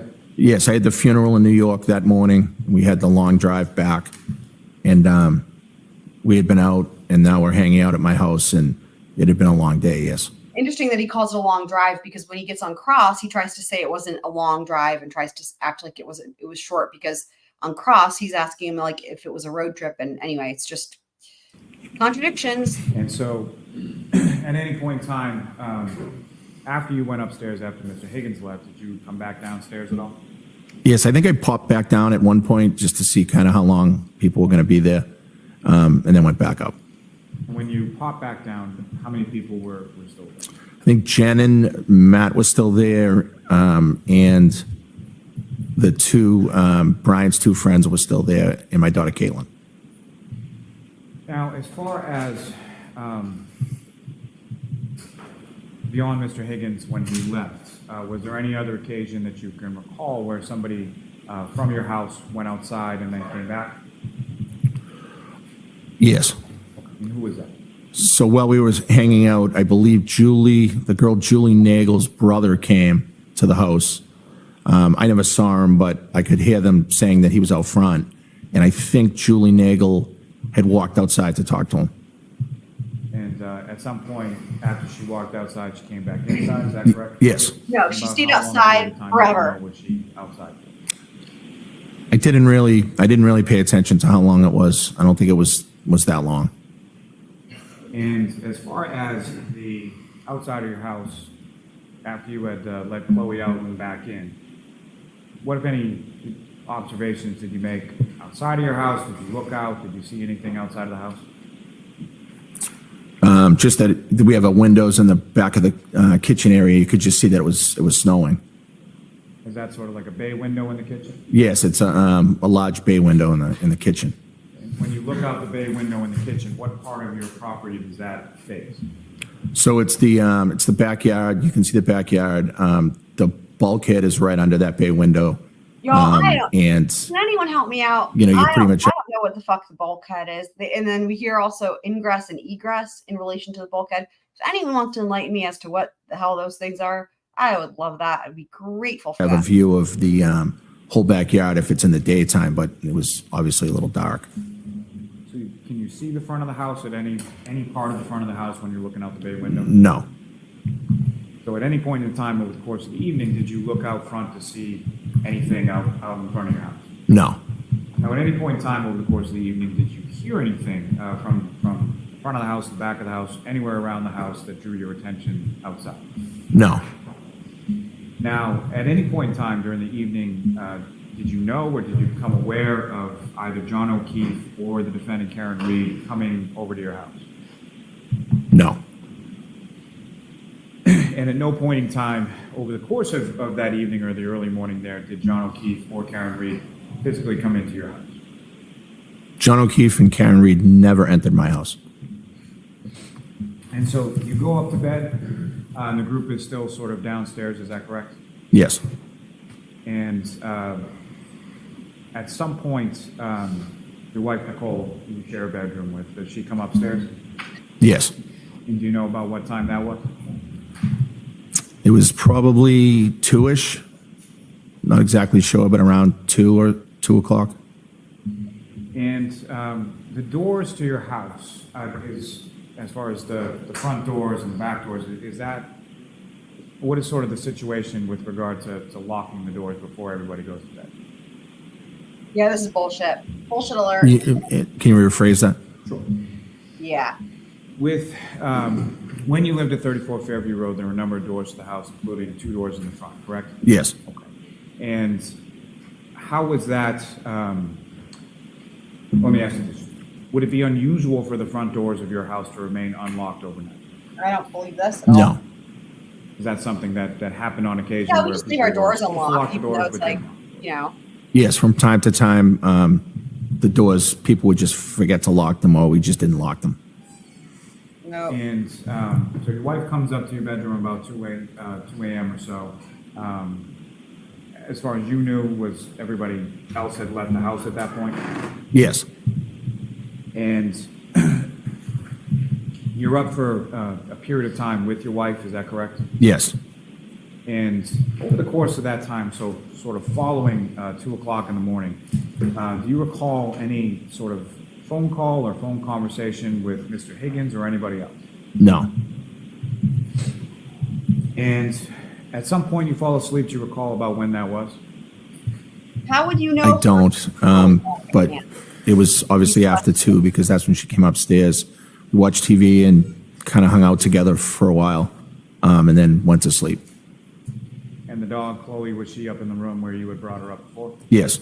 She was there overnight, is that correct? Yes. Now, turning your attention to later on that morning or you know, the beginning of that morning, daytime morning of The January. daytime 29th. morning? Obviously, at some point you wake up, correct? Yes. And what is it that wakes you up on that morning? I was awoken that morning to my sister-in-law, Jen, had burst into my room. And do you know about what time that was? It was early in the morning, between 6 and 6:30, I would say. So funny, Lolly doesn't even ask And him fair to about say the that's not calls, a missed normal calls from occurrence. No. Brian Higgins or whatever, When she burst into butt your dials, room, supposed butt dials. can you describe her demeanor or sort of how she appeared when she first came in? She was very upset, almost hysterical. And what, if anything, did she say when she came into the room? She said something to the effect, John is dead. Objection. Yeah, hearsay. Next question, please, Christine. Unless you lay a foundation. Did you know who she was referring to when she initially comes into your room? I initially did not.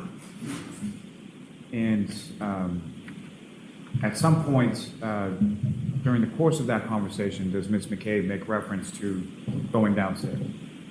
Yes. And prior to that, not the content of the conversation, but as far as the length of the conversation, about how long was that length of the conversation that occurred in your bedroom between yourself, Ms. McCabe, and your wife? Probably a minute. And the demeanor that you described as far as Ms. McCabe was concerned is almost hysterical. Was that continuous throughout that initial conversation? Yes. She was very upset. And who, if anyone, did she indicate was downstairs, or why did you go downstairs? She said that the police. This I'm going to allow in with that foundation. Go ahead. She said that the police were downstairs. And so you went downstairs to talk to the police. Yes. And when you go downstairs, what do you see when you get to sort of the bottom of the stairs? I saw a Canton police officer downstairs. So inside your house at that point? Yes. And the door to your house, was it still open or shut or something? I don't remember. And the Canton police officer that's inside your home, did you recognize him? Yes. And who did you recognize him? Last name Lank. So Officer Lank. Was he someone that you were familiar with? I knew who he was. Yes. Did you socialize or friends or anything like that? I didn't socialize with him. I knew him to be a Canton police officer. I had met him, multiple times, and I knew him to know my brother Chris. And so knew him is essentially what I'm asking, knew him in a professional capacity, personal capacity, or a little bit of both? I would say more of a professional capacity, and I knew of him, but did not hang out with him socially. And initially, when you first see Officer Lang, is he by himself, or who, if any, other officers are with him? I believe initially he was by himself. Did another officer join yourself and Officer Lang at some point? Yes, I believe another officer came into the house. Do you know who that officer is? I don't. And as far as them coming into your house, they were welcome in your house? You didn't say get out or close the door or anything like that? Get out! No, of course they were welcome in my house. Again, contradicts the whole thing And, about not being able to have consent. Where did you go with the officer sort of in your house? Where did you spoke with the officer, I'm presuming? Yes, we spoke in the kitchen area. And when you're speaking with the officer in the kitchen area, who is there?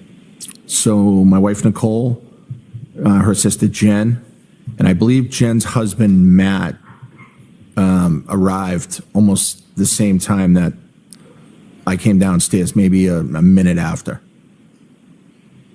And how long a period of time was this conversation that occurred in the kitchen of your house? I don't remember the exact time. I wouldn't want to guess. I don't remember. He was 10, 15, 20 minutes maybe initially. And when you say initially, was there a subsequent conversation that occurred after that? Yes. The Officer Lank returned to the house sometime after that. And when he returned sometime after that, was he alone or was there another officer? I believe that time he was with Lieutenant Gallagher, perhaps. Mr. Red Solo Cups. And were you familiar with Lieutenant Gallagher prior to that morning? I knew who Lieutenant Gallagher was on a professional level. I had not hung out with him on a social level. And again, they were welcomed into your home and you spoke with them, is that correct? Yes, the second time they were there, they were invited back to the house via a phone call. And that second conversation within your house, where did that? Same area, family room, kitchen area. And if you know about how long a period of conversation was that second come back to the house? That may have been longer, maybe a half hour. Now, going back to sort of that initial conversation. Good night, as far rock, as- paper, scissors. So it's Rock, it's paper, yourself, scissors. it's See Mr. and Mrs. you McCabe, soon. Hopefully, your I'm sure wife, we'll be doing and another then one tomorrow. Louise, is that So correct? hope to see you there. Thank you for stopping by. Myself, my wife Nicole, my sister-in-law Jen, her husband Matt had arrived, and the police. Yes. And in between that first speaking with the police and the second time that the police came back to your house, who, if anyone, did you call or notify in regard to the situation that was going on in front of your house? I called Brian Higgins Why did you call Brown? because I think it was important for him to know what was going on and that what had happened. And as far as you knew with reference to Mr. O'Keefe and Ms. Reed, what, if any, relationship, friendship, anything were you aware of between Mr. Higgins and either Mr. O'Keefe or Ms. Reed? I was not aware too much about a relationship with Brian and either person. Brian had mentioned maybe even that night that he was friendly and knew John. I knew of no relationship between Brian and the defendant. And, That's not following your true. conversation with Mr. Higgins, who, if anyone else, came over your house? That's not true. So Brian Higgins eventually came over to my house, and my sister-in-law Julie also arrived at my house. And do you know why your sister-in-law Julie came by your house that morning? Yes. And why was that? So she has a routine that when it's someone's birthday, she likes to come by and bring like coffee and donuts. So it was Brian's birthday that night. So my sister-in-law Well, she only Julie did was this coming for by Brian. to drop off some donuts everybody. and coffee, I think. And where was Julie when you first saw her that morning? She was out front in the driveway. And what, if anything, did you ask Julie to do when you saw her out in the driveway? I asked her to come inside. And when she came inside, is that when you informed her of what had happened? Yes, I don't know if it was necessarily me that informed her, but people that were there were explaining to her what happened. It was a very, very chaotic, unbelievably chaotic morning. And as far as when that was described to your sister-in-law Julie, how would you describe sort of her demeanor or her reaction to the news regarding Mr. O'Keefe? Shock. That's how I would describe it. Everybody's reaction that morning was utter shock. And she was upset and looked very, very in shock. And so the second time that the Canton police officers come back to your home, who was there at that point? I know I was there for sure. My wife, Nicole, Jen, her husband, Matt. Brian Higgins may have been there at that time. And I'm not sure about Julie. Julie at one point left the house, and I think she came back later in the morning, but so I'm not sure if she was there. And at some point when your sister-in-law Julie came back to your house, who, if anyone, came to your house with her? Her husband, my brother Chris, who's her husband. Was this before or after the second time that the police had been at your house? I believe they came back after the second time, but I'm not 100% sure. The first time that Julie came with the coffee, the police were not there. Coffee, not donuts. Interesting.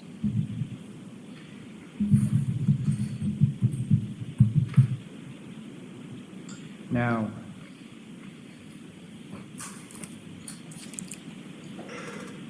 when you first sort of get up, you come downstairs, and the police they're basically in your doorway, is that correct? Yes. Could you see outside as far as what was going on outside at that time? Not from downstairs, but I had looked out the window after Jen had come up into my room and explained what had happened, and before I went downstairs. When you looked out your window from your bedroom, what did you see? I could see at least one police vehicle. I could see that there was something going on out front, and that was about it, and I just went straight downstairs. At that time, Something if you going looked on. out I the mean, you knew window, what was did you going see on. either They already an told you. ambulance or a fire truck out there? I don't remember if I saw a ambulance. There were emergency vehicles out there, but I can't remember exactly which types.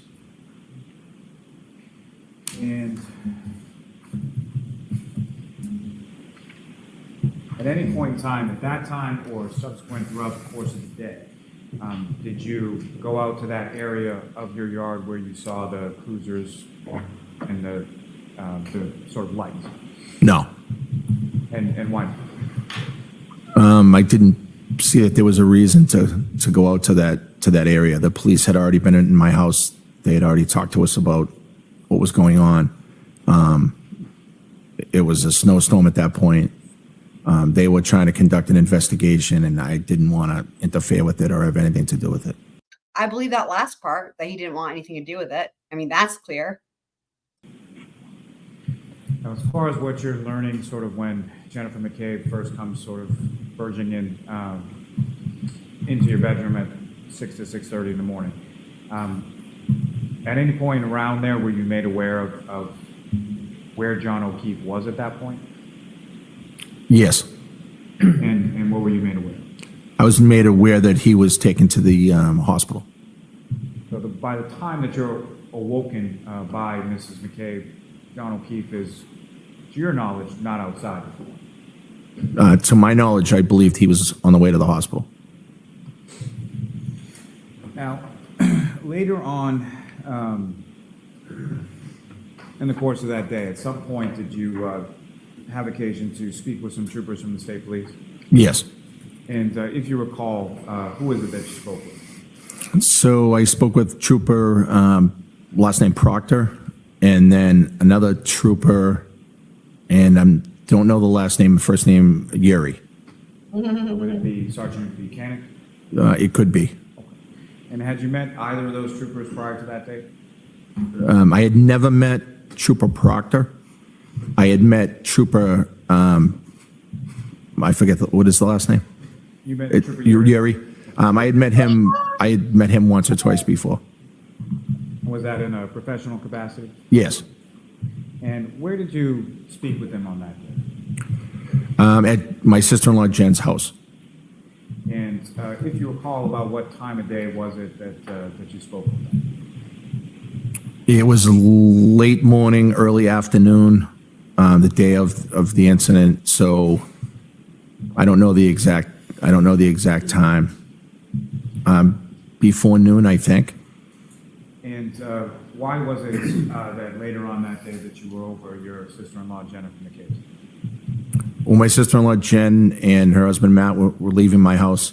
My sister-in-law was distraught. I wanted to be comforting to them and be there for them if they needed anything, and I drove to their house. And this is, and speaking of your sister-in-law Jennifer, this is someone you've known since she was how old? 7 years old. She's like a little sister to me. And at the point that you're going over to the house, did you know that there were going to be troopers from the state police over at the house? Yes. And fair to say they asked to talk to you, is that correct? Yes. And do you know who, if anyone else, they spoke to at your sister-in-law's house that day? I believe they spoke with Jen, my sister-in-law Jen, and then her husband Matt, That question, and then myself. Ross, he answers this completely And so different. was that done sort of in a Really group setting, interesting. or was it separate or something? Separate to their house.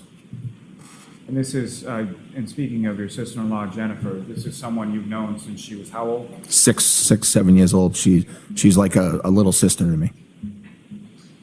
And at the point that you're going over to the house, did you know that there were going to be troopers from the state? Oh, I don't police know over why. at the house? Sorry, I must have Yes. around it, guys. Sorry about that. And, Just heard this do part. you know who, if anyone else, they spoke to at your sister-in-law's house that day?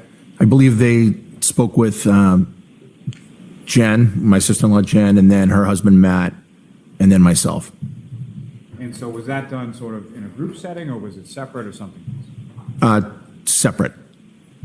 And so they spoke to you in one area of the house while Jennifer and Matthew McCabe were in another area of the house, and vice versa for you?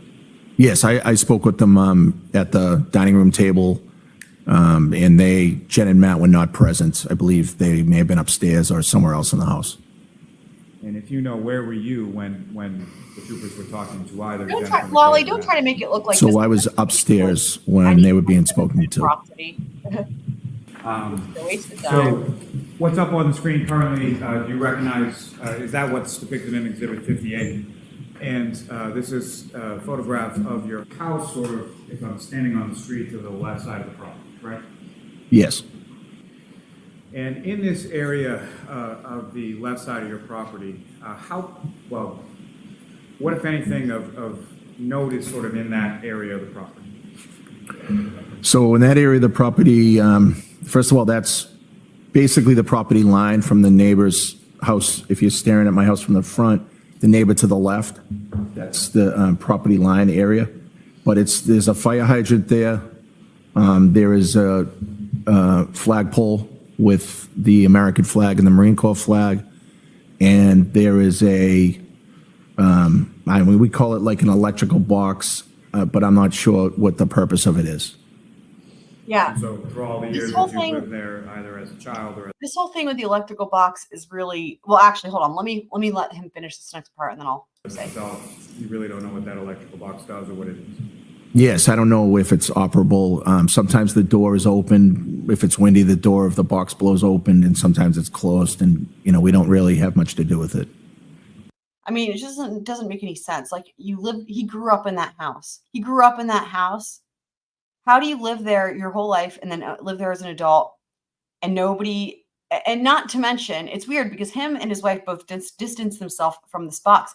But then the other fellow who we heard from today, who's like, what was it? Julie Nagle's brother, maybe? He talks about it in a completely different way than they do, which is odd. And the general area where, when you looked out the window in your bedroom on the morning of the 29th, as far as where you saw the police And vehicles, why does the he, cruisers, like, well, if you really don't care about that box and you don't know anything about it, why would you add the detail about the bit with the door and the wind? The wind blows the door open. I don't know. It's just interesting. do you see that in this photograph? Yes, that's the same general area. The same general area as you were describing with the fire hydrant, the flagpole, things like that. Yes. And from within this photograph as well, you mentioned that there were sort of two doors to the front of your house, one that leads into a foyer area and the other that leads into a living room of some kind. If you could direct the jury's attention to where each of those doors would be on the house, if you can see. Sure. So the door right here we consider it the front door, and that goes into a foyer area. And then, not from this photo, you can't really see it, but there's a door in this, I guess, breezeway area, and that opens up into the family room. And one last thing from this photograph, sir, if the window that you were looking out, do you see that window in this photograph as well, and can you draw the jury's attention to? Yes, I believe it would be this one right here. Yeah, in the corner. And from this photograph, as far as the roadway and the sort of width of the road from the curb to the double yellow line there, is that generally what it was on January 29th, as that's what the roadway looked like? The morning of the 29th? Well, the morning of the 29th, it was snowing, correct? Right, so the roadway, I believe, would have had some snow on it. So what I'm asking is, when Yeah, you what are came you home asking? that evening or the early morning of the 29th, is that essentially what the roadway looked like, absent whatever the snow was covering? Yes. And again, what's up on the screen, this would be, and I'm sorry, I've lost my train of thought, is this 60? Oh my God, 62. he's lollygaggled himself into oblivion. It appears to be, yes, Oh my 62. God. So you were mentioning earlier in your testimony that the area where you saw the police cruisers when you looked out your window in the morning of the 29th was near sort of where your property abuts the neighboring property, correct? Yes. And do you happen to know what number that next door neighbor's house is? Up or down from 34? I honestly don't. I don't know what number that is. You lived there your whole, And I don't do you know. see sort of the property line in between your house and the next door neighbor's house? Yes, I believe that row of trees is the property line. So the row of evergreen trees there is sort of where it delineates between your property and the next door I mean, neighbor's. Lolly. Yes, come on. they appear to be in line from. You can talk about the trees all you want. No one's gonna think that this didn't happen on his property. No one's gonna buy any of that. And I mean, I guess it's just more trying to like maybe distance from the location of the body. But I mean, there was enough other fucking commotion going on that night. Almost the street to the white fence. And that white fence sort of in the back right of that photograph, is that the fence that you were talking about before that encloses your backyard? Yes. With reference to this, can you describe to the jury what are we looking at in this particular photograph, Exhibit 64? So that's the front right door, I guess you could say, to the house. And again, you can't see the door, but it's inside that breezeway area to the left. And if you could, just using the laser pointer directly. Oh, yeah. Attention to what you're talking about. There's the sirens, another Murdoch So the similarity. door would be right in here. Welcome County Courthouse. From the driveway leading up to that front door area you were talking about with the foyer once you get in, what if anything is sort of leading you up to the steps there? To the other door, To the other door, to the front. there's a brick walkway. So brick walkway leading up the brick steps into the foyer area of your house. Yes. Do you recognize what's depicted in this photograph, sir? Yes. And what do you recognize it to be? So that's the picture of the ground in front of the fire hydrant, which is to the left front of my yard. You can God. write that down. Thank you very much. Now, Mr. Albert, with the days that sort of followed from January 29th, as far as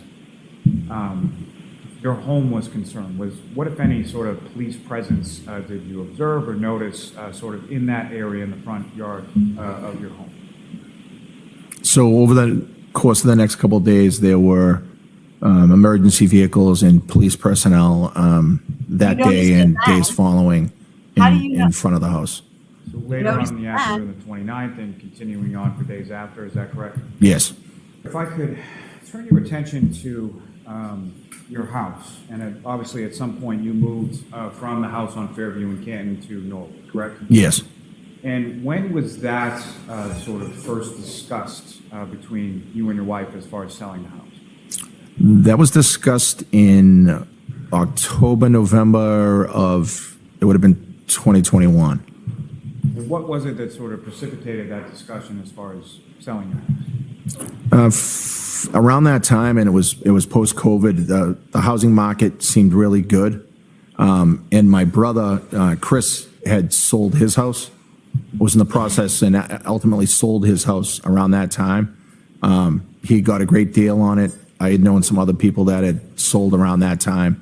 And it was a little early for us because our children weren't all necessarily gone yet. Yeah, But it was we're gone close, now. and we thought we That's could the get a thing. good deal for the house. Again, it just doesn't make any sense because we know he still has kids living with him. Like he said, it's two, but I think there's a third that's just temporarily gone to the Marines or whatever. So So that's when we started exploring it. And who, if anyone, did your brother Christopher put you in touch with? So he put me in touch with a realtor that ultimately sold his house. And at some point you sold the house? I did. And when was that? So we didn't end up selling until April of 2023. It's a long time for it to be on the market. Did the sale of your house have anything to do with what occurred there on Obviously, he's January gonna 29, lie. 2020? Absolutely not. I mean,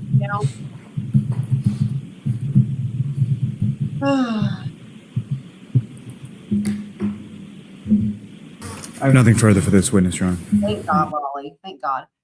There's the only fan. I'm a big fan of the only fan. So, Lolly is tough to listen to, Lolly Gaggle, as I call him.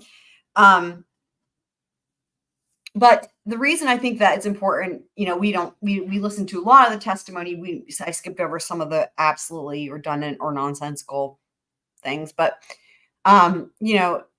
because there are a lot of discrepancies, right? When we hear these witnesses going from direct to cross. So that's why I still think it's valuable to hear the direct examinations, and then you have something to compare it to, right? When you get to cross. So this is it for week 2. We have finished week 2. So we're getting caught up on these recaps up to at least we'll be current to the week. So I believe I'll have the video ready for the first video for week 3 ready for tomorrow. And I hope to also do some coverage on the recent Koberger documents as well. But I appreciate everybody being here. As always, I'll have these timestamps done soon. And remember also that especially important or noteworthy sort of thoughts that we talk about that, in terms of what we might have some ideas or things like that. I will be putting those in bold in the video description. So because they can't show up bold on the scrolly bar. So if you just look in the video description, you'll be able to see the timestamps that are in bold in case you're wanting to jump right to those sections. But as always, I thank everyone for being here. Thanks for being a squirrel. And I will see y'all hopefully tomorrow. And with that, actually, surprise! And now I will go ahead and roll the outro.